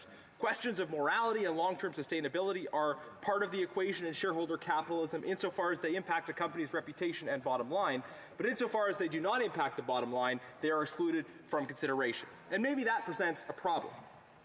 Historically, we have tried to address these harms associated with shareholder capitalism through law, regulation, and tax policy that forces companies to internalize social costs. Needless to say, those efforts are never perfect. One increasingly popular response to the potential problems with shareholder capitalism is the proposed alternative model of stakeholder capitalism. I will argue today that stakeholder capitalism is dangerous. It exacerbates the problems of shareholder capitalism and creates new problems of its own. Stakeholder capitalism is the idea that we should pursue an economic system in which companies seek to maximize value for all stakeholders instead of just their own shareholders. Now, on the face of it, the idea that companies should concern themselves with the social good instead of just their own bottom line is obviously intuitively appealing to many people. But we need to go beyond the superficial, nice-sounding platitudes that usually shape the defense of stakeholder capitalism to understand the substantive implications of this radical shift in thinking. To start with, it's important to understand the history of the idea. Stakeholder capitalism is a new name, but not a new model. In fact, the process of early European colonization was generally effected through large monopolistic companies that were granted charters to trade exclusively in certain areas, partially in exchange for commitments to undertake certain other non-economic actions that were perceived to be in the interests of the home state. The Hudson's Bay Company and the East India Company were early examples of stakeholder capitalism at work. These companies acted like governments when they were in the field, and they were protected in their undemocratic exercise of political authority by the fact that they took into consideration the interests of their chosen or assigned stakeholders. Of course, they didn't take into consideration the interests of all stakeholders, but neither do their modern equivalents. Today, one of the most prominent proponents of stakeholder capitalism is World Economic Forum founder Klaus Schwab. Stakeholder capitalism is the title of his most recent book and is explicitly endorsed in the Davos Manifesto. Here in Canada, Mark Carney is a leading advocate, and his book Values makes similar arguments to those made by Schwab. Schwab and Carney and the NDP member proposing this bill today have every right to advance a particular set of proposals about how they believe our economy should change. But we should talk about the fact that these ideas have significant unseen consequences. Generally speaking, though not always, the proponents of stakeholder capitalism come from the political left. The political left has a long track record of critiquing shareholder capitalism, but has generally done so in the context of a broader critique of corporate power. That critique has been that corporations should not be too powerful, because they can use their positions of power to exploit workers and to push agendas that may be contrary to the democratic will of the people. And this is actually a potentially good critique, and many modern conservatives would embrace it, adding as well that too powerful corporations can often use their power to subvert and undermine the market itself. Conservatives and past versions of left-wing parties have both critiqued powerful monopolistic corporations, but have disagreed about solutions. Left-wing parties have critiqued capitalism itself and pushed for greater state ownership, while conservatives have sought pro-competition and other forms of regulation to ensure that private enterprise can do its job without any single private company having enough power to distort the market or undermine the common good. Now, today, the parameters of the economic debate have dramatically changed. Today, many on the left no longer critique corporate power itself, but simply argue that corporations should be asked to champion progressive and woke causes. The political left now seems fine with large and powerful corporations, as long as those corporations are talking about climate change, racial inequality, and trans rights. The left is no longer talking about the problems of corporate power. It is talking about how to use corporate power. It is very telling that C-245 that we're debating tonight, a bill proposed by someone who is arguably one of the most left-wing members of this chamber, is talking about using corporate power instead of limiting corporate power. She's demonstrating that shift in thinking of left-wing parties. In particular, Bill C-245 proposes to use the Canada Infrastructure Bank, yes, a Crown corporation, as an ideological tool to shape the kinds of investments that are made in the private sector, and to do so with non-economic objectives in mind. And this is what stakeholder capitalism is all about, and has been about since the colonial era, the use of corporate power to advance ideological objectives that are distinct from stakeholder interests. I believe that modern conservatism must strongly make the case against the kind of stakeholder capitalism championed by this bill and by others. Modern conservatism must take up the arguments against corporate power and recognize that centralized corporate power can be just as dangerous when wielded on behalf of stakeholders as it can be when wielded on behalf of shareholders. We have to defend workers and defend one-person, one-vote democracy against the idea that corporate power brokers should be the ones defining collective values. This is not an unquestioning defense of shareholder capitalism, which requires appropriate controls. It's simply a recognition that the prevailing concept of stakeholder capitalism is worse. And broadly speaking, I would make three arguments against stakeholder capitalism. First, an emphasis on stakeholder values is often done insincerely as a branding exercise to mask a lack of real and substantive action on genuinely important issues. It can be used as a basis for claiming that public interest or anti-monopoly regulation isn't necessary, even while not moving substantially on the values that are claimed. On this point, I would like to challenge all corporations that have said Black Lives Matter to say the same about Uyghur lives. The NBA, among many others, has figured out that campaigning for racial justice in America is good for your bottom line, and campaigning for racial justice in China is bad for your bottom line. But those who only campaign for racial justice when it's good for their bottom line are not really for racial justice. Mark Carney, who I referred to earlier, got himself into some hot water for making and then walking back the dubious claim that the $500 billion asset management firm where he works is net zero. I think some members of this House would call that greenwashing. The prevalence of hypocrisy and its potential to distract from real action is one important critique of stakeholder capitalism. The second is that even when corporations are sincere about championing certain values, encouraging them to identify and then act in the best interest of stakeholders gives companies too much power to make decisions about the common good that they do not have the mandate to make and that are outside of their expertise. This House decided at one point to ban corporate and union donations to political parties. Why? Because we determined that corporations should not have a privileged ability to shape public conversations about the common good by funding certain candidates over others. It was recognized that corporations being able to throw their weight around in politics has a distorting effect on decision-making. But what is the point of banning corporate and union donations to political parties if we then allow and even encourage those same corporations to use their unique privileges to advance political positions in other ways, by requiring their employees to take courses on progressive ideology, pushing investments towards certain kinds of enterprises, or enjoying the privilege of limited liability while participating in explicitly political activities? I believe that decisions about the goods that a society pursues should be made through democratic competition and debate, not through corporate-directed stakeholder consultations that perpetuate corporate interests and power even when well-intentioned. The goods that a society prioritizes should be selected on a one-person, one-vote basis, not on a one-share, one-vote basis. Even the most generous-hearted corporations necessarily reflect the power of shareholders and management to aggregate feedback from their chosen stakeholders as they make decisions. A society in which large corporations identify stakeholder values and then push those values is functionally much less democratic than a society in which collective social priorities are identified through open and transparent democratic debate.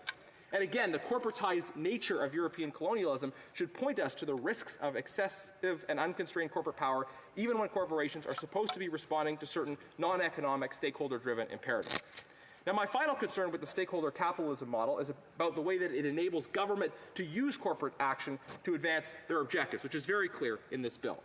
Those with regulatory power over corporations can achieve a great deal through the power of suggestion. Corporations understand that they are less likely to face hostile regulation if they are on the same page as governments when it comes to non-economic matters. If the government tells social media companies to regulate speech or tells banks to deny banking services to certain kinds of people, then it is very much in the interest of those corporations to be helpful. Governments are doing this sort of thing more and more. Stakeholder capitalism provides the intellectual toolkit for governments to ask corporations to use their corporate power in a particular preferred way. In the process, by using corporate power to their advantage, governments can exercise far more power over people's lives than they would otherwise. When the government acts directly, they are subject to scrutiny and accountability mechanisms that do not apply to private corporations. By acting through corporations and using the power of suggestion, governments can achieve preferred outcomes with less scrutiny and accountability. In general, a world in which political and corporate leaders establish common values and use corporate power alongside state power to push them is less democratic than one in which business sticks to business and common values are identified through democratic debate and advanced by regulators through transparent regulation. In the process, we must preserve a healthy skepticism of corporate power and recognize that a functioning capitalist system is one in which no single player dominates the field. So instead of using the Canada Infrastructure Bank to push so-called stakeholder values, Conservatives believe that we should eliminate the Canada Infrastructure Bank, which has been a failure by any standard. This so-called bank already represents a perverse structure for combining government and corporate interests because it involves the taxpayer assuming the risks associated with private investment. The genius of a market system is that private actors must bear risk in proportion to their potential gains. The only thing worse than policy that privatizes gains while still socializing losses. I did try to give the honourable member a signal, and I did allow for a couple more, a little bit more time, but I wasn't sure when the honourable member was going to end. So, resuming debate, reprise de débat, l'honorable. The honourable member for Pierre Boucher, Les Patriotes Verchères. Thank you, Madam Speaker.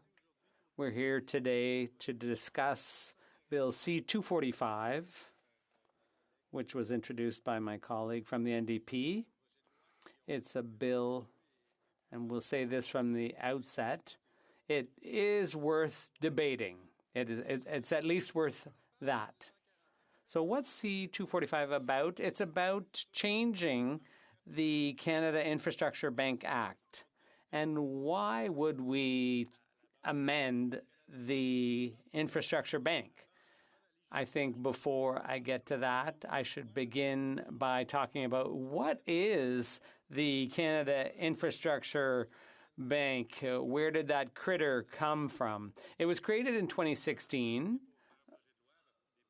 by a bill tabled by the finance minister, Bill Morneau, at the time. And the idea was to get some private sector money to finance infrastructure that would normally be public. So that's where the idea came from. And the former finance minister, Mr. Morneau, was from High Finance on Bay Street. And so the bank's headquarters was settled there. And Mr. Morneau had his company, Morneau Chappelle, a very profitable business.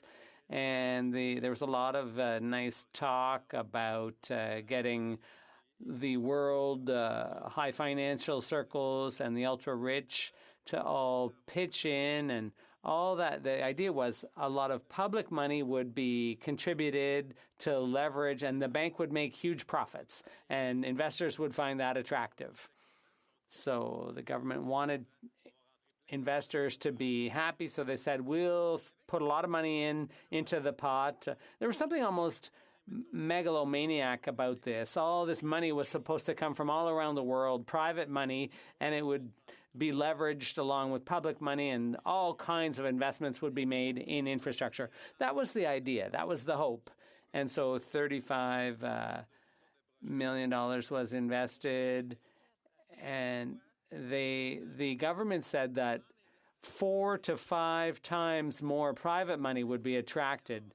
$35 billion was the initial input, and that was going to attract $75 billion in private investment. So that was the hope. But let's look at the reality. It was a horrible failure. Just a regrettable situation. That money never materialized. And what has happened is that there's been an ongoing decline in all federal infrastructure. There are ports that are not in decent repair. There's no drinking water on First Nations. There's so many buildings and so much federal infrastructure is quite simply falling apart.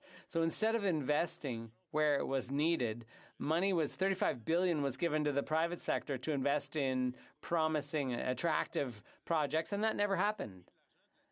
And the people who used the money, who were public organizations, for example, the Caisse de Dépôt, or there's a Montreal Airport project, a Montreal Port project. So there were projects to fund municipal transit, buses for municipal transit. There was also irrigation networks in Alberta that were invested in. So these are all things that might have been logical, but what was the purpose of the infrastructure bank? They were funding projects that could have been financed in other ways, because the idea of the infrastructure bank was to have investment in private projects, not public projects. So the theory didn't match the reality. And ultimately, I'm a bit happy, not too happy, about how it all worked out. The Conservatives are clearly frustrated because they like the old PPP, Canada Inc., which was kind of the predecessor of the Canada Infrastructure Bank without the sophomoric title, the unwieldy title. But idea was that all the infrastructure covered by this would be privatized, whether it was municipal or otherwise.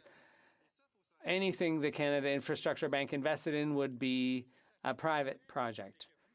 And so instead of financing projects in the public interest, what happened was things got invested in when there was a good potential for private profit.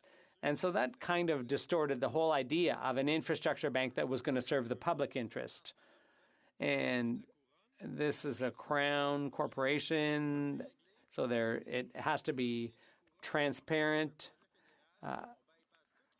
And so everything they did is considered federal, and so it bypasses all provincial and municipal regulation.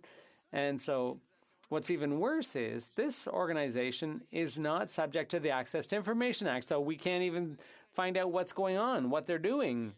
Everything's secret. Everything the Infrastructure Bank does is secret. And we know that it's profitable. That's all we know. Not so long ago, the Parliamentary Budget Officer, the PBO, appeared before our committee and said that they themselves, when they requested information, they couldn't get any answers. We're not the only ones who can't get answers. The PBO can't get any answers. And yet, he should have access to all the information he needs, but it isn't so. The bank used as an excuse for its refusal to answer that the information was confidential, of a commercial nature. But what the PBO wanted to know was he's supposed to be able to access confidential information. So that information was refused, even though the PBO is authorized to receive confidential information. That's quite strange, Madam Speaker. And because the PBO is supposed to be able to look at confidential information, obviously, if the PBO gets confidential information, he's not going to publish anything that shouldn't be published. He'll protect the confidentiality of any information he has access to. But apparently, the bank sees things differently, and apparently the government agrees with the bank because they never forced the bank to disclose any information that they denied the PBO. I don't know if I have enough time to go into too much detail here, but the NDP would like to see the bank's mission changed. They propose some things that might be okay. They talk about proposals that could be made that don't really fit within the framework. And the bank should be allowed to assess these proposals on the merits. That might be a good thing in and of itself.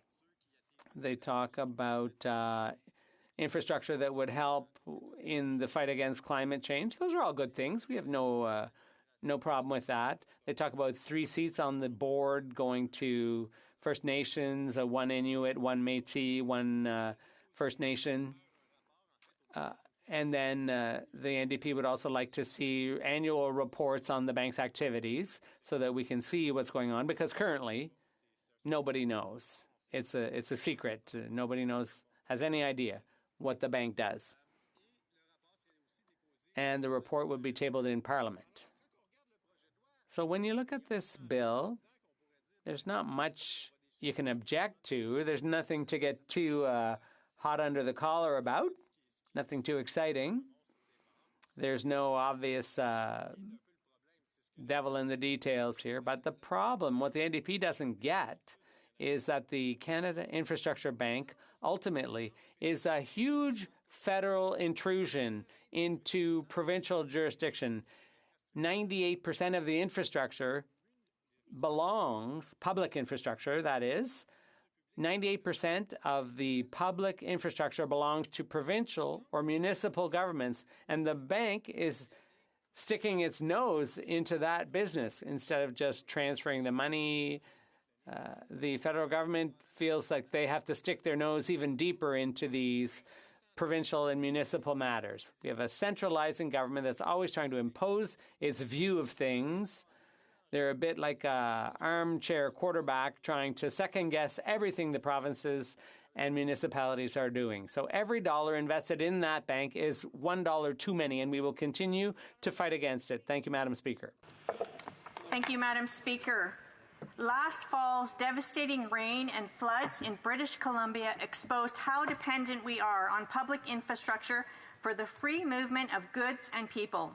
Stable and robust public infrastructure ensures access to employment, food, medicines, and the essentials that keep us and the economy running. The inability to easily move in and out of the lower mainland of BC for just a few weeks had a harrowing impact on people, businesses, and industry. As livestock and crops were lost, so too was infrastructure.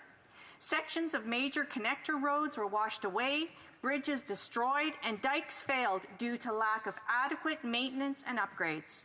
This was the reality of just one extreme weather event. Last year, BC was just another canary in the coal mine for Canada and the world, with floods, droughts, heat domes, wildfires, all happening within the same year, within kilometers of each other. These incidents of communities losing so much is because of climate change. Black swan events are no longer a rarity, and they highlight the urgency of addressing climate change now. Monday's report from the IPCC on climate mitigation was clear that limiting global warming to 1.5 degrees Celsius above pre-industrial levels is all but out of reach without massive and immediate emission cuts. And while the federal government focuses on targets 10 and 20 years out, it is missing the other side of the equation.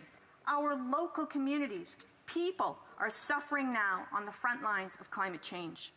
Across Canada, the past generation of public infrastructure is failing and is in urgent need of upgrading, and new infrastructure must be built to specifications that will withstand today's and tomorrow's climate realities. Local governments are struggling to fund these competing priorities and with their limited tax base. They rely on other levels of government to assist through unpredictable grants. But what they really need is long-term, stable, and predictable investment from the federal government to build the next generation of resilient infrastructure. That reality is magnified in northern and Indigenous communities. These are some of the hardest hit by the effects of climate change, and they have been left to fend for themselves after decades of inadequate federal investments in even the most basic of infrastructure. This long-standing inequity in infrastructure investments has led to a chronic lack of housing, inadequate water and wastewater treatment plants, and a dependence on diesel with no access to other energy resources. Pendant trop longtemps, For too long, they've been left to fend for themselves. A member from Nunavut said yesterday in her riding there is a need for 3,000 homes, but the government has only committed to building 100 homes in a territory that needs 3,000. The current infrastructure funding model is obviously not working for Indigenous and Northern communities. The way the federal government allocates limited infrastructure funds to Indigenous and Northern communities, often on a year-by-year basis, has never been appropriate. This leaves them at a disadvantage and unable to do critical long-term planning. Indigenous and Northern communities have waited too long for safe housing, clean water, broadband, public transportation, and reliable roads. In places like St. Theresa Point in northern Manitoba, for example, their community is isolated and inaccessible by land 80% of the year. As Chief Flett tells us, their community needs more public infrastructure to enhance community services and to ensure all-weather access. Without public roads and publicly funded infrastructure to move goods in and out all year round, you can imagine the price of food and other essential goods in that community. It is time for federal infrastructure to live up to the times, Madam Speaker, and the NDP have solutions. One of them is to reinvent the Canada Infrastructure Bank to make it work for people living on the front lines of the climate crisis. The Canadian Infrastructure Bank was set up to build infrastructure, yet in 5 years it has built none. 0 projects have been completed. The Parliamentary Budget Officer has noted that the CIB is not meeting its own goals. Other critics have said that privatizing infrastructure projects through private-public partnerships does not work for workers or communities because these projects are focused on investor profits. The Infrastructure Bank adds no value to communities today. It is broken. Based on a failed P3 model, the bank cannot attract the investments it promised. This Crown Corporation is currently being run under a model that has been proven to cost governments and people more. Bill C-245 will use the Infrastructure Bank for good by removing the for-profit corporate cronyism and instead investing in public infrastructure. This is an opportunity to make immediate and critical infrastructure investments across Canada with a focus on Indigenous and Northern communities. Investments in housing, roads, clean energy, and water and wastewater plants, all while fighting against climate change. This bill ensures decision makers from First Nation, Métis, and Inuit communities are on the board, so infrastructure projects meet the needs of their communities. This bill also increases transparency with regular reporting so that the $35 billion in the CIB goes to projects that support communities facing the climate crisis instead of padding the pockets of wealthy Liberal insiders. This House has the opportunity right now to commit to Indigenous and Northern communities that it will harness a public ownership model for the next generation of infrastructure. When this bill is enacted, it will finally put Canada's Infrastructure Bank to work, something that hasn't happened since its inception. The power of a reinvented Canada Infrastructure Bank will explicitly support climate change adaptation and mitigation in the most underfunded communities, the communities most at risk of climate change. With this bill, the Infrastructure Bank will be more equitable, transparent, and ensure that Indigenous and Northern communities can plan for the long term with stable, reliable infrastructure funding. It will ensure the $35 billion Canada Infrastructure Bank lives up to the times.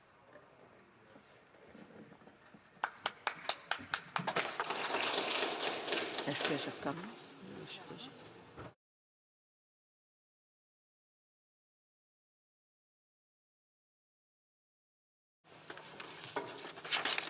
Excuse.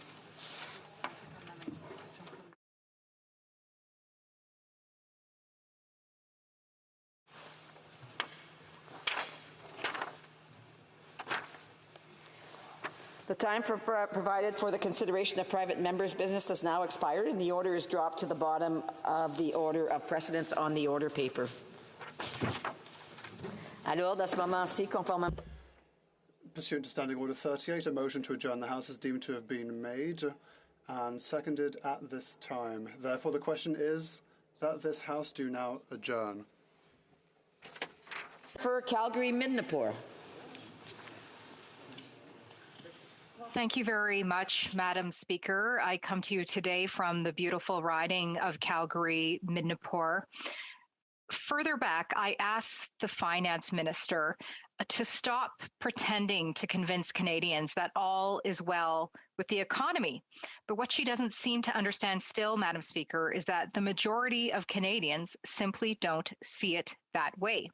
What they do see, Madam Speaker, is that their family can't afford the same groceries that they used to, and that they will have to squeak in just one more trip back and forth to pick up the kids from school before having to buy another tank of gas. And that Canadians are looking to the government to provide solutions. 68% of Canadians are concerned they may not be able to afford gasoline. 60% of Canadians are concerned they might not have enough to feed their family. enough money to feed their family. Cooking oils are up 26.5%. Electricity is up 8.2%. Oranges are up 9.4%. Cooking appliances are up 9.4%. Meat is up 11.7%. Bakery products are up 5.7%. And only 16.3% of Canadians share a positive outlook on future finances 6 months from now. Madam Speaker, the statistics don't lie. And despite what the government says in this House, Canadians aren't stupid. The Prime Minister tried to defend this today, saying that he thinks that the Conservatives believe that the government is doing too much. That is just not the case. The government is doing the wrong things. They are not doing the right things. They are making their decisions based on ideology and vote grabbing, as we saw with the recent Liberal NDP coalition. They tried to say, oh, we're providing daycare, when this exact system has been absolutely trouble fraught in Quebec. And I've had many people tell me that it doesn't address the needs of both single people and seniors and those who have already had their children go through the system. Madam Speaker, Canadians aren't stupid. The government will try and blame the pandemic on supply chains when they sent our own PPE across the ocean. They'll try and blame it, we're going to hear it in the response, on the Ukraine, when this government has done nothing but support undemocratic regimes and dictators across this world. They could have done so much more in an effort to prevent all of this, Madam Speaker. Canadians aren't stupid. And in fact, the arrogance every day that we hear from this government, the ignorance that we hear every day from this government, that this government is so entirely out of touch is all that we hear, Madam Speaker, in the House. And you know what? Despite what they say, Canadians aren't stupid. Now, Madam Speaker, we have this NDP Liberal coalition. In Huma last week, they couldn't tell me how much a dental program will cost. They couldn't tell me how much a pharmacare program will cost. They couldn't tell me what the housing initiatives will cost. But we can do nothing but prepare for that in the budget tomorrow. And again, Canadians will see nothing but spending which achieves so little to help them in their cost of living, Madam Speaker. Let's hear what the response is, but regardless of what it is, Madam Speaker, Canadians aren't stupid. Thank you very much, Madam Speaker. The Honourable Parliamentary Secretary to the Minister for Tourism and for the Associate Finance Minister. Merci beaucoup, Madame la... Thank you, Madam Speaker. I would like to thank my honourable colleague for her question. I would like to admit, Madam Speaker, that I find it rather interesting as far as questions go. I agree with my colleague from Calgary, Midnapore. Canadians are not stupid. Absolutely not. And that's why Canadians understand that the inflation that we are seeing here at home, while concerning, is not a made-in-Canada problem. It just isn't. And anybody who reads the newspaper or knows the facts knows that. Our inflation here in Canada is lower than the G7 average, lower than the OECD average, even lower than the G20 average, Madam Speaker. It doesn't mean that it's not an issue that needs to be tackled. Absolutely not. But when the member claims that this is something that was somehow created by our government, she seems to equate that with our support of dictators, because somehow the fact that we are supporting the Ukrainian people, the fact that we have been sending arms in order to support the tremendous effort of Ukrainian civilians fighting for their lives and for democracy, I must admit her argument is entirely disjointed, but I think Canadians who are not stupid see that. I would also like to get to the heart of the matter, and that is the general view of Conservative colleagues that somehow the extraordinary spending that was required during the pandemic was the wrong thing to do.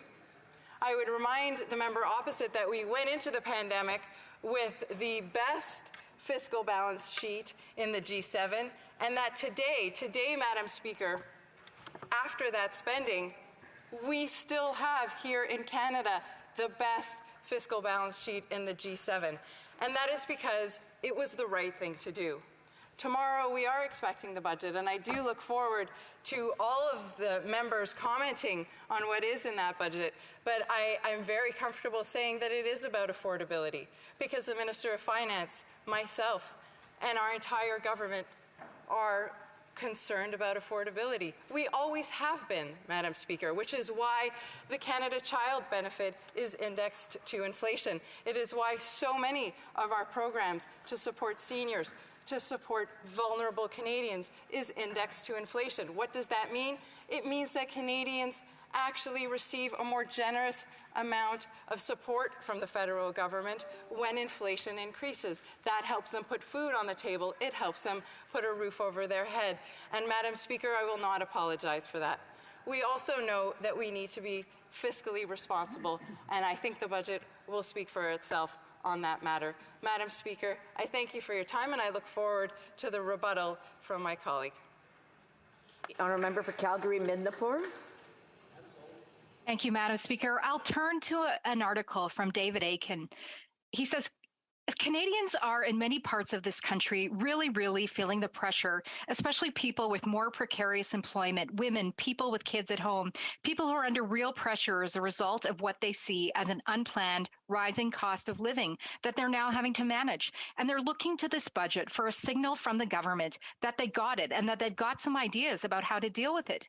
A majority, 53%, listed help with the soaring costs of everyday needs due to inflation as one of their 3 top priorities. That was followed by 45% listing lower taxes as a top priority and 40% telling the pollster that greater investments in healthcare ought to be a priority. It concludes that the previous issues of idealisticness now have a lower priority according to polling. Polling is one good thing that this government is good at following, Madam Speaker. But tomorrow, I hope they remember Canadians aren't stupid. Thank you very much. Parliamentary Secretary. Thank you, Madam Speaker. As a Quebec woman, it is important for me to highlight something that was raised by my colleague. Something that I find very surprising and disappointing, that has to do with her comments with regards to childcare. The fact that our government determined that that would be a priority to have a national pan-Canadian childcare program in order to allow women to make a choice so that they can flourish in their career, like me, like the Honourable Member, so that women may have both a career and a family. I would also like to add that she is completely wrong when she says that it hasn't worked in Quebec. It's worked, and it's worked well. The facts have proven it. Unfortunately, I don't have time to expound on the matter, but, Madam Speaker, she should have read up on it a bit more before speaking about it. The Honourable Member for Courtenay-Albany. Speaker, there's a situation in Union Bay on Vancouver Island in my riding. Bain Sound, which is located on the east coast of Vancouver Island, is a 40-kilometer long channel and is responsible for half of BC's shellfish production. It's part of a 14-hectare provincial shellfish reserve. And now, it's also the last major herring spawning ground in the province and is recognized by DFO as an ecologically and biologically significant area. It's also under immense pressure. Now, in December 2020, a shipbreaking operation moved in to Union Bay, where rusty vessels, ferries, and barges' old U.S. survey boats are cut up and recycled for scrap metal. Shipbreaking is an important industry, as you can imagine. We want to get rid of derelict and abandoned vessels. We want to make sure that we do the right thing and recycle huge amounts of steel. But it's also one of the most hazardous industries in the world. Astonishingly, Canada doesn't have any shipbreaking regulations, Madam Speaker. And as a result, companies can quickly set up operations and begin dismantling vessels before regulators are even aware of their activity. Transport Canada says regulations are being considered and should be ready in the next 3 to 5 years. Now that, seriously, as we can imagine, is not good enough. Canada could adopt the most stringent international regulations now if it wanted to. Much of the world's shipbreaking happens in countries with poor environmental and labor laws. About 70% of international shipbreaking happens on the shores of India, Pakistan, and Bangladesh, making up about 90% of the industry's gross tonnage. Around 12% of Bangladesh's shipbreaking workforce are minors, aged 14 to 17 years old. And now, Madam Speaker, in the shipbreaking yards, miners often work at night because they have school during the day, earning $3 a day. We need to be more responsible for all our waste, including vessels at end of life, and ensuring that human rights violations aren't taking place. We have a robust shipbuilding industry emerging here in Canada that we need to invest in. And we could take on a lot of shipbreaking here too. It could be a huge opportunity, in fact, Madam Speaker. Now, the risks of shipbreaking are huge. These old ships contain asbestos, heavy metals like mercury and lead, polychlorinated biphenyls, or PCBs, carcinogenic polycyclic or aromatic hydrocarbons, contaminated bilge water, and ballast water containing sediment and bioorganisms. These toxins affect both employees and their families because things like asbestos can be carried home on their clothes, but we know what it can do to the environment, Madam Speaker. Now, the industry suffers fatalities too due to falls, fires, explosions, and falling debris. Now, the NGO Shipbreakings Platform website lists 429 deaths and 344 injuries just since 2009, but that number is likely much higher due to the underreporting by these companies. Now, there's international conventions, Madam Speaker. There's 3 regulating shipbreaking: the Basel Convention, the Hong Kong Convention, and the EU ship recycling regulations. Now, the Basel Convention was ratified by Canada in 1992 and is intended to stop developed countries from shipping hazardous waste, including old ships, to developing countries. It provides recommendations on procedures, processes, and practices to ensure safe and environmentally sound practices, and advice on monitoring and verification of environmental performance. It has been difficult to apply the Basel Convention to ships going for breaking, and shipping companies often falsely deny ships that are intended to be scrapped and instead claim that they're going to yard repairs. Now, Canada feeds into the toxic trade economy by selling commercial fleets, like BC Ferries internationally. These shipping companies need to be more responsible, Madam Speaker. The Honourable Parliamentary Secretary and the Parliamentary Secretary to the Minister of National Safety. I'm pleased to stand here, Speaker, on behalf of the Minister of Transport. Speaker, the Government of Canada recognizes the importance of safe and environmentally sound practices for the dismantling and recycling of ships. We are aware of concerns raised about ship recycling activities being conducted in Union Bay on provincial land. In Canada, Speaker, as you know, responsibility for regulating waste management, including shipbreaking, is shared amongst various levels of government. Canada has a strong safety and environmental record for ship recycling. To ensure its continued leadership, Transport Canada is exploring, in partnership with provincial and territorial governments, whether there may be ways to enhance Canada's ship recycling rules. This includes examining requirements under the European Union's ship recycling regulation and the 2009 Hong Kong International Convention for the safe and environmentally sound recycling of ships. Shipbreaking is recognized as the most environmentally sound method to dispose of ships at end of life, as most of the ship's materials can be reused and repurposed. Of course, this assumes the ships will be recycled in a safe way, ensuring workers are well protected and that no hazardous materials escape into the environment. In Canada, Speaker, there are rules at all levels of government that ensure ship recycling activities are done in a safe and environmentally sound way. At the federal level, there are existing laws and regulations that prohibit the release of pollutants into the marine environment, which apply to vessels that are located at recycling facilities. The passage of the Wrecked, Abandoned, or Hazardous Vessels Act in 2019 also strengthened responsibilities and liabilities for owners to properly manage their vessels at end of life. Further, it prohibits vessel abandonment. This complements investments the government is making to enhance vessel recycling options, particularly with respect to vessels constructed in fiberglass. Provinces and territories, for their part, are responsible for the protection of workers and occupational health and safety at ship recycling facilities. They also regulate the handling, storage, transportation, and disposal of hazardous waste produced when recycling a ship. Provinces and territories also regulate and authorize waste management operations such as landfills and recycling activities. Local governments also have a role to play, Madam Speaker. They establish collection, recycling, composting, and disposal programs within their jurisdictions. They are also responsible for land use and zoning within their jurisdictions. With respect to the ship recycling facility in Union Bay, the approvals to conduct ship recycling fall under provincial and local powers since the facility is located on provincial land. Thank you, Speaker. For Courtney Alberni. Around the world, they've taken leadership. I hope this government decides to do the same, because Canada needs to do that. They need to prepare a list of certified shipbreaking yards. They need to do extensive background checks of ownership, including by FINTRAC. Comprehensive and meaningful pollution insurance coverage needs to be in place. And all new sites need to meet rigorous multi-jurisdictional rules, Madam Speaker, led by Canada. And Canada must adopt and enforce the EU ship recycling regulation and help those long-term, reputable shipbreakers with grants and loans to transition to this new standard. Even Bangladesh has EU-compliant shipbreaking facilities.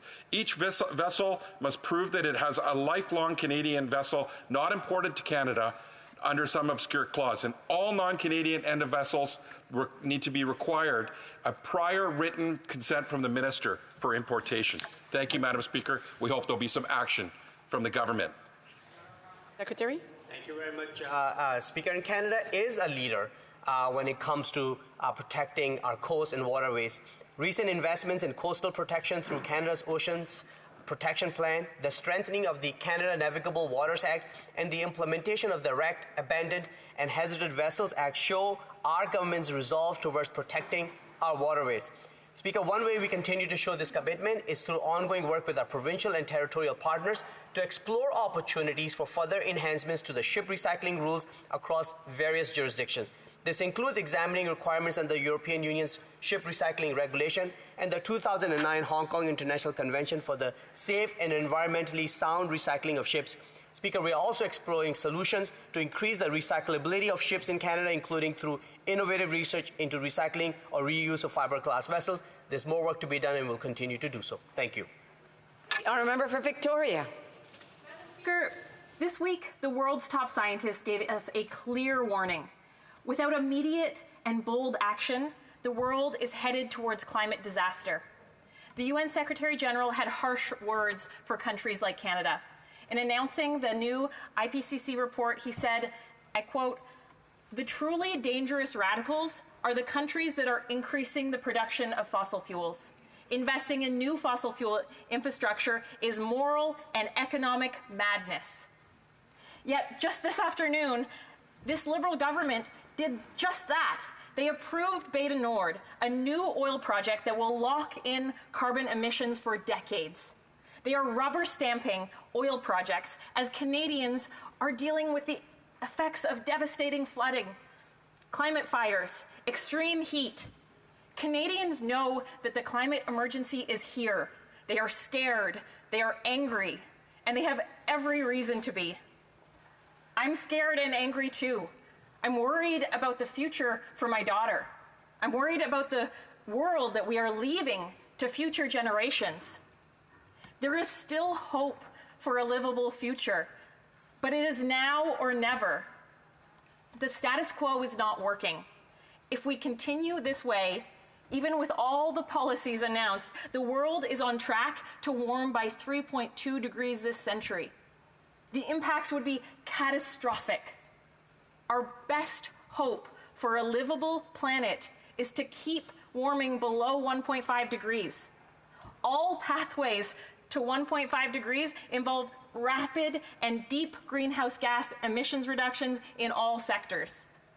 The IPCC is clear. Without immediate action, hitting that target will be impossible. And this government is failing to act. The most infuriating part is that we have the solutions. We know what needs to be done. We have the tools. Clean energy technology is available. And the costs have gone down dramatically. Renewable energy is now cheaper than even coal. But not only are the Liberals failing to act, they are throwing fuel on the flames of the climate emergency. This government spends 14 times more on subsidies to fossil fuels than on renewables. For 7 years, they have been heading in the wrong direction. Canada has the worst record when it comes to emissions reductions of any G7 country. And instead of phasing out fossil fuel subsidies, they increased them, handing out billions more to profitable oil and gas companies. Instead of helping communities and workers meet the challenges created by the climate crisis, they spent billions on a pipeline. Instead of capping oil and gas emissions, the Liberals announced a few days ago they will increase production by 300,000 barrels a day. 300,000 barrels a day. Their new emissions plan is also heavily dependent on big oil and implementing carbon capture technology. A fairy tale told by profitable oil and gas companies to justify more production and more subsidies. And as these companies rake in record profits, the Liberal government plans on giving them $50 billion as a tax credit. That $15 billion could support workers, could create jobs in the low-carbon economy. As it turns out, Canada even lobbied the IPCC to increase the importance of carbon capture in the text. Who are they working for, big oil or for Canadians? There is no time left to delay. How can they justify approving Bay du Nord? How can they justify adding fuel to the flames when our planet is on fire? Secretary to the Minister of Environment and Climate Change. Well, thank you, Madam Speaker, and I agree with the Honourable Member for Victoria that the recent IPCC report is a stark reminder of the impact of climate change. As climate impacts intensify, it is only becoming more obvious that moving to a clean, net zero economy is critical to protecting the well-being of Canadians and communities and securing Canada's economic prosperity. That is why, Madam Speaker, Canada has set an ambitious and achievable emissions reduction target of 40 to 45% below 2005 levels by 2030 and net zero emissions by 2050. The scientific and economic imperative to reduce emissions is clear. As countries and businesses around the world race to transform their operations to net zero emissions, it is critical that Canada be a leader and not be left behind. To create good jobs, grow a strong economy, and build a brighter, healthier future for everyone, enhanced climate action in our country is needed today. From transportation to the oil and gas sector to heavy industry, agriculture, buildings and waste, every sector in all regions has a role to play in meeting Canada's 2030 climate target. The 2030 Emissions Reduction Plan, or the ERP, Madam Speaker, is the Government of Canada's next major step in taking action to address climate change and create good, sustainable jobs in Canada.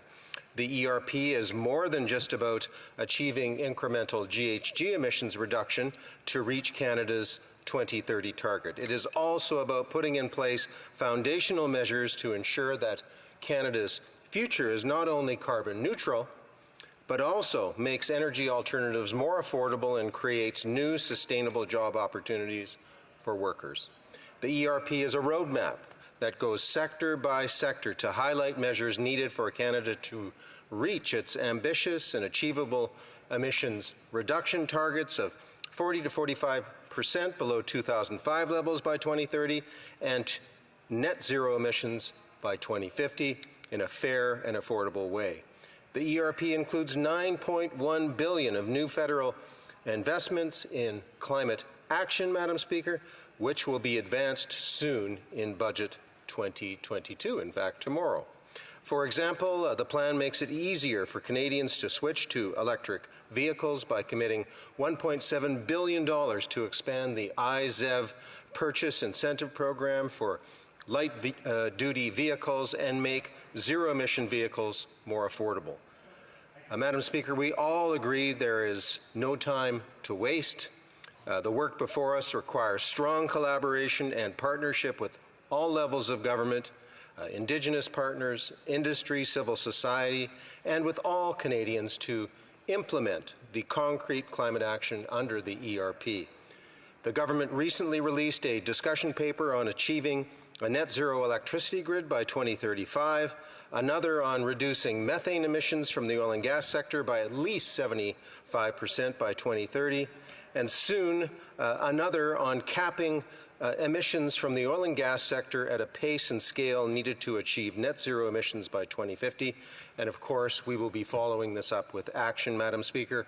And just concluding, Madam Speaker, I look forward to working with the honourable member and her colleagues to address the climate crisis and build a more prosperous and clean economy for all Canadians.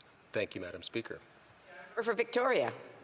Thank you, Madam Speaker. And I thank the member for his answer, but he failed to even mention Beta Nord. He failed to address a key point, which is that we need to reduce our emissions, not increase them. We need to decrease production, not increase it.